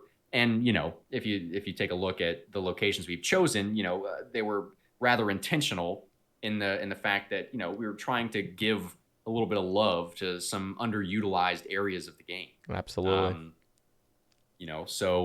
Places like the whole eastern half of Falador. Catherby is kind of a ghost town these days. Port Phasmatis is a literal ghost town. Sorry, I had to. And then, of course, selfishly had to plop some down in Keldegrim and Dorgish Khan as well, because for one, not much going on in those cities, Nope. and number two, it just sort of felt thematic. That both of those Dwarves. cultures Yeah. are. Yeah, I mean, they're just kind of tinkerers. So it to me just makes sense that that they would have an aptitude for things like instrument making. So this isn't an all or nothing kind of list, but this is just an example of how it might be laid out. And we haven't really gone through the scrutiny of counting game tiles away from a bank, for example. Yeah. But all of that's subject to change and balancing, like far beyond our needs for the moment. So yeah, let's continue on here. Music workshops. Again, they're sort of strategically located in the sense that we're trying to help uplift some underutilized areas of the game, and we'd hope that they'd be somewhat social hubs too. If there's just a small amount of these workshops throughout the game world, then you obviously got to make instruments somehow. So it's sort of to be expected that these would be hubs for traffic and socialization to happen. And they've got core functionality, similar to like smithing anvils or cooking ranges. So, it's like you go to this place to do this thing, and like that's how it works.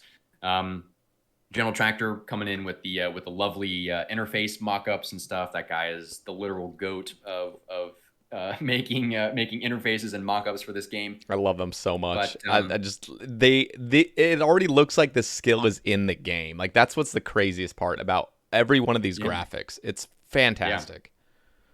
Yeah. Well, thank you. I can't take too much credit for the visual, for the presentation of this thing, because that was in large part General Tractor's work composing this entire thing.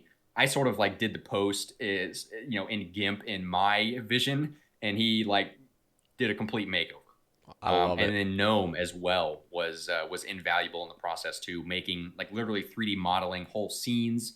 General Tractor made the 2D sprites for the instruments, but Gnome 3D modeled all of the instruments as well that are kind of scattered throughout the post. So big credit to both of those guys for making this thing as pretty to look at as it is. Because I mean it imagine if this post didn't exist and it was just me rambling in long form like this talking about it. It wouldn't be nearly as exciting. Or just like a Word document. Like, here you go. Read all this. Yeah. Presentation really is everything. Yep. And, the skyscraper format, it's not for everybody, of course. But again, we knew it worked. General Tractor had proven it many times. And Gnome did too, frankly. So we went with it. Anyway. It's important to note, instruments come in 3 tiers. I don't think I've mentioned that yet. I think, again, it's just kind of logical that, as your bard abilities improve, so do the instruments you can play on. And the tier of resources you would use to build these instruments would scale as well. So if you look at the level table there, you can see, just as an example, so your level 1 apprentice recorder that you would make requires a fletching level of 1 and 2 normal logs to make. But you can see that at the journeyman level, you now need 50 fletching and a bard to tune it. But now the journeyman recorder requires 2 maple logs instead of 2 normal logs. And then at the master tier, beginning at level 75, the master level recorder would require 75 fletching and 2 magic logs. So you can see that the resources scale there, and the production levels required also mirror the bard level required. So making an instrument is kind of like making a potion, where you create the unfinished potion first. So in this instance, you would be creating an untuned instrument that requires production levels of fletching, crafting, and or smithing. And then, with herb lore, you're then adding the secondary ingredient to complete the potion. And with this, you're just tuning the instrument to make a tuned functional instrument to use in your bard training. So, pretty straightforward. But again, this is kind of one standard deviation away from the norm in the sense that, in a way, instrument making is almost kind of like a super production skill, because it's requiring levels and other skills to make instruments, if that makes sense. Yep. So, it doesn't just require a bard level to make an instrument, because, well, bards don't really make instruments, but they require production skill levels. And again, to me, that just sort of makes logical sense. But I can also appreciate that is one standard deviation away from what I would consider normal. Where there's not a whole lot of like interrelation or interdependence of skills on one another. And it's not a bad thing, but I think in terms of trying to introduce a new skill and have it integrate well, that something like this, having, untuned instruments require production skill levels. I think that's pretty vital in terms of trying to make this thing, integrate as seamlessly as possible. You could just, again, put tuned instruments, just on a Slayer mob drop table, or slap it in a shop or something. But that's pretty unimaginative and kind of boring too, frankly. So, I wouldn't imagine any of this instrument making stuff to become like the meta for training, your production skills. It would really only be sort of like a token amount of production skill XP that would be distributed across the relevant skills. And then again, just a token amount of Bard XP for tuning each instrument.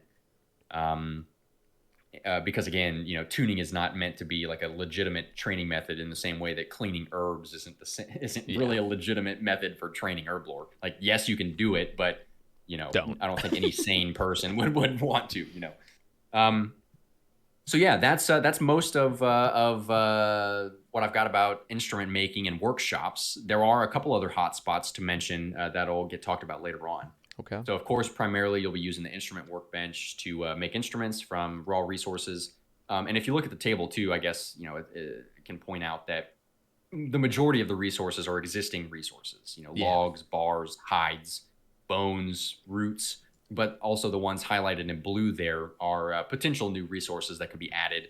Like we've got gourds as like a new farming allotment that we talk about briefly in the reward section, and obsidian ore and ebony logs at like the master tier at the top. So ebony would be like a new tier of hardwood tree.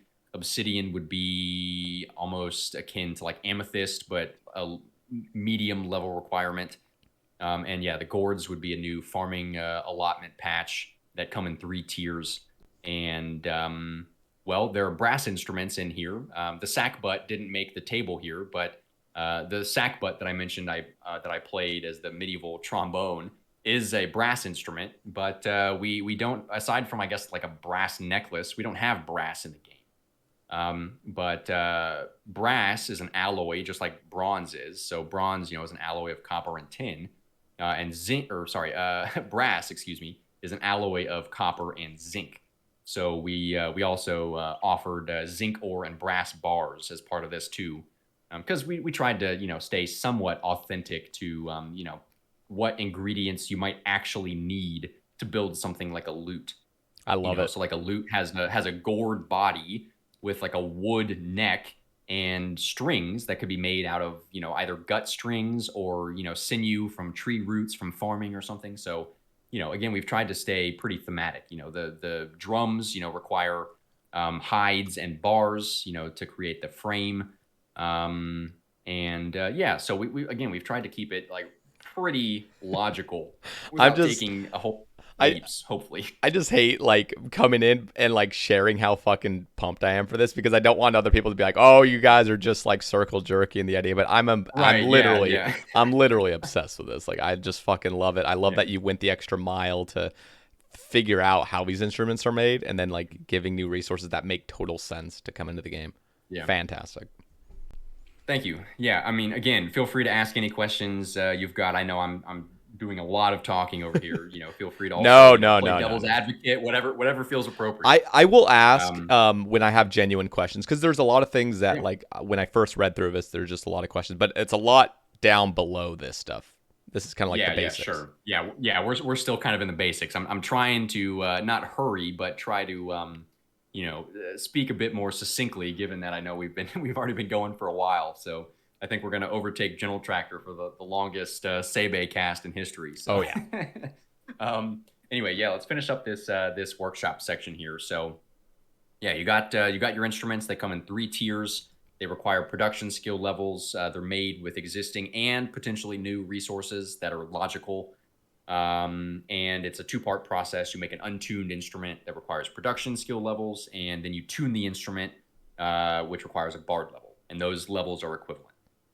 Inside the workshop, you've obviously got the instrument workbench where you're making your instruments.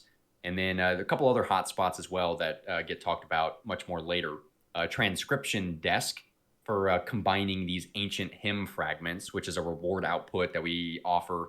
And they're basically like almost musical clue scrolls in a way. There's a finite set of them, though. So it's not like an infinite thing that you can just farm. But yeah, I especially knowing you as a big clue scroll enthusiast, I think that the ancient hymn thing would probably be up your alley, and we'll get to that later. Okay. And then there's also your Bard hymnal, which is literally like a book of hymns. So you get these little ancient hymn fragments that they're almost like Skatizo totem pieces. They come in 3 parts. You assemble them. It's a puzzle. You solve the puzzle. You do the thing. And then you can take that completed puzzle and store it in this hymnal. And at the top sort of echelons of Bard, they allow you to basically like engrave the lyrics into a master level, like that top level instrument. And it gives you like a unique Bard benefit for your training. Nice. And we talk about that towards the end in the reward section. So just a few little, hints at what's to come. And then tuning, I think I've talked about that already. But yeah, you'll make untuned instruments, tune with a simple left click. And yeah, that just the fact that tuning is also a mechanic found in training, which we talked about in the playing section too.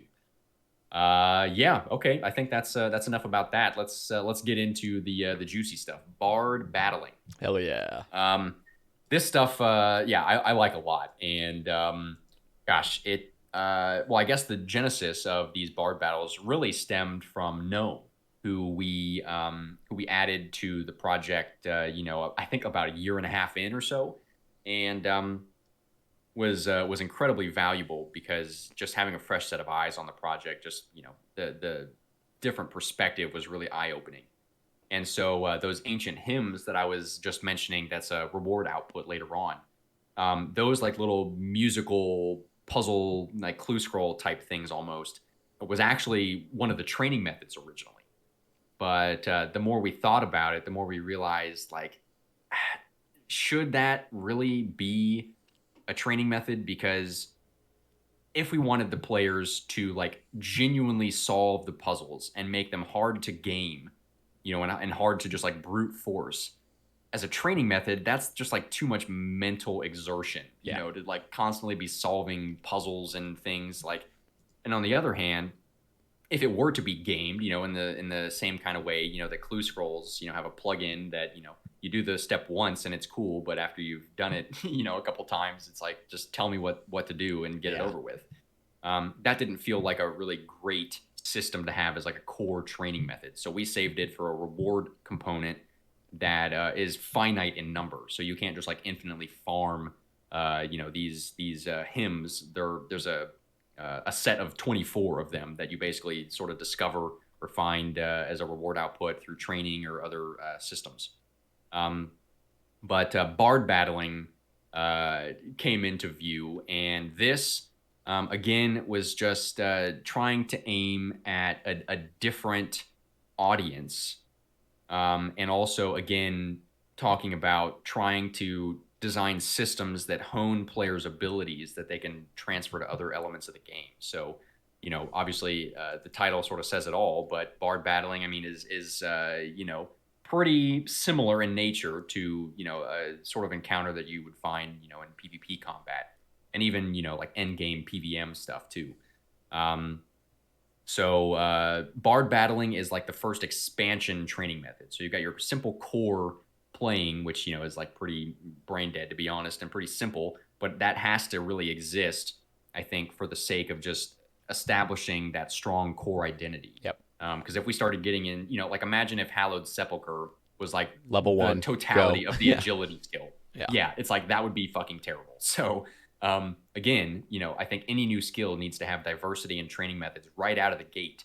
And you can see in like the header image for bard battling here that well, each section has this, but the little like experience, rewards, and effort matrix created by General Tractor, of course. This nice little TLDR of what to expect. So battles, are sort of like a medium level of experience. It's not the high end for XP gain, but it's got a reasonably high reward output, and for approximately a medium amount of effort. So this is in no way, shape, or form trying to like solve all of the problems with PvP. It's not trying to be a replacement. It is simply trying to help bridge the gap, the skill gap, in terms of PvP combat. That doesn't have to be like its only purpose, but PvP I think is a really important part of this game's identity, and it's struggled in recent years because I think the biggest problem with PvP in this game is just the ever widening skill gap. Like the only people left PvPing in this game are the folks who have been doing it for like a decade or more on a regular basis. So because there's such a high skill gap, it makes a really high barrier to entry to PvP in this game, even with something like Last Man Standing. I think Last Man Standing, well, minus the bot problem, but I think, conceptually, Last Man Standing did go a good way in terms of trying to help bridge that skill gap. But still, I don't know if you played any LMS lately. I haven't, but I did a bit when it was new, and man, it is a rude awakening for sure. Oh yeah. As many hours as I've put into this fucking game, like I am still total dog shit at PvP in this game. Yeah, no, it was it was eye-opening experience, and like I just remember getting my first kill. I'm like, well, okay, that like I did not deserve that. Like I was literally against like the worst person ever. I'm like, this is like you go against anybody actually competent, and you're like, okay, I actually suck. Yeah. It's it's a real struggle, and so LMS goes a pretty good way in terms of trying to reduce the barrier to entry, by making it basically free to participate. Obviously, you have the what am I trying to say? You've got the ranked games, where you pay an entrance fee, of course, but like the gear's free. The entrance is free, at least partially.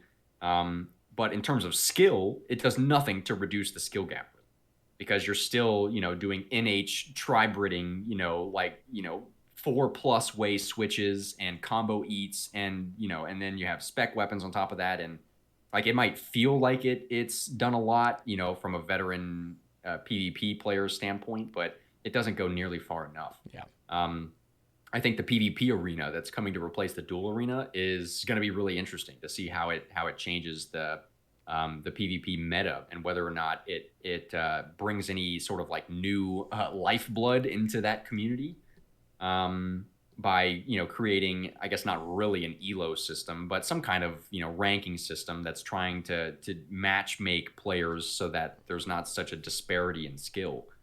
So we'll see how well that's executed, but that was obviously only announced just recently.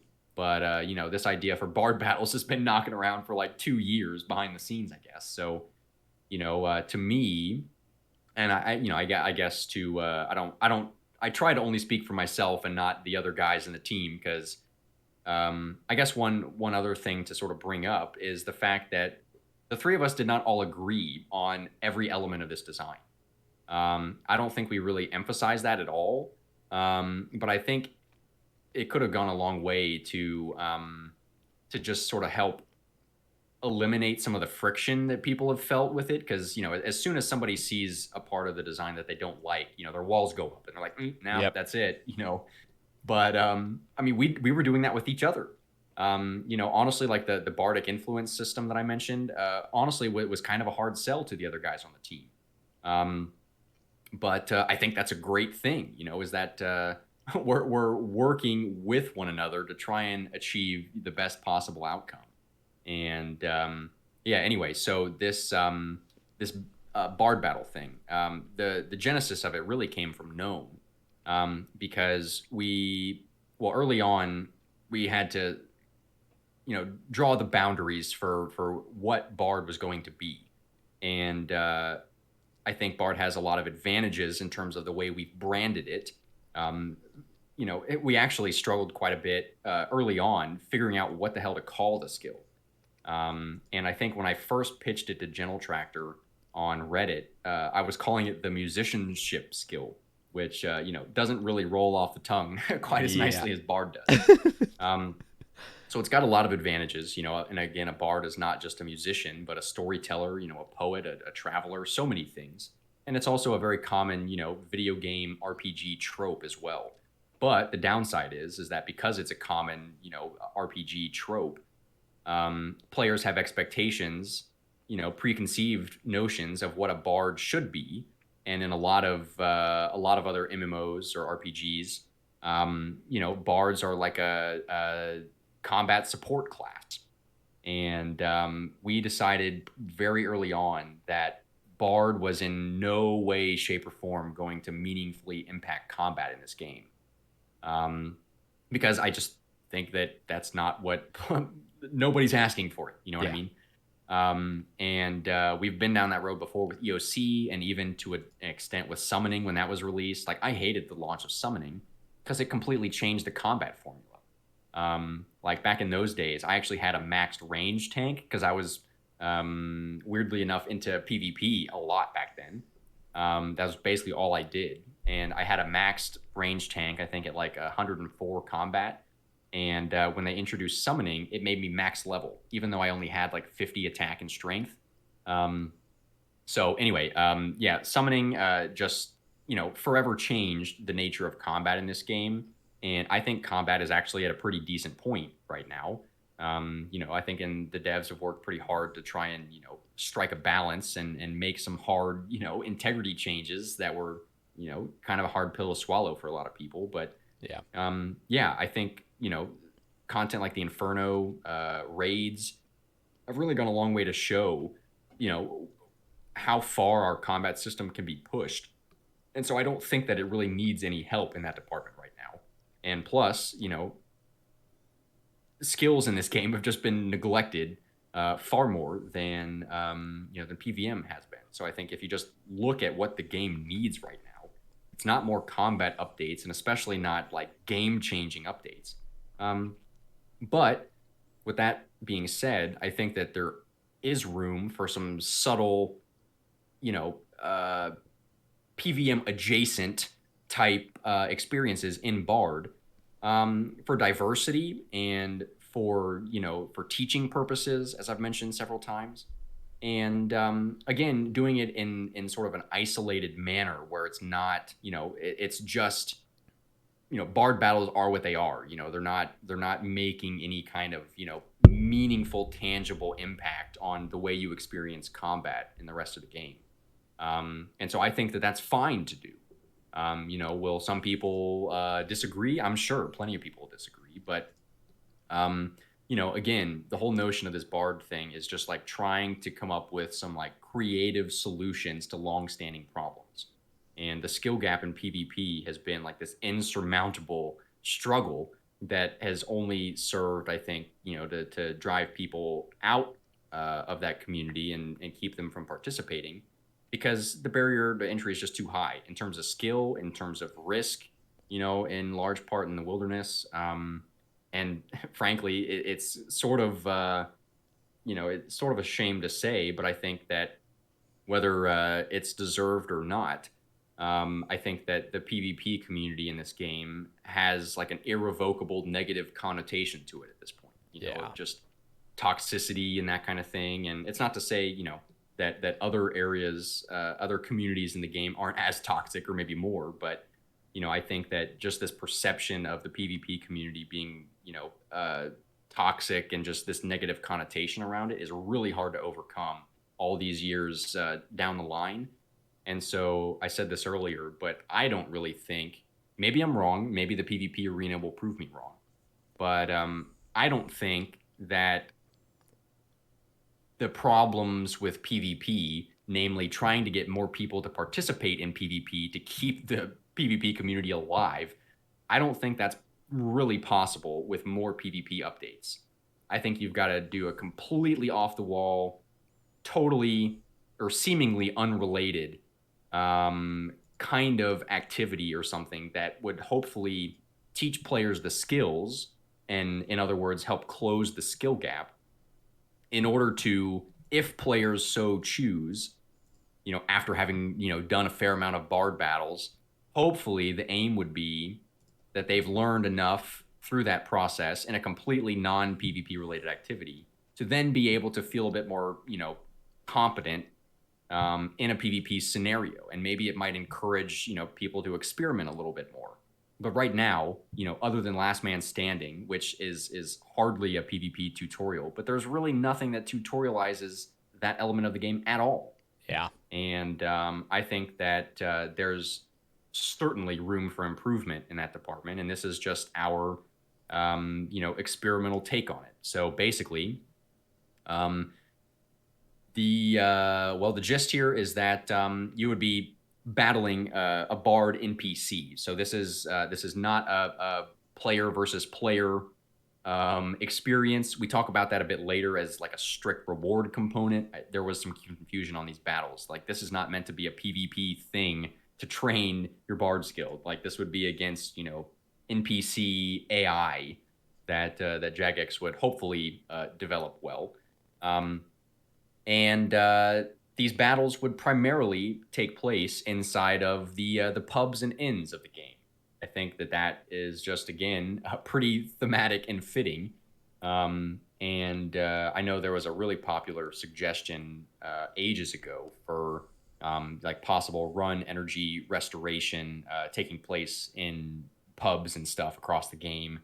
And we have a small inclusion of the January Gillinor Gazette later down in the post, but they mentioned this in the Gazette a few months back that just, I guess, coincidentally in their spare time, a few of the developers had created basically like a 100 BPM rhythm game that would take place inside of pubs, and they've also created some new under the hood engine features that would allow players to play instruments in real time. So in other words, not tied to the 100 BPM tick cycle rate, which is a huge development, by the way. Yeah, holy shit. Just kind of a casual, footnote in the Gazette, but just the fact that, just think about it. In the early days of old school, it used to be such a meme. Engine work. Every, someone asks for a meaningful update, it needs engine work. Yep. You don't really hear that too much anymore, if you've noticed. So shout out to the engine devs. I guess they're doing a pretty okay job. Yeah, but for real. Some of our design here, like these battles and especially the performances that's coming up next. Honestly, throughout this process, we weren't really sure how technically feasible some of this was going to be, or how enjoyable it would be if you could only do things at the 100 BPM cycle. But if they're able to move beyond that and give us more options for how we can go about using things like instruments, I think that would be awesome. So yeah, they just completely coincidentally had something very similar to what we had in mind taking place in inns and stuff. So it was just kind of a cool coincidence to see that some of our ideas aren't so totally foreign, at least to some of the developers. So one question I have with the battles, it just first glance basically, or I guess second glance now, but I see that it's kind of like a rock paper scissors match, and what I worry about is that things will be too RNG related, where it's not really RNG, but it's just luck based. It's exclusively luck based, Yeah. and I wonder if and again, you guys have probably thought about it a little bit more than I have just at second glance, but is there a way that you can just dominate your opponents with just pure skill, like actual rhythm and actual thing that you could continually go off and not just be like every battle's luck or every battle is just like out of my hands Right. kind of?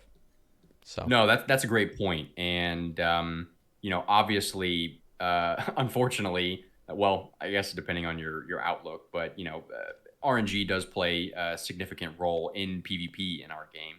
And so I would imagine that there would probably still be some element of RNG in these battles.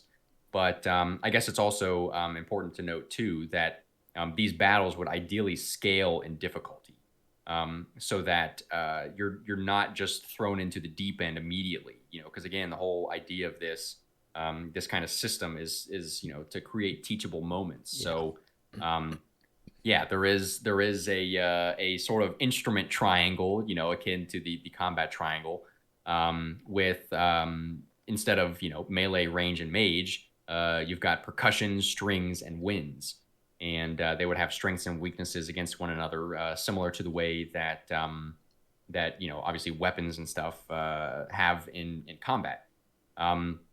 So yes, the idea would be, I mean, I don't think it would be appropriate to completely eliminate RNG from something like this, because I don't know. I think that might be just too far removed from what RuneScape is. 'Cause yeah, it's no, I such mean, an RNG reliant game. I But on I the other hand, absolutely think it does fit to have RNG elements in these battles. So the aim here would be to create a system that encourages and rewards players for making the right moves. So whether that means countering an opponent's instrument, or whether that means anticipating like a telegraphed animation for a certain style of attack or something. The whole aim would be if the player is paying enough attention and making the right calls, they should pretty reliably be able to to succeed at a battle.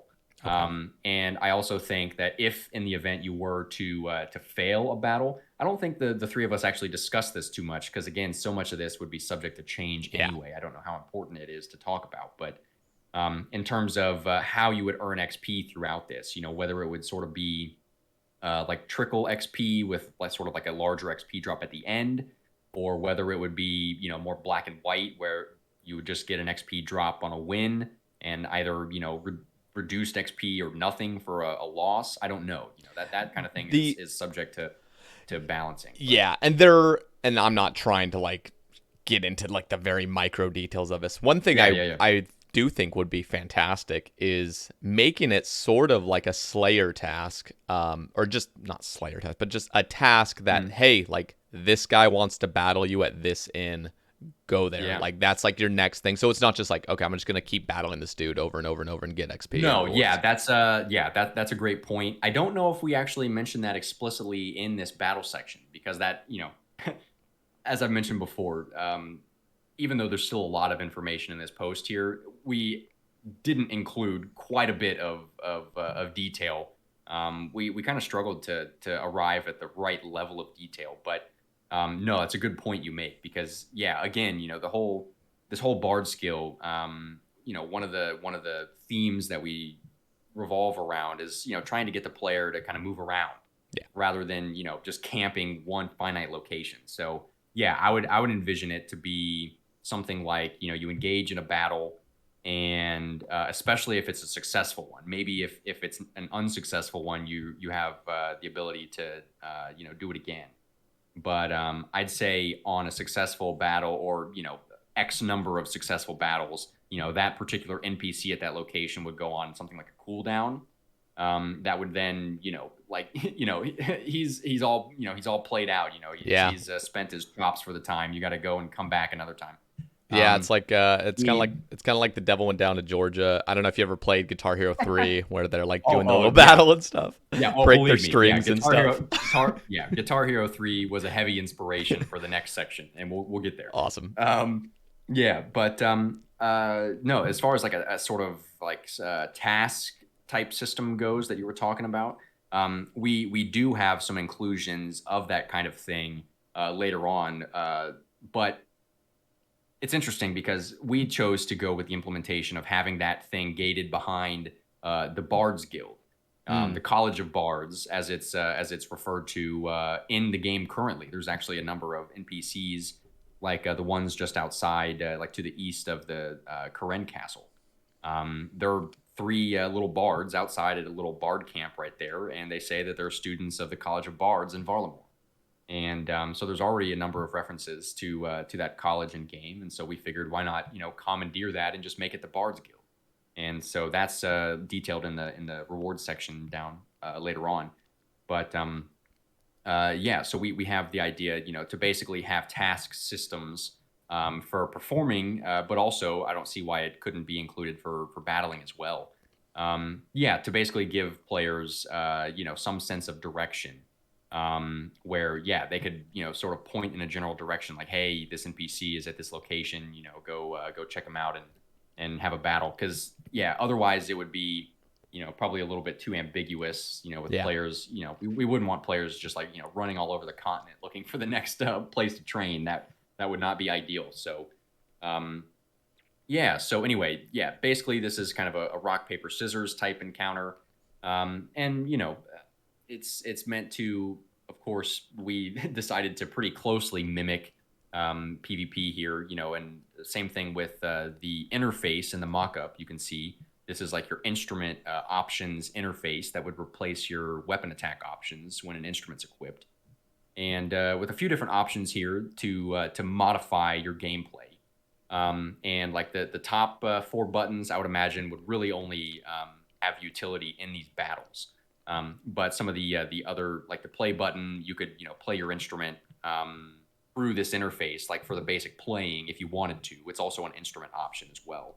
And the embellishment, which is effectively like an instrument special attack, that could range from a whole number of things. Could also have some uses outside of these battles as well. But so again, very akin to PvP combat, rock paper scissors type of thing, where you're focusing on like instrument strengths and weaknesses. So for an initial battle, I would imagine that when you're first starting out with battles, they would be rather simplistic. Where instead of focusing so much on like switching instruments, it would probably be mostly, in my view, focused around like predicting your opponent moves or telegraphs or whatever kind of animations that they have, so that you're like appropriately countering or mitigating your opponent, because that's of course a pretty core part of PvP. But then you can scale up the difficulty, or you can scale up the variables involved, where again, maybe those early level bards that you're battling only have one instrument option. But maybe more advanced bards, have multiple instruments that you'll have to be prepared, to counter against. And then the different instrument, instrument options here. Again, these are just sort of like sample things that are subject to change, but just giving you different options to sort of toy with in your battle experience. So, like the sustain option, for example, could maybe let you build your embellishments up faster, which would mean you can basically use your instrument's special attack a bit more often, but at the trade-off of maybe not doing as much damage in the meantime. Or you could switch to like a rapid attack style. So some of these attack styles are almost trying to mimic like different weapon speeds in a way, where there are trade-offs. Like obviously you've got your blowpipe, and then you've got your Elder Maul, dark bow. I don't know. Elder Maul. Boom, big hit. So it's situational, and so we didn't want to completely we didn't want to have completely unique options for every instrument. So it sort of made sense to have like a common pool of options that would be shared amongst an instrument, and then the embellishments would really be the special key feature of an instrument that again are sort of like an instrument special attack. And I sort of thought that those could be unlocked as you go. So maybe again, in terms of trying to appropriately scale up the difficulty, Maybe, instrument embellishments from from your first bard battles, maybe they're not available. But through successful battles, so say like in this example here, the NPC you're battling looks like he's playing the lute. So say you haven't unlocked the lute's embellishment yet, but you successfully defeat this lute playing bard in a battle, and maybe you've got a chance to unlock the instrument's embellishment, or maybe it's a guarantee. I'm not sure, but so that would create a bit of an incentive to try and battle bards using different instruments, and it would also, I think, um, uh, help to keep the player from being overloaded with information right out of the gate. Because we want to try and avoid the same problems that PvP has. Where it just kind of throws you in the deep end, and you got to kind of figure it out. So these systems would try to be designed in a way that would be didactic and sort of drip feeds the player early on. The information and the content, so it's not overwhelming. And I did mention that these battles ought to scale in difficulty as well, and that would be based on like bard level, and it could even be based on other things, like regional quest completions or achievement diaries, or your tier of influence in that particular region.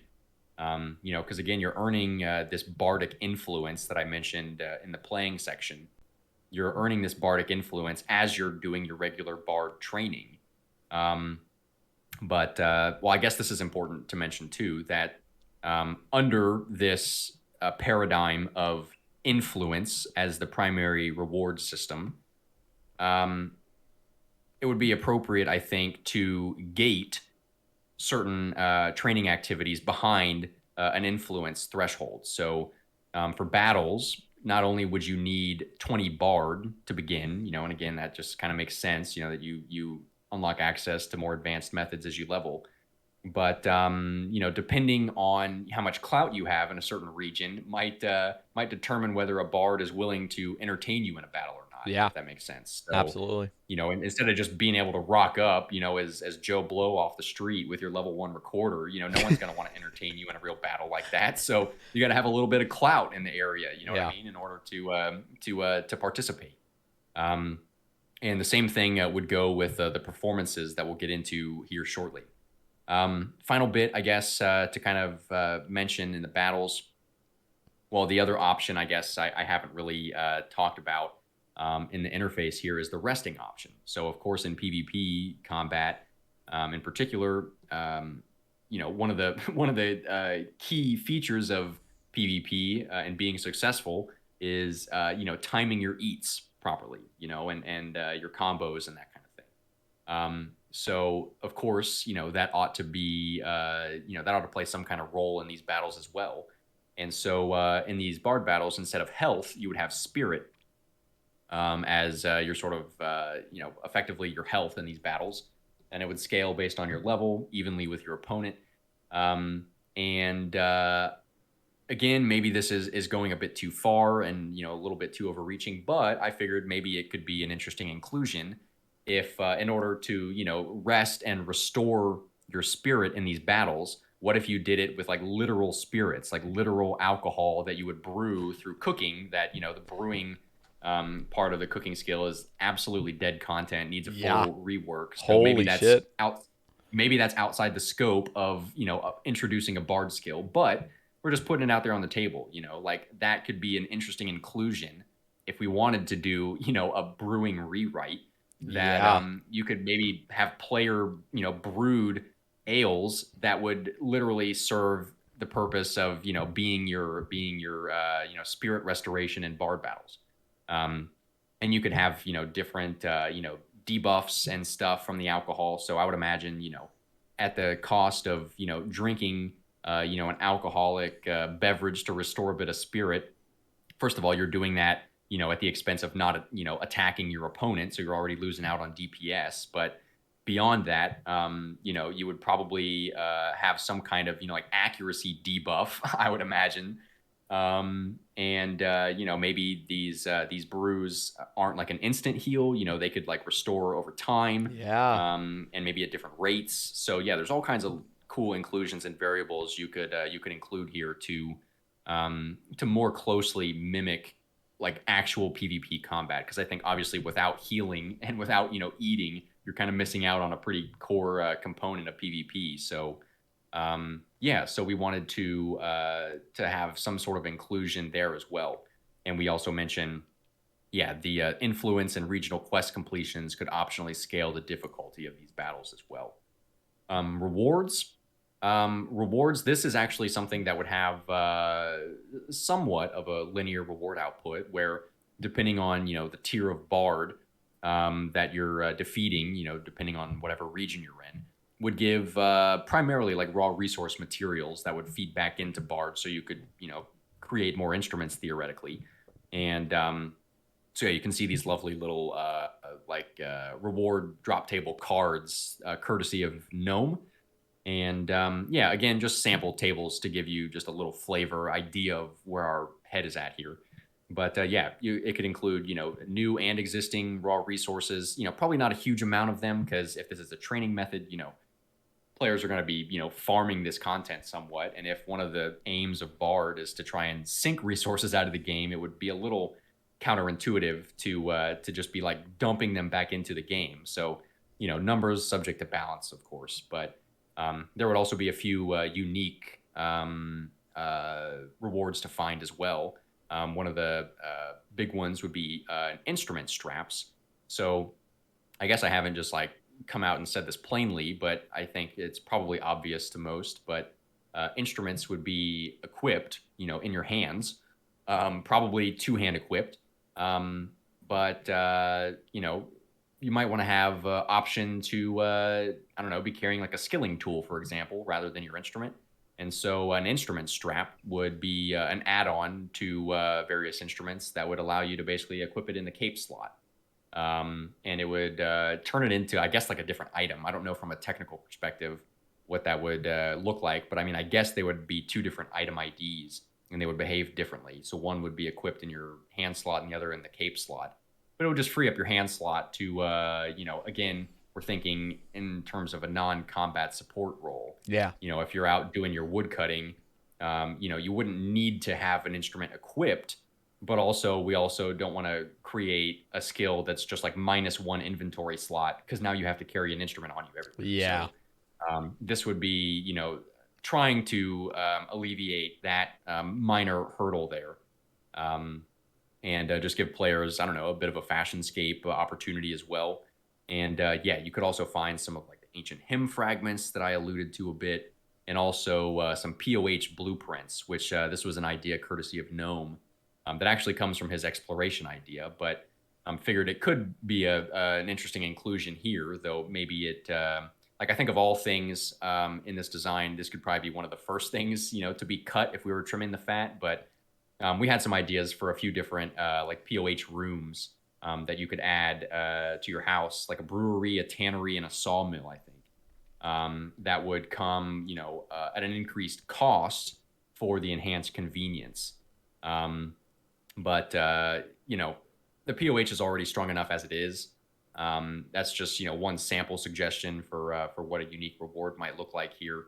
I'm not gonna lie, But I don't know if you're too familiar about the clan rework, but there's clan halls now, and they're looking at adding new stuff. So imagine like there's enough people in your clan that have accomplished or gotten these clan blueprints or something, and then you could actually add things to your clan halls instead of it being in a That's really POH private. Yeah. Okay.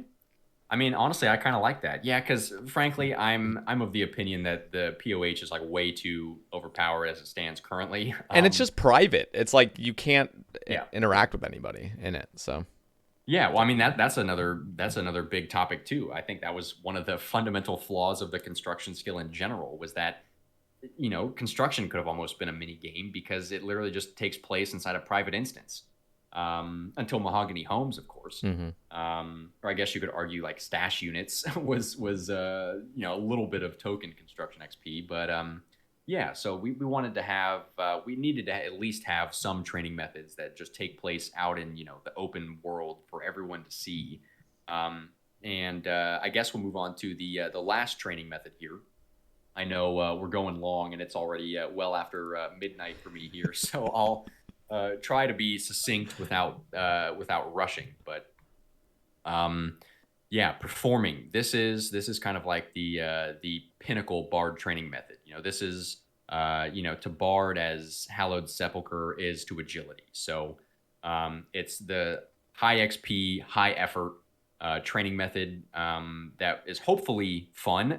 It's kind of hard to to philosophize on how fun this could be, because it's just subject to play testing, really. Yeah, for real. And that's another point I'll make briefly. I think any new skill that's ever seriously considered has to be beta tested. Oh yeah, Um, 100%. You can't just release yeah, this and be like, yeah, go. yeah, to just like, just unacceptable. Yeah. So yeah, it would absolutely have to be beta tested. And so with performing, we've offered our vision for what it could look like, but it's subject to change, because as fun as we think it might be, with what we've kind of mocked up, it's impossible to truly know until we actually had our hands on it. And we're not, developers or programmers. So this is just our, theory of what it could look like, and maybe it would be fun. But yeah, this is the rhythm intense, high effort training method that would exist at the top end of the skill, would offer the highest XP rates, and hopefully, again, go a pretty long way to demystify the game's tick system. And as far as what you'd be playing, I think it makes perfect sense that you would play some existing song soundtracks, that are in game Oh, already. that's Whether so it's sick. classics like Sea Shanty 2 and otherwise, and obviously a perfect opportunity to introduce, some new, unique soundtracks as well. Yeah. But I mean, why not? It would give players a whole new experience of the music in this game. And I think there's honestly quite a lot of good music, not just the recent stuff. And some Oh older yeah. classics too.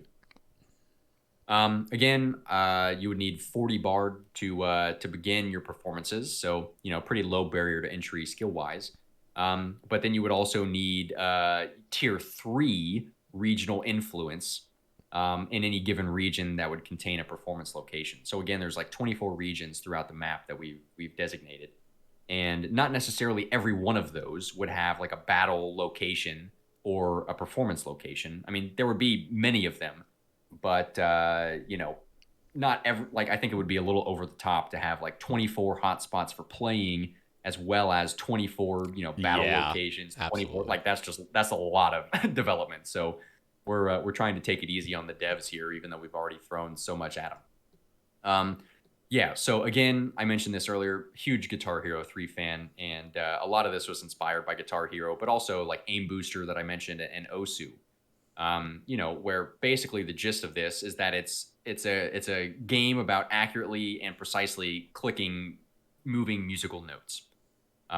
Exactly how that happens, again, would completely be subject to playtesting and just what feels best and the most fun. But so in this first mock-up here, you can see that General Tractor did, of course, and he's got like little arrows underneath the music notes to indicate movement, basically.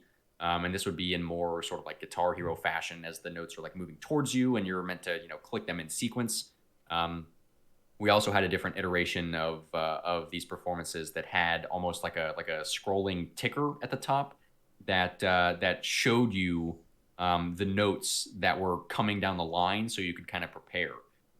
So whether this is a game of just clicking the notes in sequence, whether it's a game of playing or trying to click the right notes versus the incorrect notes, maybe they're appearing simultaneously, and so you'd have to select the right ones.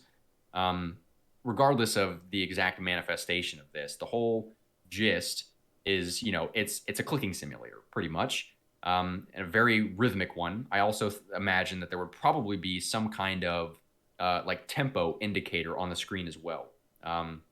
That was not in the mock-up, but that was something that should have made the mock-up, I think. But yeah, again, this is not meant to require you to have game audio at all. Would it help? I think obviously it probably would.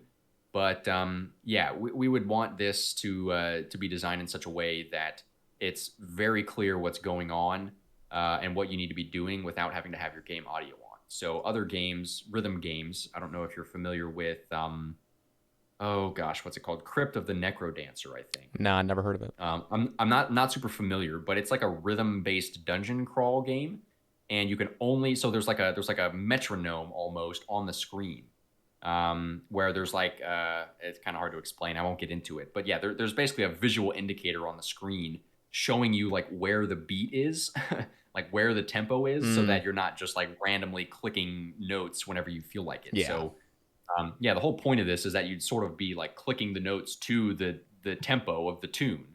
And so, yeah, we need to make sure that there are like clear visual indicators, to explain what's going on without you having to have your game sounds on to figure it out. Yeah, no, there's a lot of potential with this. I'm even thinking, it's really hard because it's RuneScape and it's literally just like your mouse. You just gotta click and stuff. But there is a lot of potential even for environments that actually move. So instead of just being in a courtyard, like you could legitimately have things coming or maybe falling down, maybe like little musical notes literally are falling from the sky like boulders in Volcano, just like these things. Yeah, and you have to hit them on the right ticks and stuff. So instead of it just showing a display, it's like, okay, let me stand under this shadow when the music thing hits. Yeah. So there's a lot of potential. No, that's great. And so that's just another example manifestation of this that frankly might be a bit more fun in terms of in terms of RuneScape gameplay. It's really kind of hard to know, but the gist is think Guitar Hero meets Aim Booster basically, but in game. Sorry, I have one more thing to add as well. I doubt you've ever done Fasani's Nightmare, but no, I've not. I've seen plenty. There is this attack that Nightmare does where it just summons a bunch of black holes, and I can just imagine like a courtyard like this summoning a shit ton of black holes, but it's very clear what the rhythm is, especially if it's a 100 BPM kind of a sort of performance, and you would have to hit certain notes. Like there would only be like 3 free tiles in the entire thing, and so you have to plan it, but there would also be like star power notes, so it's like you have 3 choices, but there's a good, better, and best option, and it's like you're running around and it kind of like flip-flops. There's so much potential. You're talking and I'm just thinking of all these ideas going through my head. So. Well, hey, I'm all on board. Again, this is not a prescription. This is just our example vision for what it could possibly look like. But again, try not to get caught up in like the minutia and the details. It's really more the concept. And of course, you see a interface alongside it as well. That it's got a few other variables as well, like your speed, volume, and like your tuned or untuned status. So yeah, again, the gist here is that it's not just like game window interactions where you're just clicking notes and stuff, but there's simultaneous responsibilities between doing what's expected in the game window, but also maybe you need to look at the chat box just as you would in raids, for example. To see what's coming next, and to have some interface responsibilities as well. So like when you're in an Ulm fight, you're obviously clicking the hands and moving around and dodging crystals under your feet, and you're looking at telegraph animations, and you're looking at colored orbs coming at you. Like there's a lot going on. You're switching gear, you're switching prayers. So the whole point of this is to again create a system that would create some skill transfers where we're trying to hone these simultaneous responsibilities of this high intensity game window interaction coupled with some probably relatively minor interface interactions, and just like chat box indications or even like overhead dialogue that might indicate what you need to be doing. So the whole point of this is, to try and create systems that would create some skill transfers to other areas of the game. So I know firsthand, when I set foot inside of Chambers for the first time, I got my ass slapped for sure. And as did we all. Oh yeah, as did we all for sure. I learned through a lot of trial and error and just pretty much straight suffering in the learning process and rating. But that's obviously valid and has worked for plenty of people. But I think that there's also other ways that you could go about creating systems that again just kind of help to bridge that gap. Yeah. So that it's not such a shock to the system for players when they arrive, at that end game. It's just kind of bridging the gap a bit. Would doing these bard performances, make you a pro PVMer overnight? Probably not. But the whole point is again just to try and create systems that that actively try and teach players skills that they need to play RuneScape and like play it well. Yep. Exactly what that looks like, of course, is subject to change and play testing, but this is just our example manifestation here. We would imagine that these performances wouldn't be just one singular song, but it'd be like a song set. Like 3 songs out of a pool of like 5 possible songs. And so each song would, be relatively short with an optional brief intermission. And so again, it's just creating a bit of a longer gameplay loop at the, expense of, well, you're, it's just, high intensity for longer. So, there will obviously be players that are capable of doing this high intensity training method for longer than others. But we would hope to devise it in such a way that players would feel pretty comfortable doing one song set, and then again that particular area would go on cooldown of some variety. That would then, usher the player on to, the next region that they so choose. And I mentioned like in the Bards College, in the Bards Guild, that there would be an NPC that would pretty much be like a task giver for performances. So instead of you just sort of like, randomly running around trying to, figure out where you want to go next, you could have a little bit of direction, in like a task or like a farming contract type system to just give players a little bit of direction. So we're thinking for the top end here, at or near 99 bard, that this skill would be a relatively fast skill. I think that it would be a really hard sell to try and sell players a skill like agility that's just so damn slow in comparison to others. So we're thinking, that this would be a relatively quick skill, especially at the top end, upwards of maybe 300K an hour. Again, that's just basically an arbitrary figure, but to give a ballpark of where we're kind of at with our decision making, where in trying to make this idea as palatable as possible, I think it makes sense, one, to just reward players for their enhanced effort. Because I think that, outside of like, tick manipulation skilling, I don't think that RuneScape does a very good job of I'm starting to lose my brain here a little bit. I don't think that the game does a good enough job of incentivizing that enhanced effort with like greater reward in terms of XP or something. Yeah. So I think that there should be a reasonable disparity between the top at level 99 bard, the rate of XP you're getting doing the core basic playing versus your top end high effort performances ought to be a pretty big disparity. Again, we emphasize here that at no point would you be required to have your audio switched on to participate in any of these core gameplay systems or even the reward outputs. So, we want this stuff to be accessible. Obviously, the game audio would enhance your experience, but it wouldn't be a detriment, ideally, to not have game audio. Yeah. We have a little inclusion here of the little 100 BPM rhythm game that I was talking about that the developers mentioned.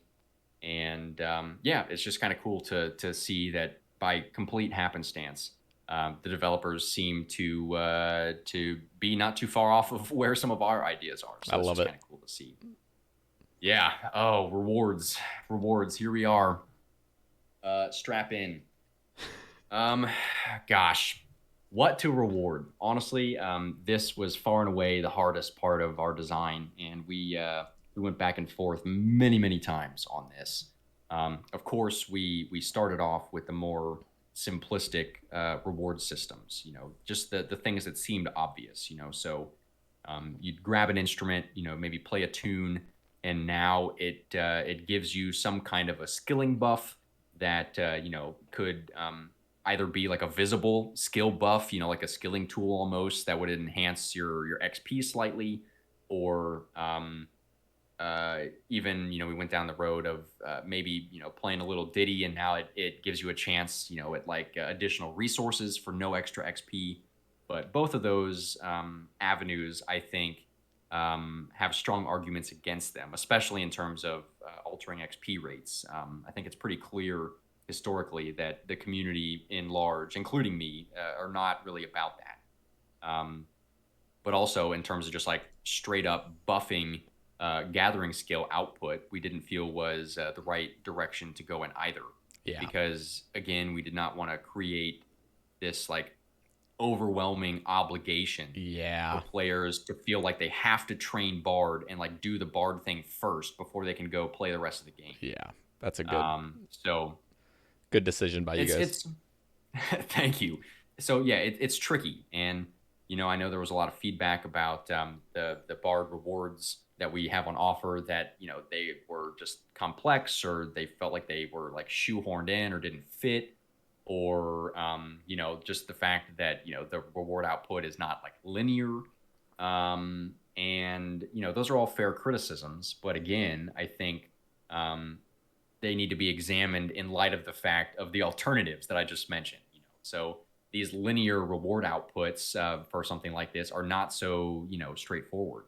They've got their own ramifications and consequences, of which we thought were mostly negative. A common suggestion for a potential reward output from Bard was also some kind of like group skilling buff or something. Um, but again, we listed it as a potential inclusion, but with a big caveat that we wouldn't want Bard to become a skill that just mandates altscape. Like we wouldn't want the meta to evolve to be you got to get your Bard alt to stand next to you while you're fishing so you can optimize your gameplay. Like that sounds terrible. So yeah, it does. yeah, we've again, maybe there's some possible solution that the three of us didn't arrive at that could be reached to do something like a group buff. Because again, thinking about Bard tropes, it kind of just makes logical sense for something like that to exist. But in terms of actual implementation, I think it would be way harder to get right. And so we went with some other things. We went with some different, more sort of creative ideas. And big topics to discuss at the beginning here. It's brought up a lot anytime a new skill is pitched. A lot of players will argue, why not just improve the old skills? And I think that those players are right. And I think that the part that maybe they're missing out on, in my opinion, is that I don't think those ideas are mutually exclusive. I think any new skill should, empower and improve the existing skills. But at the same time, I don't think that should necessarily come at the cost of not touching any of the other existing skills ever again. Of course, the old school team only has a finite bandwidth, and they can only do so much at a time. But I think that we've seen over the last 9 years what it looks like to try and piecemeal, some skilling updates together. And still, here we are 9 years later, and all of our non-combat skills still feel pretty underwhelming in comparison. Yeah. So I think we've tried that method already, and what it's resulted in, frankly, I think, is just a lot of kind of skilling mini games. Some better than others, but they sort of feel I don't know, a little shoehorned in some cases, and I think like Sepulcher is a great example of something that went right because it fulfilled a niche in the agility skill that was missing, just that high effort, high XP output instead of, the brain dead rooftops. Yeah. But yeah, I don't think improving old skills and adding a new skill or potentially multiple should be mutually exclusive. Just for fun, a little while ago, I decided to look at some old news posts and look at how big the team was when we first started this Bard project in 2019. So in the beginning of 2019, the old school development team, I think, was 22 members. Wow. Currently, it's at, I think, 64 or 65 members. Jesus. So the team has literally tripled in size since we started this project. So to me, that's a pretty good argument for saying the team's got the bandwidth to make an update of this magnitude happen. But, it's got to be done right, of course. Yeah. And I think that just the current way that we've been trying to do skill updates with, basically mini games for every skill, it's not a terrible idea, but it's not really doing much to, Temperos is not making fishing better. It's basically just like circumventing the need to fish with some other sort of related activity, which, some people enjoy. Temperos is pretty popular. Not necessarily for me personally, but yeah, I don't know. So improving old skills should not be mutually exclusive from adding a new skill. It's important to note. And then we've already kind of discussed the skilling or versus combat debate. Yeah, combat is kind of the elephant in the room in this game. And, it's already in a delicate balance as it is. And everyone's still got PTSD from, EOC a decade ago. So, yeah, we're not interested in fundamentally altering combat whatsoever. Only with a few minor inclusions and, like self-contained systems like Bard battles that are, adjacent to combat, but not directly impacting it. So, yeah. That's informing some of the logic behind our reward systems here. We give a little TLDR basically of the different rewards on offer. We can skip past that a little bit and just jump straight in for the sake of time here. But yeah, Bard we see as a non-combat support skill, which would join skills, like agility and thieving in that category. And yeah, the rewards are very skilling centric, and they may not be the immediate obvious reward structure that you may expect, but again, we hope that people can keep a bit of an open mind in terms of what these rewards could look like from this Bard skill. The first of which, making music. I actually don't want to spend a ton of time on this because this would be a strictly for fun thing. This has nothing to do with XP training or Bard, anything. Yeah. training XP, nothing. This is literally just like, if it was possible, it'd be cool to have a digital audio workstation like literally built into the game. I would be a huge fan of it. Made. Yeah. Oh, I think of Mr. Composition over here. I bet oh yeah, well of course that, but also just Guitar Hero World Tour. Did you ever play that? The fourth one. It had a music maker. You could make your own songs and play them. It's fucking awesome. No kidding. Wow, I did not know that. This is what it kind of looks like as well. Just not exactly, but yeah. Yeah, but to me, I imagine a player design contest to make a new soundtrack for the game. Like how dope would that be? That'd be insane. Do it with in-game tools, or even have a player library almost, of music that other players have created that you could look at and maybe play yourself or learn. And that'd be so sick. Yeah, just a completely for fun thing. Don't know exactly how feasible it is, but we're throwing it out there because I think it's just the obvious thing. Like, what do you get out of a music skill? The ability to make music. It's like it's that cut and dry. Also, a little inclusion about an additional audio slider. We had a lot of comments about, I don't want to hear, these people griefing me, while I'm trying to bank stand at the GE, with their Bard spam. So I think it's just, again, logical to add an additional slider where you'd be able to mute player made sounds or instrument made sounds, and even by adding someone to your ignore list you could just literally mute them. Absolutely. So yeah, I think that's, we're just covering our bases there, Yep. and covering common points of feedback. Um, yeah. Let's see. Where are we here? We can go Okay, to I think we instruments. can. Yeah, instruments. This one I think is open still to suggestion, and there's a lot of versatility here. But again, these little instrument effects, because the instruments are your tools of Bard, of course, and obviously, I think it makes sense for each of these instruments to have, its own unique, MP3 to it, basically.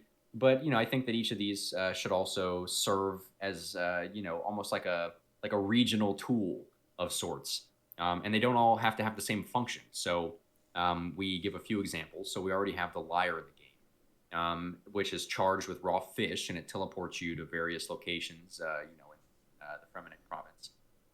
So we figured, there are other instruments that could possibly serve a similar function. We've got the goblin hurdy-gurdy. I'd be all over this shit.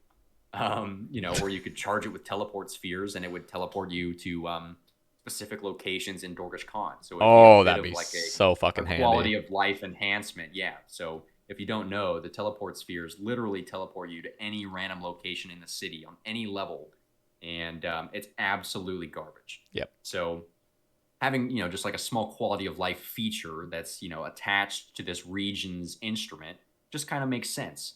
But they don't all have to be the same. So we offer, a few other ideas too, where, possibly the fossil island guiro, which is a percussion instrument. Maybe you play it and it transports fossils into, the containers from your inventory. Fucking love it. Something like that, just a little bit more reasonable. And then as a minor inclusion, just to satiate those folks who really have a desire to see some kind of effect on combat with Bard, we've conceded this small amount, which is basically, the most common thing, I think, in terms of a Bard's effect on combat that players had was, monster aggression, whether it's making monsters aggressive or making them unaggressive, depending on the situation. So we've got the Caridian Punji, which is literally just a fancy word for the snake charm that already exists in game.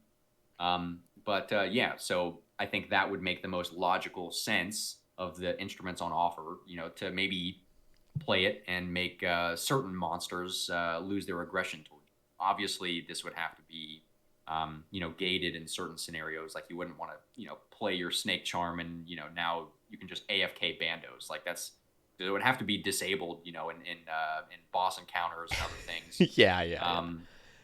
It would But, have to be like just normal monsters, I feel like, just like yeah, in the yeah. catacombs and stuff like that.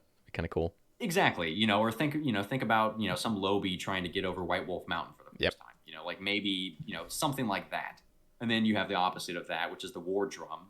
So think about, you're farming, rock crabs on your one defense pure or whatever, and you can't be asked, to run around and aggro them all again, or your cannon ran out of cannonballs or something. Maybe you just play your war drum and it saves you a step. So, yeah, just some real minor inclusions to combat there, subject to balancing and play testing. We wouldn't want anything like this to be meta changing, really, or like game breaking, especially. But yeah, that's about as much as we're willing to concede on the combat front. And again, those were mostly, community suggestions that we wanted to include for the sake of just covering our bases. Yeah. But yeah, certainly open to more ideas about different effects that might seem useful, or even specific to a region. So yeah, we of course only listed a few as examples, but yeah, they're just there to kind of stoke your imagination and get you thinking about other things that they could possibly. And here we've got the little inclusion about group buffs as well, where basically the gist of this section is like it could be cool, but probably hard to execute.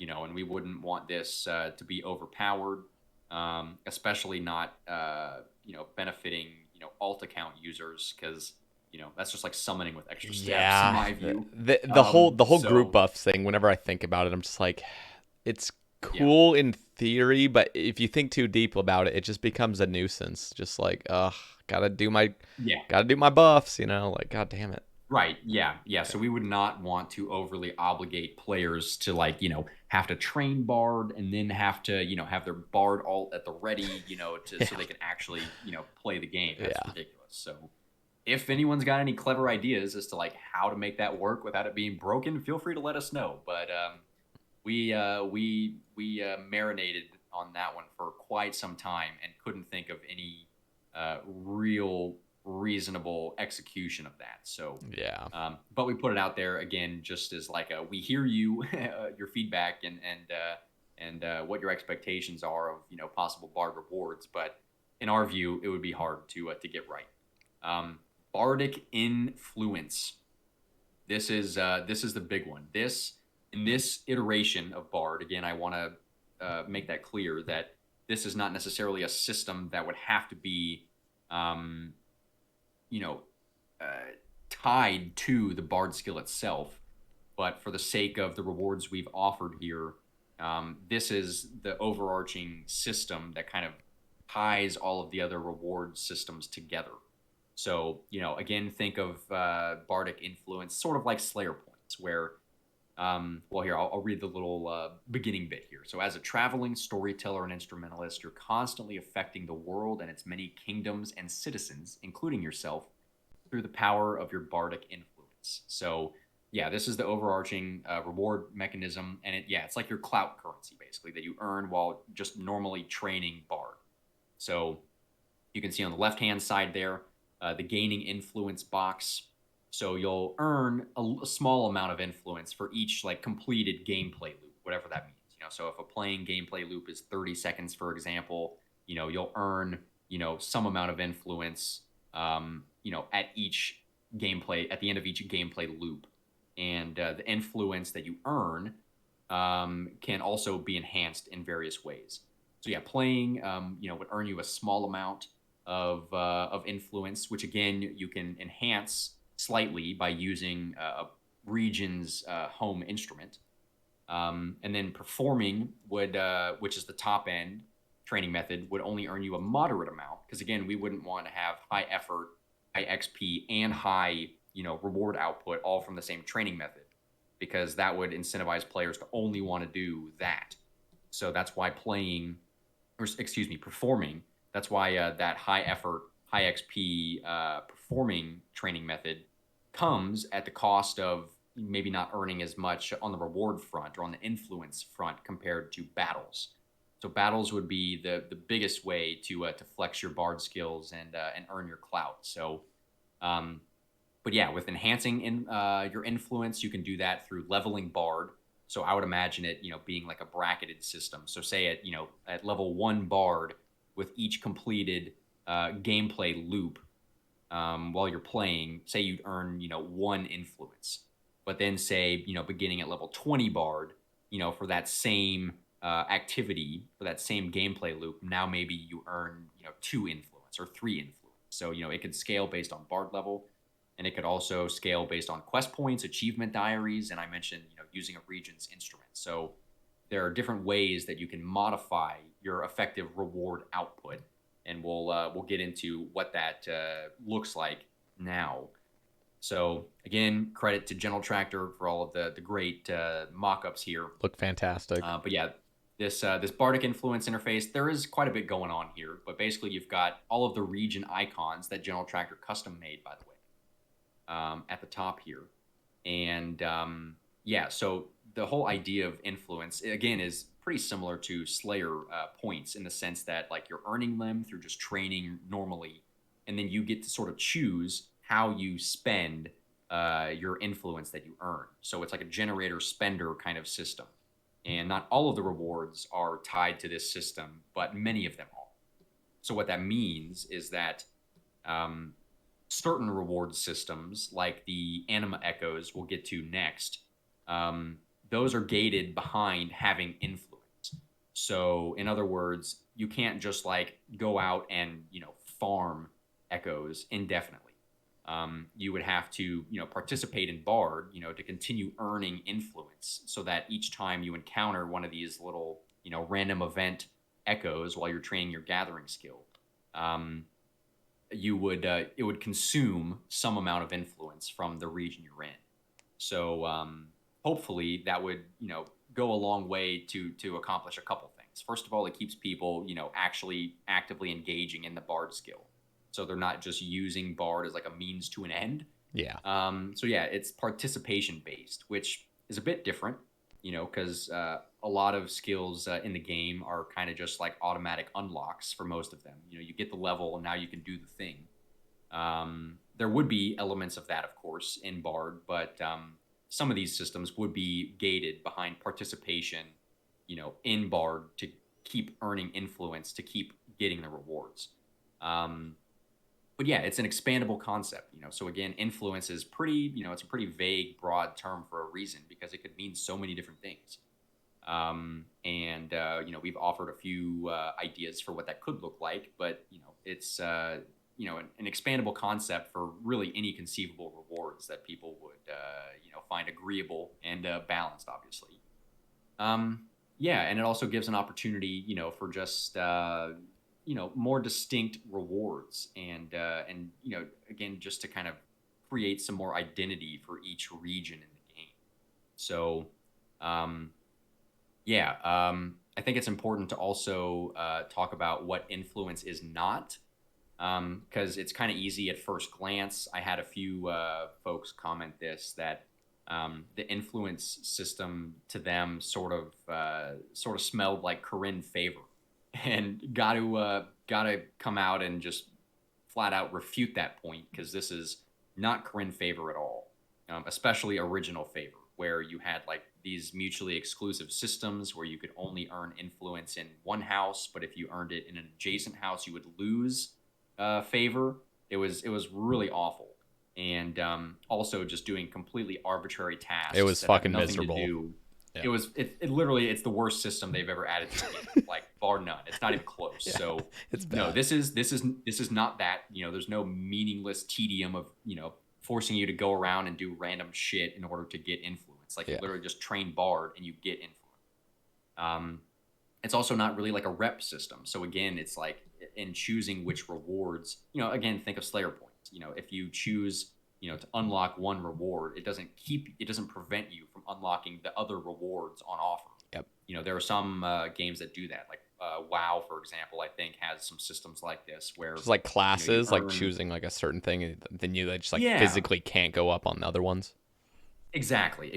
Like there's none of that in this. Okay. Like so yeah, I think it's a point that I want to emphasize, because this system is not meant to be burdensome. It's meant to, again, give the player just a little bit more agency over how they want to interact with the skill and what rewards they want to get out of it. So it's kind of up to the player, in a sense. But a potential downside to this whole system is that it's not really super similar to any current reward skill structures. I mean, I've made some comparisons to Slayer points for the sake of trying to like convey the idea.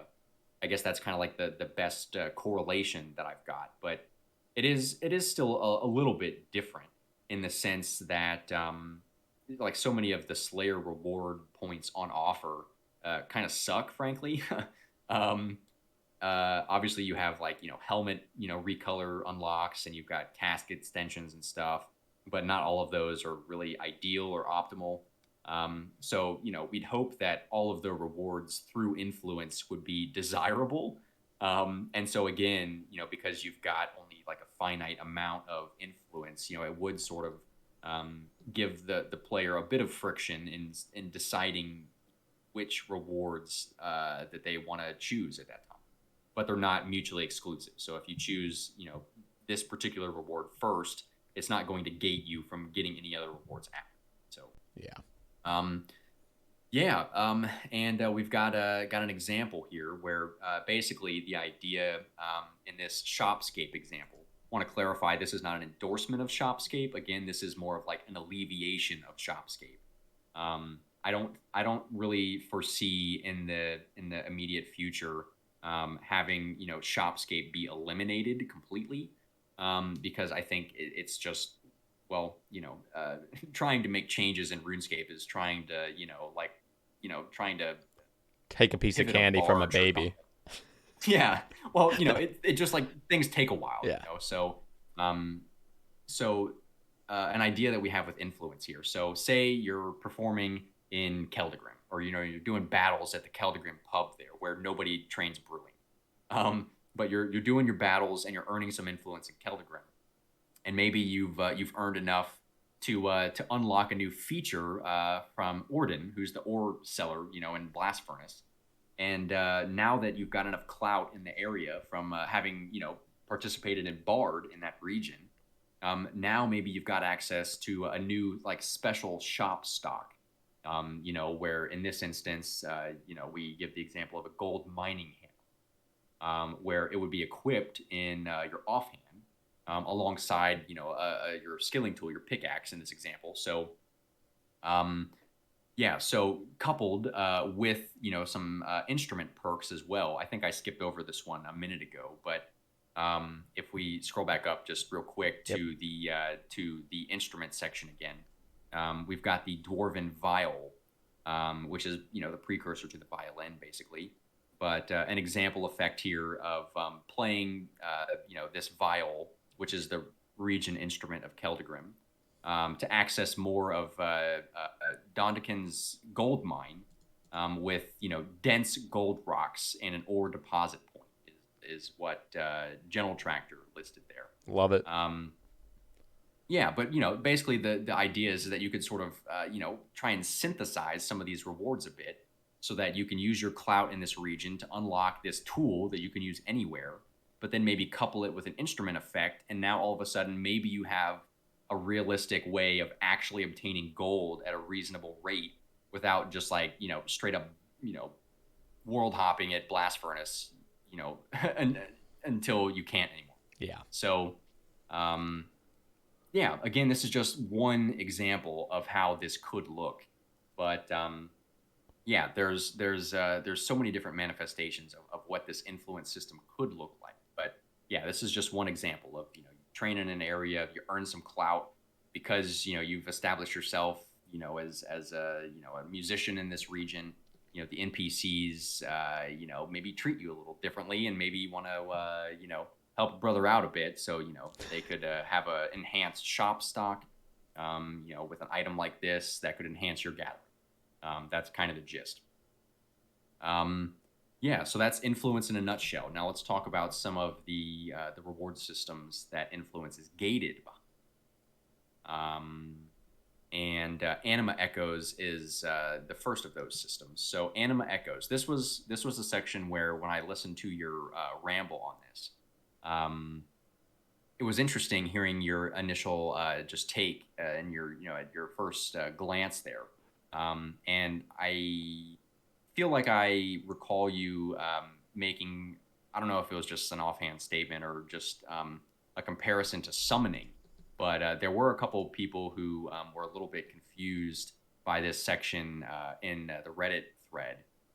But basically these Anima Echoes, in a nutshell, these are like random events of old days, but with a bit more flavor, a bit more interaction, and a bit more, maybe a decent bit more reward. Gathering skills in particular are just so one-dimensional now. And years back, we voted as a community to remove the dangerous random events from the game.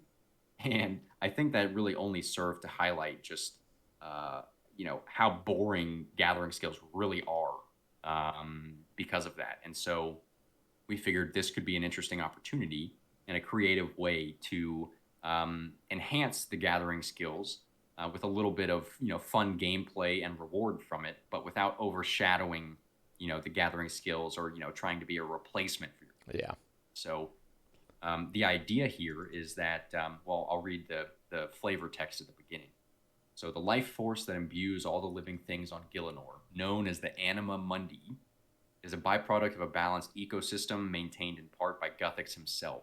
His efforts were hampered by the God Wars, and your bard abilities are needed now more than ever to help restore balance to the natural world. So these little Anima Echo creatures, they're anomalies in this Anima Mundi, in this world life force. And, they're almost like, another, it's almost like another dimension kind of. And they appear, to players as ethereal creatures, and we can see this lovely 3D modeled scene from Gnome, where it looks like the players dressed up in hunter garb playing a recorder to this little ethereal looking Chinchompa. And yeah, they're these ethereal, extra dimensional creatures basically that are like anomalies in this world life force because it's out of balance, because you're harvesting the land without, replacing it at all. So because these, creatures are special, they're not able to be, like captured through normal means. They can only be interacted with and soothed through music. I love it. And I that helps to restore balance to the ecosystem. I was very confused at this part because it is just so different. But Yeah. it actually is really fucking cool, actually, now that I'm looking at it a little bit more. Yeah. So yeah, again, the TLDR here is that these are like random events of the old days, but but the modern version. And yeah, so these are not adversarial encounters; these are cooperative encounters. And the reason they're called echoes, and you can sort of see this in the 3D modeled scene here, but the gist of it, and we'll see this a little bit further down as well if you want to scroll down a bit. Yeah, so here's the gist. In order to find these things, because first of all, this is an opt-in reward system. So like if you don't want to fuck with this and see this at all or play an instrument or deal with magical creatures or whatever, then you don't have to. But the way that you sort of enable yourself to find these is by playing, at around a bard camp from, the core playing training. And after doing that, for X amount of time, we'll say just like one gameplay loop for the sake here, you'll earn a gathering song buff. And that song buff is going to correlate to whatever region you're in, and hopefully thematically. So if you start in Falador, you're playing outside the Falador East Bank, and after one gameplay loop, you get this song buff that's a mining song buff, which means that anywhere out in the game world, you would be able to encounter some of these echoes while you're mining. This wouldn't work for things, like Motherlode Mine or Blast Mine or any of like the minigame activities because, they serve a niche of their own. So this would be targeted at like your core, gameplay for gathering skills, so whether you're mining iron or gold or fishing sharks or monkfish, that kind of thing. So you'd have to, depending on what gathering skill you want to be training, would sort of determine, where you need to go to get the right buff. But once you get your song buff, it's almost like drinking a potion. It's on a timer. You'd probably find the timer in like your instrument options interface or, a RuneLite plugin. And with that buff active, you then have a chance to have an echo appear while you're doing your gathering. We use the phrase summon an echo, which I think might have led to some confusion and like correlations with summoning. So summoning was definitely not the right word to use here because this has nothing to do with summoning. Like these aren't creatures you just like summon on demand. And that's what that was my mistake. I was thinking like no. you can just summon these whenever you want with music. Yeah. So again, that's on us, I think, where we could have done better to explain this section, but something as trivial as just using that word there led to all kinds of confusion that we didn't anticipate because we obviously know what we mean. Yeah. But when people read, what we've written, obviously not having the background we do, it's easy to misinterpret things. So that one's definitely on us. But yeah, this has nothing to do with summoning. This is just like random events plus, basically. So yeah, you'll just have a chance to spawn one of these echoes. And again, it's a cooperative encounter. So when you do spawn one of these things, you'll click the listen to option to begin the encounter. And if you scroll down a little bit, you'll see the mock-up under the surprise encounter. I'm looking at it. Yeah, so the reason these are called echoes is because when these things spawn and you begin the encounter, they'll begin to emit like a little note sequence. And your job is to echo that sequence back in close proximity to the little creature. And that's how you sort of restore its spirit and, heal the rift in the environment and restore balance. But these creatures are sort of evasive, and so they've got little mechanics that prevent you from getting close, to end the encounter. So you can either use your bard abilities, maybe a particular embellishment or something. Um, maybe there are particular instruments that have embellishments that are better suited, for woodcutting echoes. Maybe a woodcutting echo, like roots you to the ground or something and prevents you from moving. And maybe you have, a special instrument effect that, that releases you from that bind. Or maybe you could even use, your gathering skill tool to do that. So, there'd be options for how you engage with these things. But the gist would be that they've got a little, note sequence that's almost, like the key to solving, this little encounter. And you'd have to echo it back to them probably multiple times in order to end the encounter. And if you scroll down a bit further, you'll see that each of the gathering skills would have their own unique set of these things. We've offered quite a few. And you can see that they've also got little mechanics, from the same kind of pool of mechanics. And depending on your bard level and the tier of resource you're gathering, will really determine the tier of echo that you find. So if you're level 80 bard and you're cutting magic trees, you're much more likely to find a higher tier echo, and thus a slightly more difficult encounter than if you were still 80 bard but cutting oak trees. Yeah. And vice versa. If you're level 15 bard but you're cutting magic trees, you're still probably going to get a low level encounter, but maybe a chance to receive a high one. Again, subject to balancing. But these are just random events with a little bit more flavor, spice, and everything nice. I love it. And as far as rewards go, the rewards. Well, I guess it's also important to mention that these the topmost tier of echoes have the potential to deal you like some serious physical damage. So, hashtag make skilling dangerous again a little bit. Nothing crazy over the top, but I kind of miss the days of old, where you'd be AFKing, magic trees back in the day, and a tree ant would spawn and clap your cheeks while you're in the bathroom or something, and then all your stuff drops to the ground, and it appeared to the guy AFKing next to you, after a minute back in the day, and now you're shit out of luck.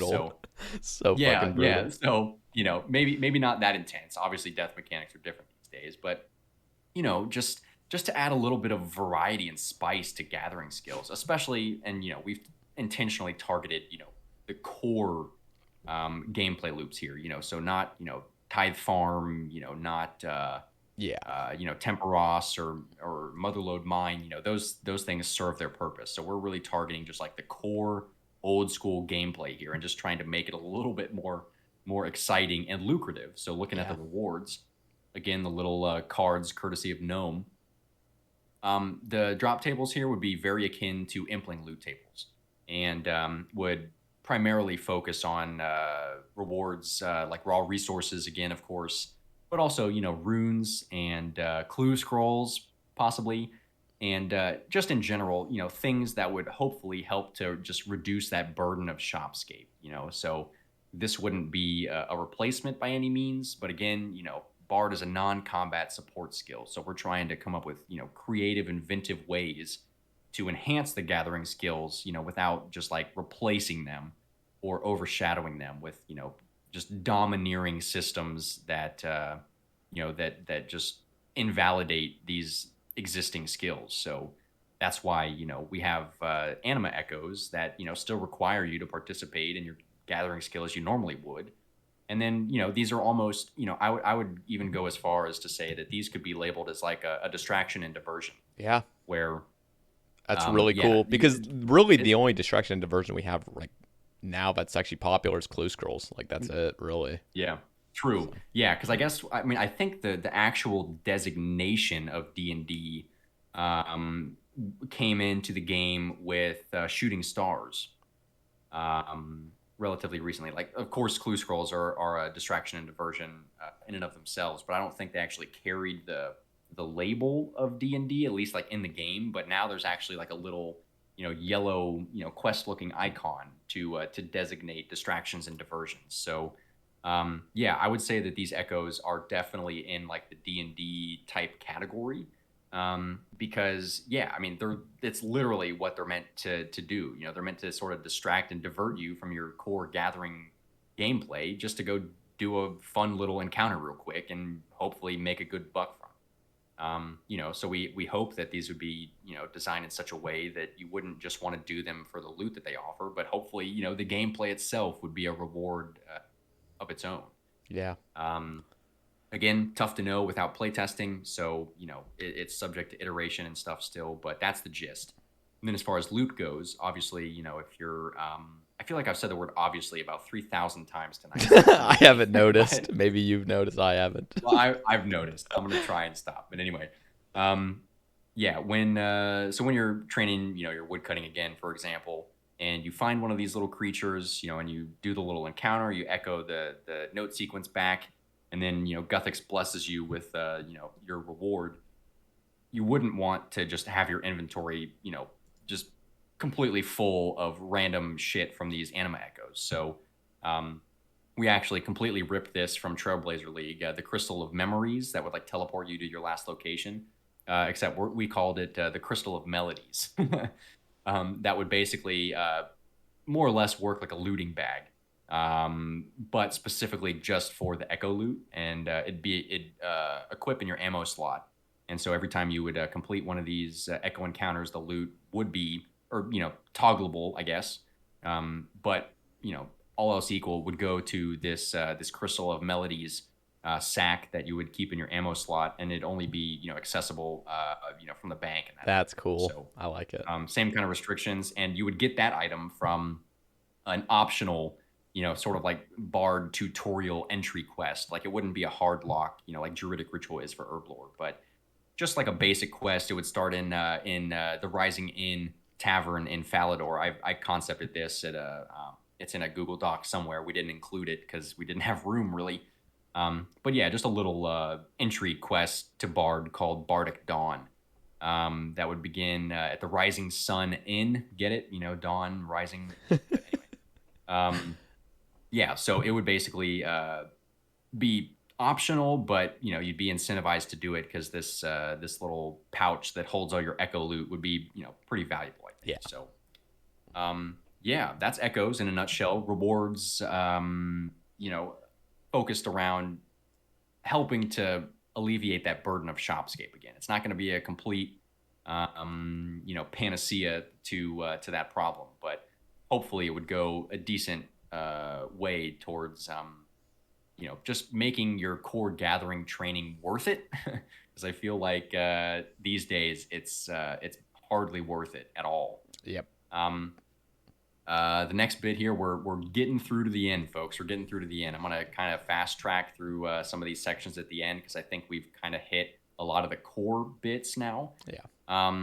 But yeah, I know we've been going for like a billion hours now, and it's incredibly late on my end here, as it is for you. So, hey, I just want to say, like, I'm good. Like, I want you to finish strong. Okay. Like, we're good on time on my end. So, okay. Well, hey, thanks. I mean, yeah, we're definitely smashing the time record right now. But I think in my defense, after having spent easily over 1,000 hours.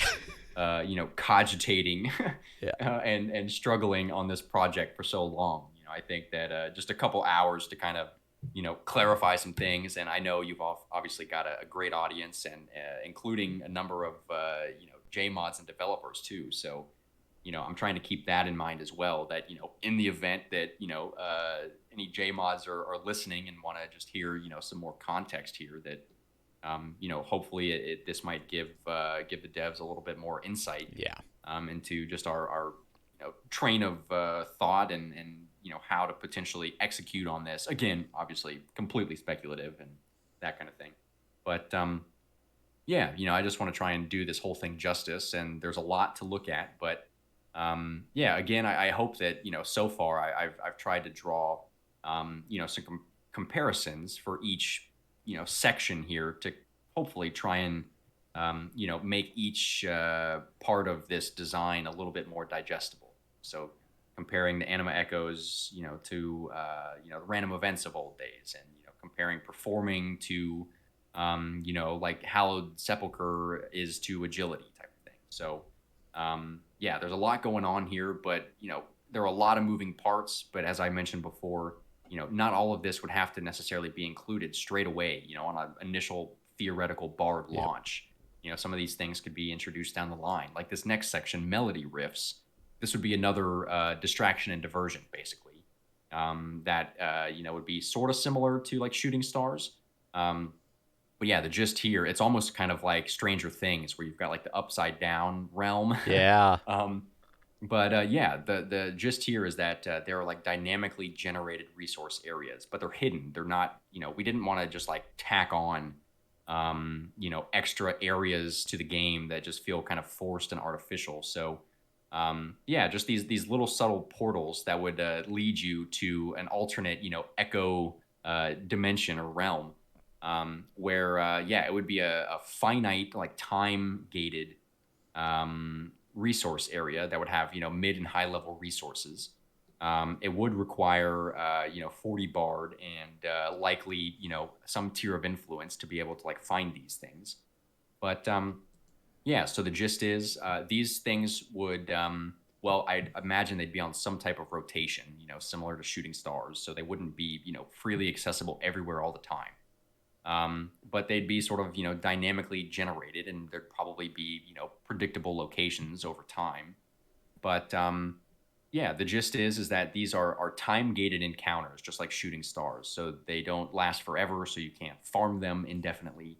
And in order to access these, you're going to need some influence, because the more time you spend inside these melody rifts, the more influence that consumes.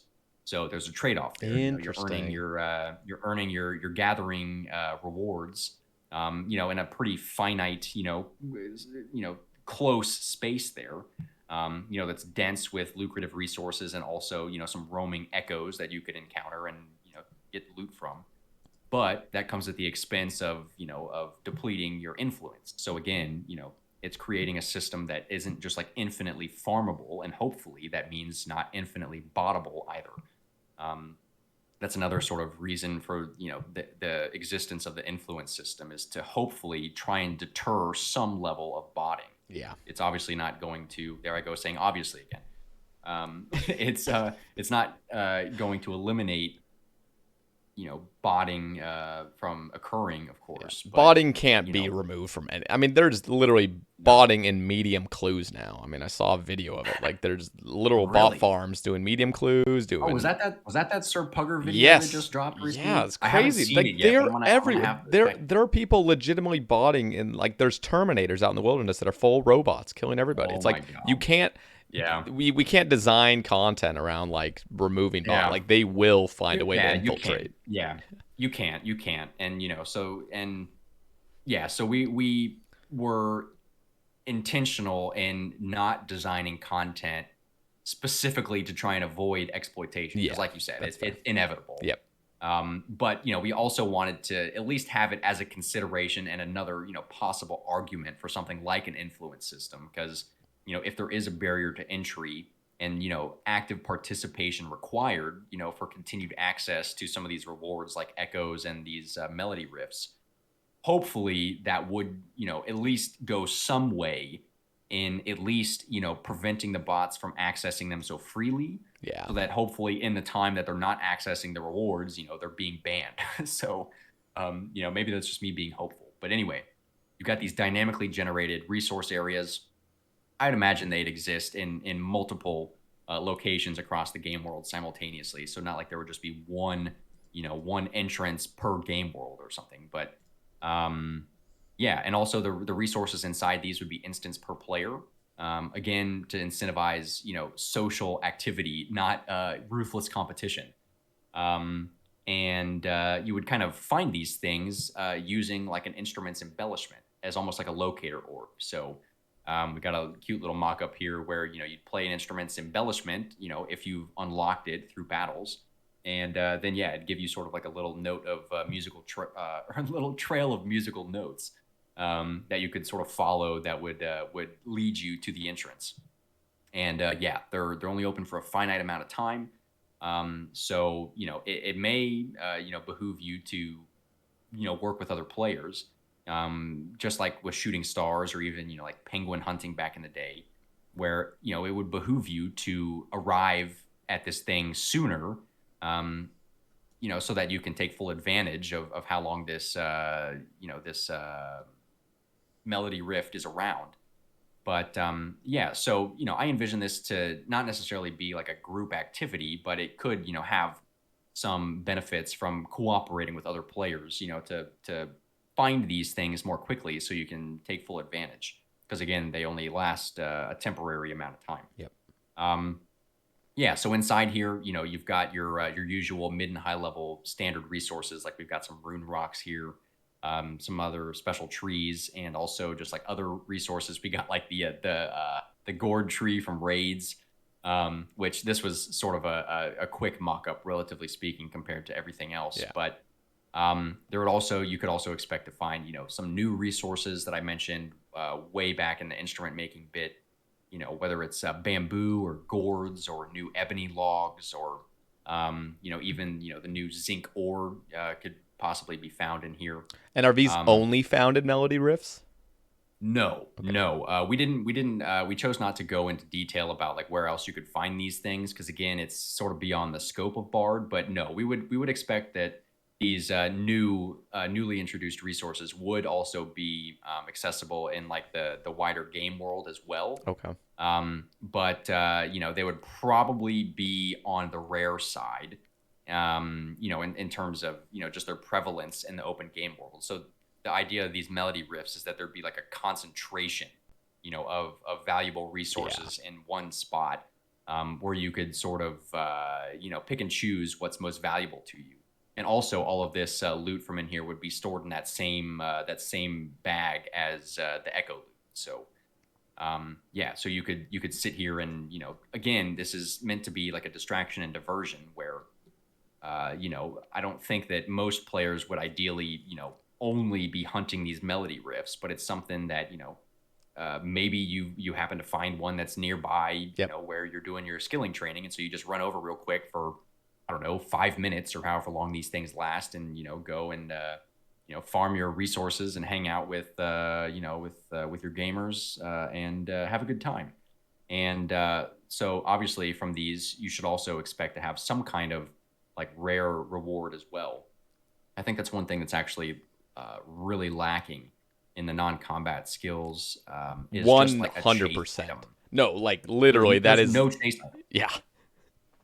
Yeah, No. I mean, and the chase items that you could theoretically have, like dragon equipment, dragon tools, for example, they come from PVM. Yep. I mean, I Sad. guess Winter Todd it is sad. It's a complete missed opportunity. I mean, So here that we've is decided- literally just to say, like in Slayer. I mean, the reason Slayer's so fucking fun is like you kill these new things and you have a rare chance of getting something. With skilling, it's like no, you Yeah. know exactly what you're getting. In fact, the only thing they've ever really added is like, oh, maybe you'll get a sapphire from mining, but it like literally took the resource and the XP to give you a sapphire. It's like Jesus. Exactly. Yeah, it's tragic. Yeah. To put it lightly. So yeah, we feel that skilling definitely deserves some chase items, and these are just our examples because again, trying to be careful and tiptoe and respect what's currently there while filling a different niche that's yet to be fulfilled. So we've offered granite and obsidian tools. So granite would be like a rune equivalent in terms of XP, and obsidian would be a dragon equivalent. But the interesting bit here is that these would give the same amount of XP, but they'd give you a greater chance at encountering echoes while you're Ooh, doing there your we go. core gathering training. So again, trading off from maximizing your XP. Also, it's worth noting these tools would not be upgradable, until like their infernal and crystal equivalents. So there's the other part of the trade-off. So again, you'd be choosing to optimize for your echoes and your reward output versus your XP, with your other skilling tools. And so you'd unlock a recipe basically. And so the granite one would be made with a chunk of granite and a diamond, and obsidian tools would be made with the new obsidian ore and an onyx. So yeah, just some examples of, possible chase items. Yep. But I think that regardless of whether it's, these, side grade tools or something else, I think that that's something that's definitely worthy of more consideration. Just how can you make non-combat skills, specifically the gathering skills, just be more enjoyable and give them more of a purpose. And I think adding some chase items would go a long way in doing that. Absolutely. And then here we've got the POH additions as well. That could also be a rare reward from battles, but you'd have a higher chance of finding them through these melody riffs here. And again, some quick mock-ups from Gnome as what these POH rooms could look like: the tannery, brewery, sawmill. And again, these would have an enhanced convenience, but the trade-off would be an increased cost. Subject to change. Again, like I said, I think this is probably one of the weaker parts of the design because it's admittedly a little bit shoehorned relative to everything else. Yeah. But we're just throwing ideas out there. Throwing out the fat. I mean, there's a bunch of fat here, but you can take it or leave it. Yeah, that's cool. Yeah, exactly. And I'm happy to openly admit that too. Again, there's a lot here, obviously, but yeah, it's out there. The College of Bards, the Bards Guild. I'm gonna just kind of just sort of breeze over this one a little bit because, well, it's not in the game yet, frankly. And again, this is us sort of future-proofing the skill, but the College of Bards already has a lot of illusions in the game, so we figured might as well make it the Bards Guild, and it would be in the floating city of Tempestus, within the yet-to-be-released Kingdom of Varlamore, which, again, the entire Kingdom of Varlamore is literally credited to General Tractor. Yeah. Because he designed it. He came up with the name and first mapped it, in his Zaya redesign so many years ago. So just kind of cool that it's sort of come full circle, and now we're, beginning to, expand upon this yet-to-be-released kingdom here. And I don't know, it's pretty cool. And within this guild, the guild would actually be not just sort of like one building, but almost like a collection of buildings. You can see in the map sample there. But yeah, there'd be some facilities and hotspots, one of which would be like a workshop that would give like a rotating chance of, maybe making one particular type of instrument a bit faster, to give incentive. And then there'd be a performance zone, of course, that depending on how well you do would give you like a temporary visible buff. And also the potential for maybe PvP bard battles, not for XP, but, just for, Twitter clout, basically. And then the library as well, which this is an interesting bit. That was mostly General Tractor's brainchild, but the notion of these epic folk tales, he's calling them, which are basically almost like, there's a little section just down below here, where it would almost be like a musical retelling of another adventurer's stories in the game, and they would only be a one-time thing, and there'd be one, for probably each region, or maybe many of them, perhaps not all. And the whole gist of this is that, again, it's just like a special thing you can do as a one-off, mostly lore-centric part of this design here. And it's basically like an interactive memory. So you're like, a bard, as I've mentioned, is not just a musician, but a storyteller. So it's almost like you're trying to learn about this adventurer's story, and you're recounting it, as if you're, retelling their tale, and you're sort of like reliving it, re-experiencing it. And there'd be different musical elements that that would be very similar, to interactions you'd find in performances and battles and stuff that you would do throughout these little encounters. And again, it's mostly just like a for fun thing. But, one of the perks from the Bards Guild here, of course, would be an outfit. Those have become pretty commonplace, and the outfit would not give you more Bard XP, it'd give you more influence. And then perhaps, through unlocking these folk tales, which some of them would be gated behind quests and stuff, they could give cosmetic alterations to the performer's outfit depending on your quest completion and that type of thing. A few other rewards, a troubadour's trunk. That's a pretty big one. So that would almost be like the seed vault. So of course we're offering a bunch of new instruments and stuff, and bank space isn't as much of an issue these days, but we'd want to alleviate that as much as possible. So yeah, there'd be a trunk basically available in the Bards Guild for you to store some of your top end instruments and clear up your bank. I have a question about that actually. Would that be similar to a leprechaun, where it would be in other places too with the same instanced bank sort of thing for your instruments? I would imagine so. Okay. I would imagine so. Yeah. I mean, I could honestly see it going down either way, but I don't see. I would imagine that just for the sake of convenience, that the tool leprechaun method would probably be best. Yeah. Now again, there is another reward there. The agent's beret. That would be a relatively low cost influence reward that would give you unlimited teleports to the college.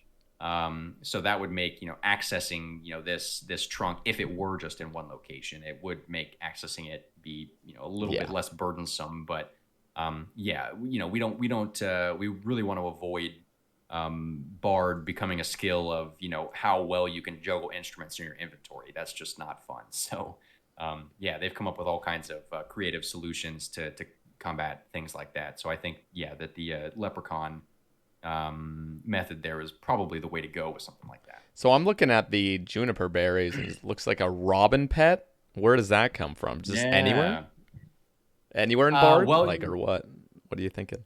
Yeah. So of course it would come through your training methods of playing, battling, and performing. And then I'd imagine there I go saying obviously again, damn it. Anyway. I literally don't hear it until you call it out. Like I literally can't. Well, I'm also at like the nearly 3 a.m. delirium here. So anyway, it's getting to me, but I'm trying. People are probably listening to this in like the early, like 11 a.m. or so. They don't understand. This is literally past midnight right now. Yeah, well past midnight, but I'm having a blast. So me too. Anyway, thanks for listening to me ramble about this shit for so long. So the Robin pet, which we have a 3D model of in the final like recap section, but which was modeled by my friend Life, who I mentioned has the 30 defense UIM series going on. He also dabbles a little bit in 3D modeling, and so he modeled the Robin pet, and we picked the Robin because, first of all, when I was living in Oregon for quite some time, I didn't realize until then, but just like how prevalent the American robin was there, and it's a beautiful bird with like a pretty jet black backside, but a real like dark reddish sort of chest, and they're a songbird, and so I felt that it was natural to have a songbird that was one of my favorite birds as a sort of amateur bird watcher to be the pet, and then awesome. We just offer these juniper berries as a transmog, just a cosmetic transmog to a different songbird. Love it. And we've also got the three, or I guess actually these are not 3D modeled, but still 2D mock-ups of performer's outfit from Atlantis OSRS on Twitter. So shout out to Atlantis for those. That was a sort of last minute inclusion, but very happy that we got some kind of visual on a possible performer's outfit there too. I think it looks really nice. Very cool. Yeah, so that's the Bards Guild.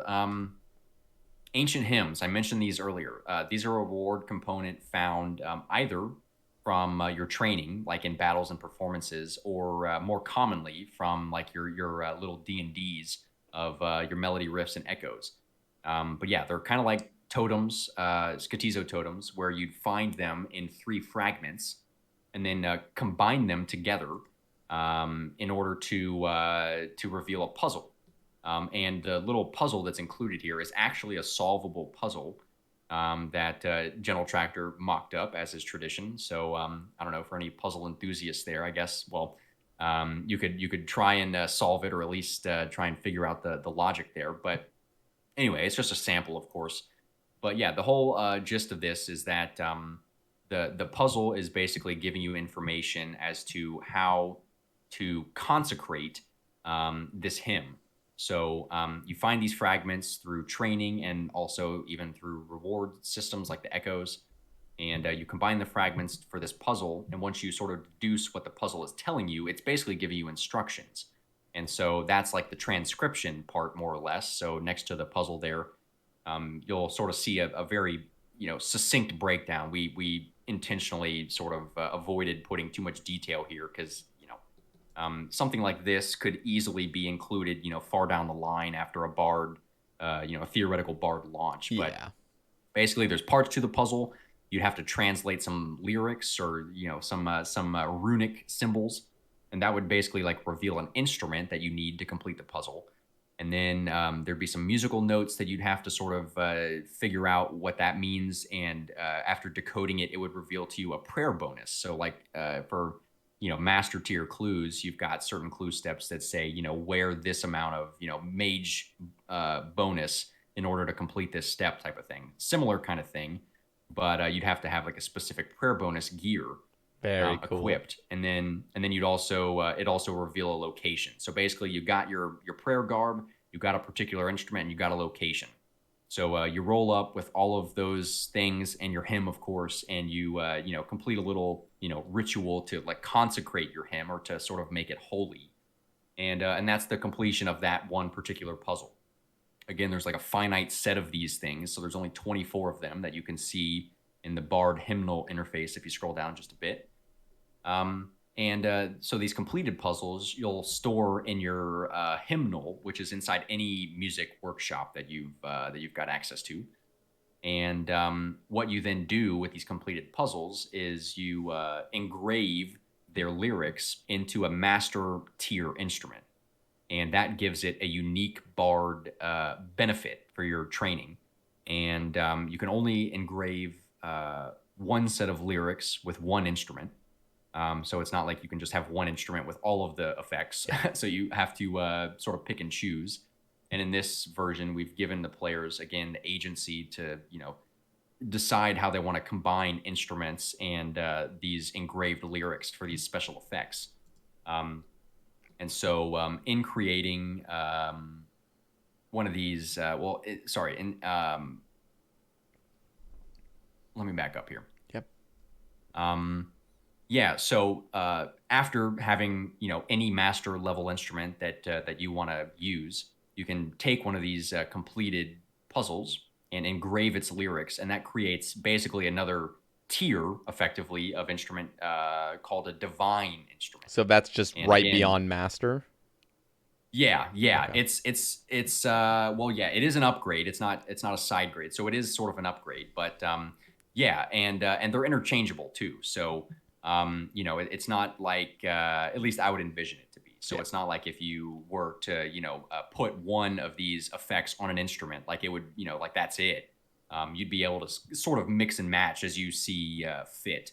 Now again, maybe that's giving the player too much agency. Maybe there's maybe certain effects only go with certain instruments or something, to reduce the amount of choice you're giving the player. It's hard to know, but the point is that, you could complete these little musical, sort of almost, like holy puzzles.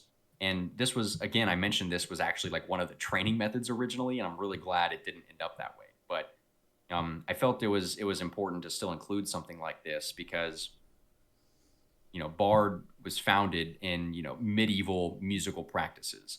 And back in the day, bards obviously had a large secular practice outside of the church, but they also had heavy involvement in the church and with sacred music practice. And so I thought that there needs to be some kind of inclusion or tie-in with prayer and just sort of like the holy element of being a bard. And I think that this is a pretty nice inclusion that sort of fits that bill. It's not over the top or anything. Yeah, but it's so cool. Like this whole skill just radiates life. It's so fucking awesome. Like there's a lot of questions I still have about this because I know we're like really getting close to the end, but it's like you left it up kind of to the, like you didn't just fill every single thing that could have possibly happened here. You just gave your idea of it, and I just have so many other things that are floating through my mind that I want to share, but I know this Sae Bae cast can't go on for 30 hours, so Right. I'm loving Yeah. it. Yeah. Well, hey, thank you. I hope that that everyone else still is too. I'm still feeling pretty good, but definitely gonna be ready to to head to bed before too much longer. Oh yeah. But yeah, the final section of content here, Rhythm of the Beast. This one's interesting. It's very light on detail intentionally, but the whole notion here is trying to create a piece of content that is raid scale, but focused around your non-combat skills and bard rather than combat. And it would utilize, your gathering skills and your bard abilities and stuff in a rhythmic way. I mentioned this game Crypt of the Necrodancer before, where it's like a rhythm-based dungeon crawl, where you are literally only allowed to perform actions on the game cycle, at the tempo of whatever is happening. Um, so, I mean, again, the entire game is like that because we're all inherently tied to the 100 BPM cycle of the engine. But this is just a way of kind of gamifying that a bit more, and again, trying to satiate that crowd that wants that more combat feeling, bard experience. But this does it in a self-contained way that doesn't impact the rest of the game, but it still allows you, especially with these like divine instruments and all these possible enhancements you can make. We've tried to offer some enhancements that would, enable, like role playing in this kind of experience. So, just like in, like WoW raiding dungeons, for example, the classic roles are, tank, healer, DPS. And so we'd hope that in something like this, you could have those kinds of roles, but focused around instruments rather than weapons. And yeah, just to really emphasize and gamify the innate 100 BPM cycle of this game. Yeah. And yeah, I feel like there's just all kinds of different things you could do with an idea like this, that we wanted to emphasize that this is meant to be like raid scale. So this isn't like Wintertodt plus. Wintertodt is barely a skilling boss. I'm still kind of upset that it's on the the combat achievements Yeah. list, but yeah, something like this would be like truly raid scale and difficulty. That would be, a party based activity. I wouldn't want to say it can't be done solo because, Wooks exists. And so it would inevitably probably be soloed. But yeah, again, we intentionally stayed light on detail here, but felt that we ought to include this because it's just, an end game skilling experience that we just don't really have anything quite like that in the game. Yeah. And so, It's true. we're just throwing it out there. This is in no way, shape, or form integral to, Bard as a skill. But again, it's just one final offering, to at least throw out on the table for, consideration. Just to think about, the what ifs, what could this look like? What might you get from it? So yeah, we've intentionally left this very open ended, but yeah, and then just a couple sample rewards, so something like the Magnum Opus, for example, which I thought was a cool name for a unique item from this thing. But basically, you'd be able to use it, on your top level divine instruments and make it a permanent, non-degradable instrument. So I mentioned, the durability on instruments, had a bit of a caveat to it. So there ought to be ways in which you could, sort of circumvent that in the same way, like you can enchant your glories at the Fountain of Rune and get a amulet of eternal glory, that kind of thing. Yeah. So just sort of a minor inclusion. And then also, we offer the Horn of Kara Sage as, this top level 99 bard instrument that would be multi-class. Like if you were to use it in battles, it would basically mean that you wouldn't need to switch instruments kind of thing because it counts for every class of instrument and who knows what it could do. But, we intentionally leave this section light on detail because, it's mostly meant to just sort of stoke your creative imagination Yeah. and, tell you how it should be. Love it. Yeah. And this is the final bit, the recap. There's the songbird pet there, and the brief elevator pitch.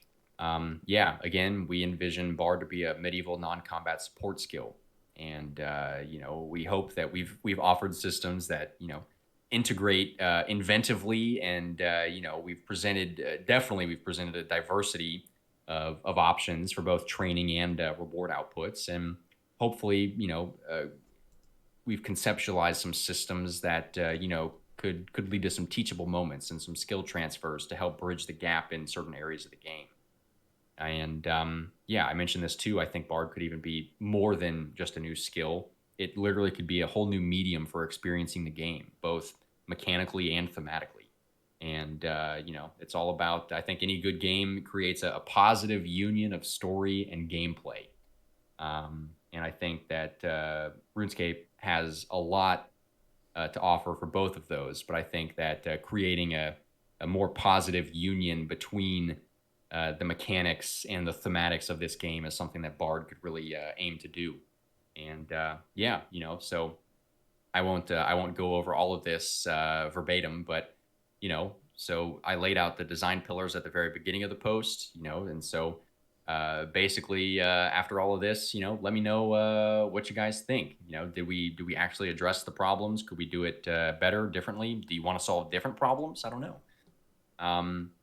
But I want to reiterate here at the end to emphasize the importance of concept over content. I think any new design that's seriously considered has to be boiled down to the bare essentials. Like with warding, we were just inundated with information out of the gate, and it was a lot. And I think we also sort of did that with Bard to a degree. But hopefully, I've done our design justice on this talk here and on my stream from last weekend.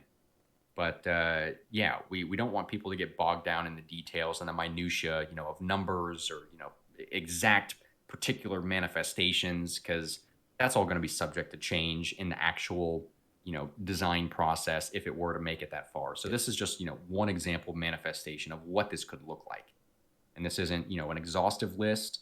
This isn't a prescriptive list. It's just a list of cool shit that tries to solve some meaningful problems in the game and create an overall better game because of it. So yeah, we're still open to feedback. Not in the sense that we're going to create Bard V2 and launch it because that won't be happening. But we this is our receipt showing that we did our best at coming up with something here, and now it's in the community's hands and ultimately the developers' hands to decide what to do with it. So if you're on board with what we've got going on, that's awesome. Let us know in the comments. And also, if you don't agree, that's completely fine too. I know that this isn't going to be everyone's cup of tea, but I'd be honestly really curious just to hear some honest, constructive criticism as to, why you're not on Team Bard and what we could do differently or what other ideas you might have. Because again, I think it's worth emphasizing that it's much easier to just sit back and be a critic, and be a cynic about the state of affairs with the game and whatnot. And just give it a shot. I think it's really important to, at least I've tried to take this to heart in recent times, to create more than I consume. And it's not easy. I don't know if I'll ever actually get that far, but it's easy to be a consumer and a critic. It's much more difficult to be to endeavor creatively like this, and especially to do it as a collaboration. So yeah, I encourage everyone to sort of stoke their creative flames and try something out. So I mean, I'm also open to having people message me on Twitter or whatever. If anyone ever wants to have a chat about stuff like this. I mean, obviously I've rambled on for like 17 hours or something on this podcast already, so I'm happy to talk about it more. But I think you did it. I think you did it justice. I learned a lot personally I know we've been here sitting for nearly 7 hours, but I have thoroughly Yeah, enjoyed like true gamers, true gamers. thoroughly enjoyed the explanations and the sort of insight you guys had when creating this, because you just Yeah, can't get that by just reading it. You have to get the yeah. creator involved, So anyway, yeah, uh, I Yeah, I guess. mean, I guess I don't know. Do you have any burning questions or anything? I know you said you had a few things. I don't want to get I us don't. lost in another Yeah, hour of that's the conversation. thing. It's like I feel very satisfied. There's a lot of stuff going through my mind about how it would kind of be implemented and stuff, but that's just stuff that Yeah, isn't necessary right now. Um, yeah, but there is just a lot of talk that I would like to go in future rambles and stuff like that, thinking yeah. about new skills and ideas and stuff. So thank you so much for that. I mean, it still is a Sae Bae cast, so I still want to ask my final thing that I ask yes, and that is for 3 shout Yeah, outs. And it looks like there's already some yeah, shout yeah. outs. Like I'm looking at here, you got some Oh attributions for yeah. this, but Oh, absolutely. yeah. Yeah. I mean, of course, we got the classic three shout outs. I mean, I think the obvious two to mention, which of course are attributed at the end here, General Tractor and Screetmonge, aka Gnome. Yeah, those two guys were absolutely paramount in getting this thing across the finish line. Like it literally would not have happened if it weren't for their assistance. Because, well, I mean, this idea has been rattling around in my noggin for many years, and I've always kind of struggled with trying to get ideas out of my brain and onto paper, and to actually have something come to fruition. And these guys went a really long way in helping bring this idea to life, and just make it feel real, at least to me. Um, and ultimately, I'm not too concerned with the ultimate fate of Bard and whether it makes it in or not. And because to me, it was much less about the ultimate outcome and much more so about just enjoying the process. Yeah. And I think we enjoyed the process tremendously, and we enjoyed one another's company tremendously. So shout out to you guys both, especially the General Tractor. Like he's been on this ride with me for 3 fucking years at this point, which is insane to think. But I just a sort of innocuous Reddit DM one day asking for preliminary feedback turned into a multi-year collaboration, which I would have never dreamed of. So yeah, and yeah, just the way that these guys were just so yeah, just so helpful, frankly. And the words are escaping me now, this many hours in, but I know I probably sound like a broken record to these guys anyway, because I've thanked them ad nauseum. But no, it honestly would not have been possible without those guys. And for my final shout out, oh, gosh, it's tough. Honestly, I got to give a shout out to my mom, Cave Mom. She's an absolute OG. She's just given me nothing but love and support in my life, whether it's with music or making this bard skill, or being a full-time content creator. She's just supported me through and through in everything, and especially when I made the trek back home from Oregon back to Florida. When life wasn't going so smoothly. Yeah.